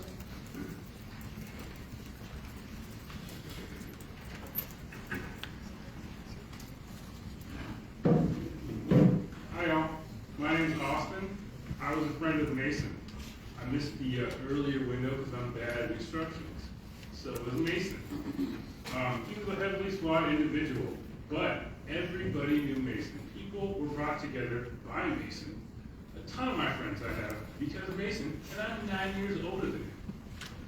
He was like a little brother. He was always moving at another speed than I was. So Mason loved America. And he would say, people came here for a shot at better life. They came here for an honest chance. They left places like China. They left places like Iran. They left places like Saudi Arabia. They left places like Egypt. They left places like Vietnam to be here, where people die in pretrial detention all the time. The lady up here said something like 67% of inmates are waiting pretrial detention. That's before they've had a lawyer. This is before they've been convicted for having death sentences. Involuntarily, guy hanging out over Christmas. Not by himself, died. So I have questions for you. Do we have expectations for consequences for people involved? Do we have expectations that they will be named? Are they going to have a fun life? Is it going to be cool? Is it going to be peaceful? Because Mason's family, they're not having that. We saw people up here who have had family members die that don't have accountability yet. I drove an hour to be here. I took 7 hours PTO. I'm on call this week. I'm a motivated individual. You saw a bunch of people here who were emotional. They were former activists. What you have done, indirectly, by allowing this kind of thing to happen, is wake a dragon. You hear about them in stories. You never seen one in real life. You saw the first steps of it today. Do something. Take accountability. Call people up here. Name some names. Figuratively, give us some heads. That's what we expect. People in here expect accountability. We have it in our daily lives. If we don't do our job, get out of there. You go work somewhere else. You can do your job. People have a duty of care with these people. I know they're flawed, they make mistakes, whatever, but they haven't had their day yet in court. They need to at least have that, right? You expect that. You're a judge. You guys are county commissioners, members of the community. You expect that for your kids. Do you know anybody who's diabetic? Probably. Are they going to get the full duty of care while they're in custody? You don't know that now. Not very good. Following Mr. Dobson, we have Dr. Brooks McKenzie. My name is Chris Dobson. I'm with Arlington. I come up here to talk about the Election Integrity Commission. I noticed y'all had a meeting in June, reviewed 82 complaints.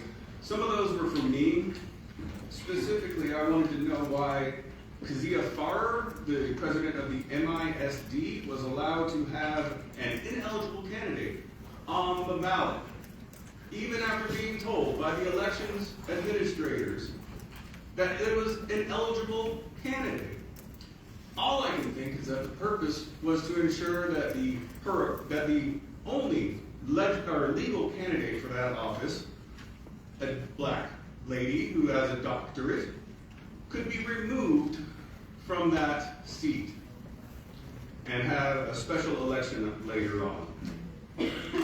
I made further complaints this fall about Stacey Penny, the Tarrant County GOP precinct chair who lives not in this county, but who has been voting here for years. I want to know where that energy that you have for Crystal Mason is these days. It seems to me that the Tarrant County GOP is thick as thieves. I have filed a Freedom of Information Act request with the Elections Administrator here in Tarrant County in September. It's filed EL 2024-492 and 502. It sought simply campaign finance records, unredacted. The Attorney General of Texas said on December 10th that the Tarrant County DA did not make their case, and that information should be turned over. We are now a month later. I've had no contact from the Tarrant County DA, from the elections. I've gone to both of these locations and tried to speak with somebody. Nothing. Where is that accountability? I'd also like to know, maybe somebody can fill me in later, where are the agenda, minutes, and videos of the meetings of the Election Integrity Commission? You know, when the law is not applied, when all persons are subject to the law, as our invocation earlier said, we can no longer say that we're living in law and order, but just order. And that order seems to protect Republicans while vilifying Democrats. I don't know if it's race or ideology or gender. But why is it that there is such disparate behavior by the Elections Integrity Commission? Thank you, Dr. McKenzie. Following Dr. McKenzie, Amy Teal. Dr. McKenzie present. Is Amy Teal here? All right, following Ms. Teal, we have Gerald Cox.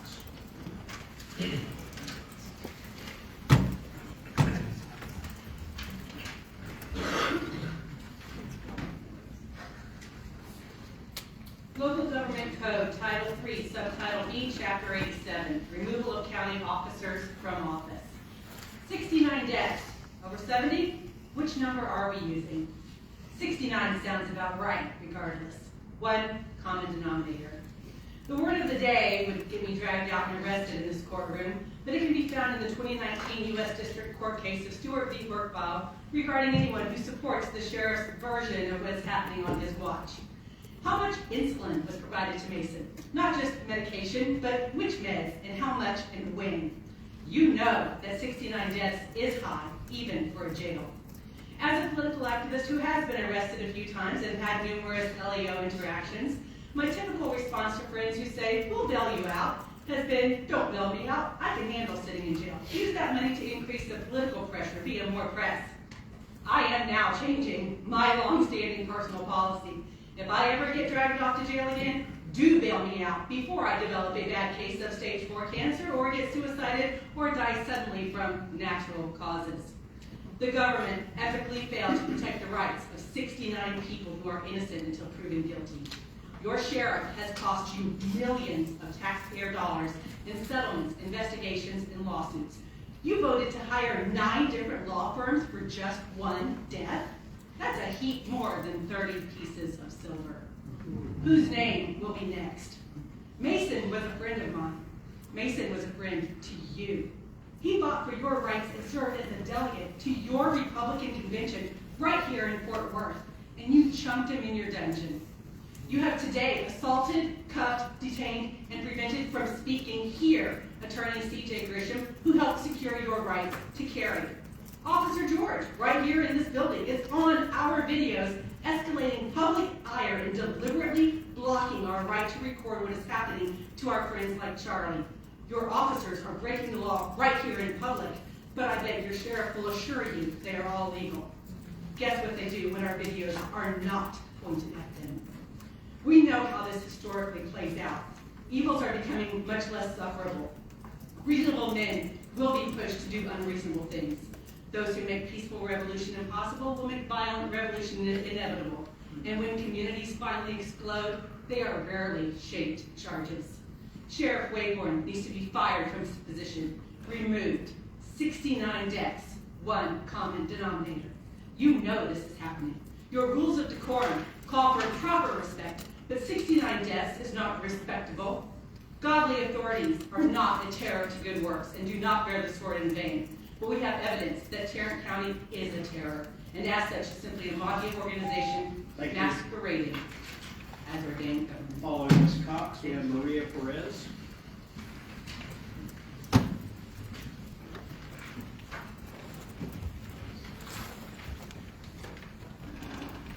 Thank you again, Commissioners. I'm wishing you greetings. We have half the commissioners in the room. Congratulations on your election.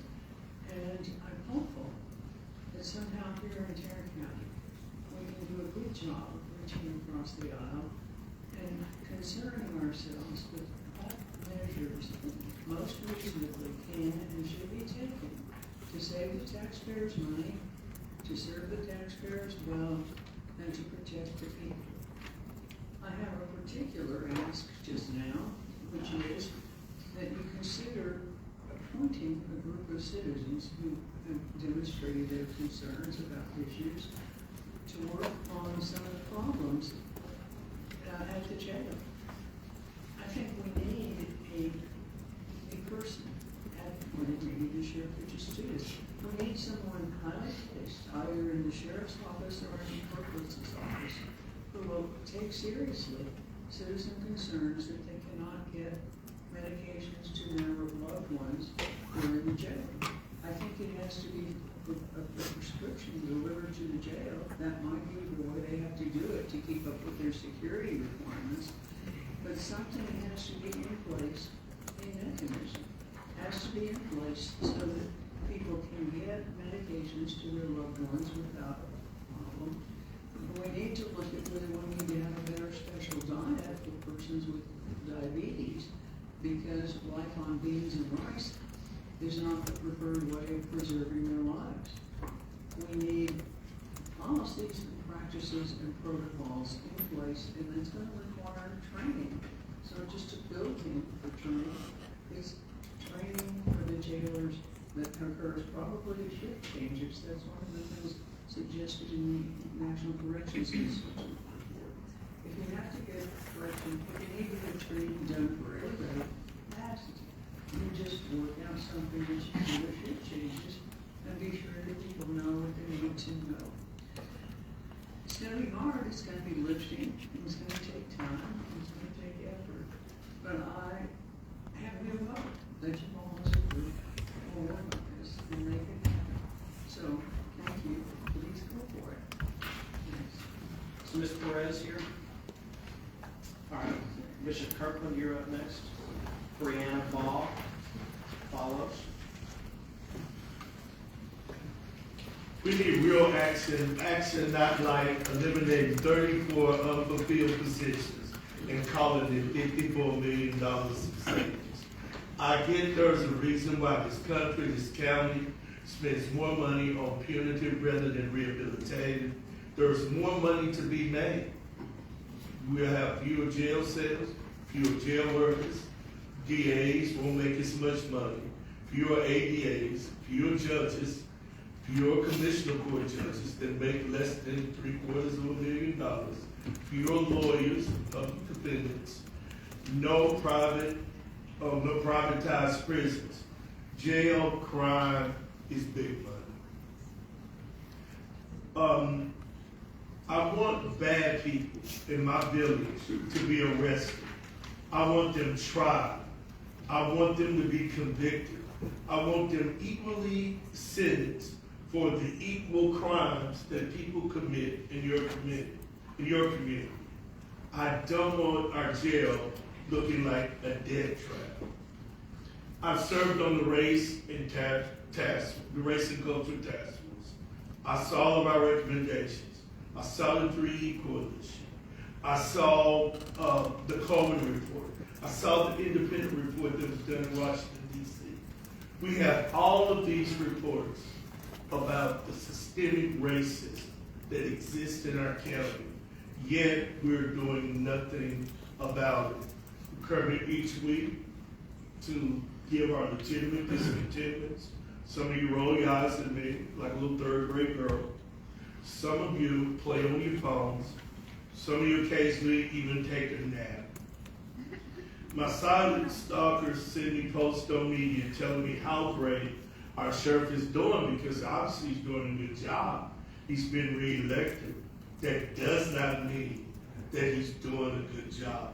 I'm just waiting to see all these good Republicans that came here today, if they're going to understand that the wheels of justice turn real slow.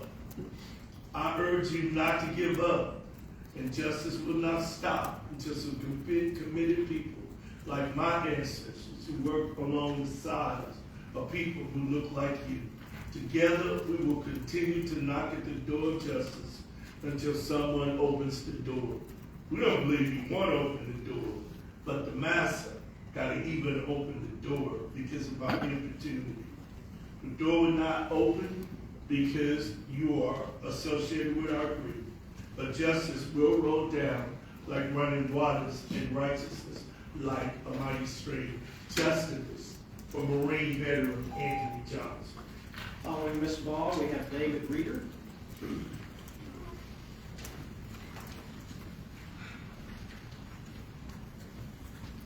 Hello, my name is Brianna Ball. I'm a Fort Worth local, grew up in Northside, went to Arlington Heights, and have a bachelor's degree in business from UNT. Pero hoy quiero hablar a Ramírez, porque tengo una pregunta. Si yo abría como un restaurante y apenas alguien se moría ayer o hoy comiendo la comida mía, no creo que a lo mejor se haga el business, ¿no?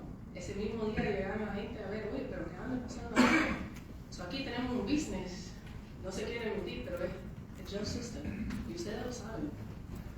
All that to say, I must say Tarrant County Jail is honestly the worst hotel in town. It's a hotel that y'all select who attends it, right? Then torture them and then murder them, and they're no longer treated as humans. If I opened up a restaurant and someone died, wouldn't there be some people wanting some answers? Wouldn't I be shut down? Wouldn't all the practices be criticized? I mean, I don't know, but all that to say, I know how these people are treated behind the scenes. And it takes months and months and months of investigating and all this to get answers when, come on guys, it's 2025, let's be real. It don't take that long to get some answers. So, I hope you guys come together, figure out what we can to help these people, get the justice they deserve instead of covering it up. It's been years and years and years of it. And it's funny because I was just talking to my mom recently, because just going down a rabbit hole, like I said, grew up in Fort Worth, but I really want to know more about it, more about Tarrant County. So I have an uncle that back in the 1980s, he was in relations to a white woman, and 2 white boys jumped him because he was getting married to a white woman. Just to say, I don't know where those 2 young boys are at nowadays. I don't know, maybe they're behind these bars too, helping protect our system. I don't know, but all I'm saying is I worry about the system that we're growing our future into. So let's keep that in mind as we're making these decisions. Following Mr. Reeder, we have Eric Schaefer.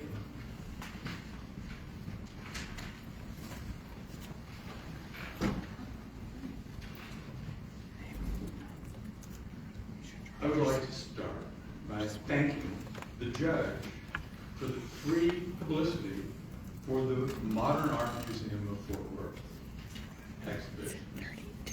His stunt of having works of art by a respected photographer removed brought more attention to the exhibit than would be normal, without the sensationalism and the hysteria. As the judge doubtless knows and understands, the American public and voters love nothing more than manufactured sensationalism and a good scandal. And thank you again for publicizing good art with silly, brazen stunts. Following Mr. Schaefer, we have, looks like Brent McCain.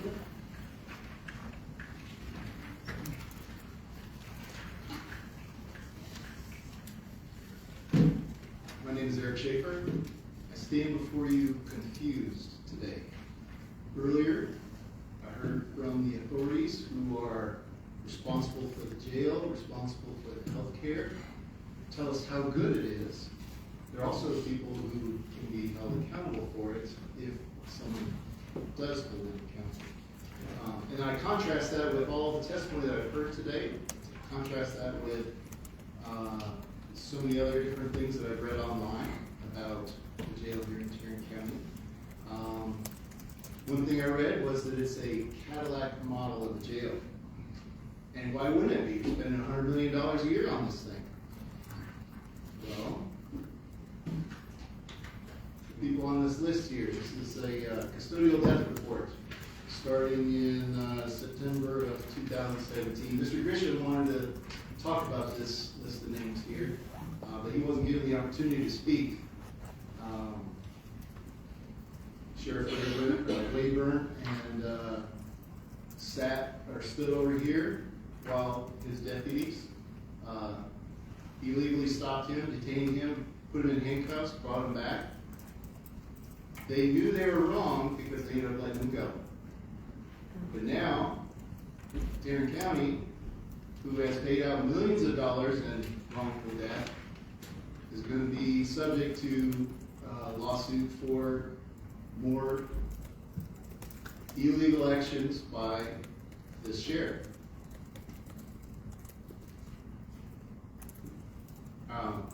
So, you know, absolute power corrupts absolutely. Some saying some smart person said a long time ago. And the stuff that I've seen here today, I saw 2 people get arrested for not breaking any laws, but maybe hurting some feelings. That shows that there are some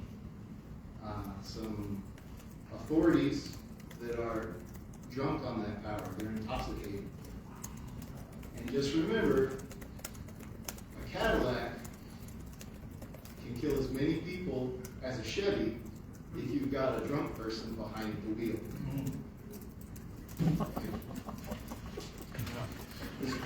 Brett McCain is up the rest. Is there a Mr. McCain here? No. All right. Robert Buford, is he still here?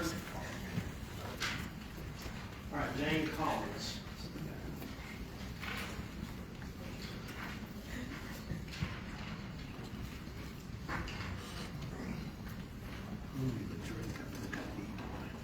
I'm Jane Collins, and I'm from Arlington. I just wanted to repeat something that Jackie Cox said earlier about the number of people we're holding in jail without them being even given a hearing.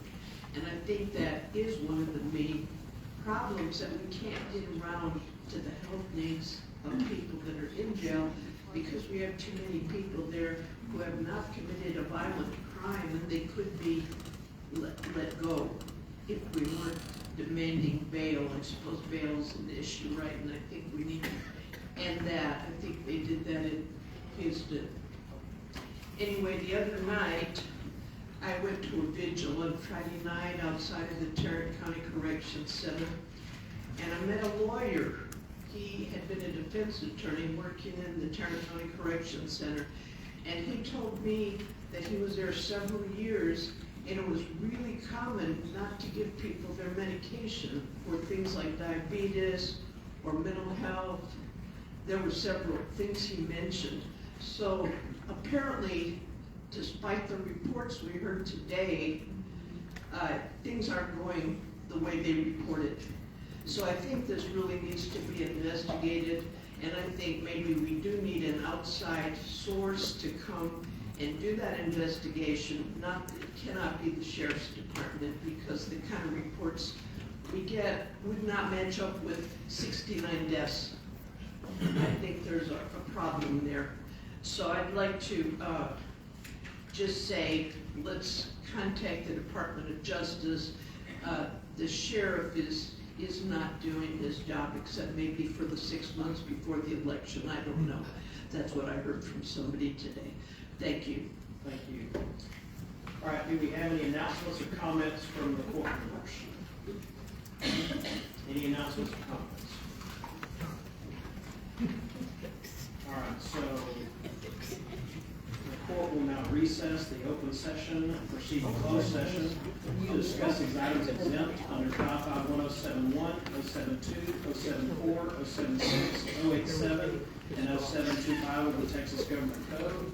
We are now in recess until 2:40 p.m. Okay, guys, I normally just keep streaming the open or the closed session through the closed session until they come back into open session, but I had a couple of people outside that were dealing with law enforcement, so I do not expect to be back and catch the rest of this particular meeting. We'll have to catch Tarrant County's official stream of that, and I am starving and need some more Coke. So, thanks for tuning in. Hope you guys heard stuff that was helpful. If you learned anything, great. Tarrant County, this jail issue is a big deal. This is a big deal. But I'll catch up with y'all later. Bye. Catch the event page for updates.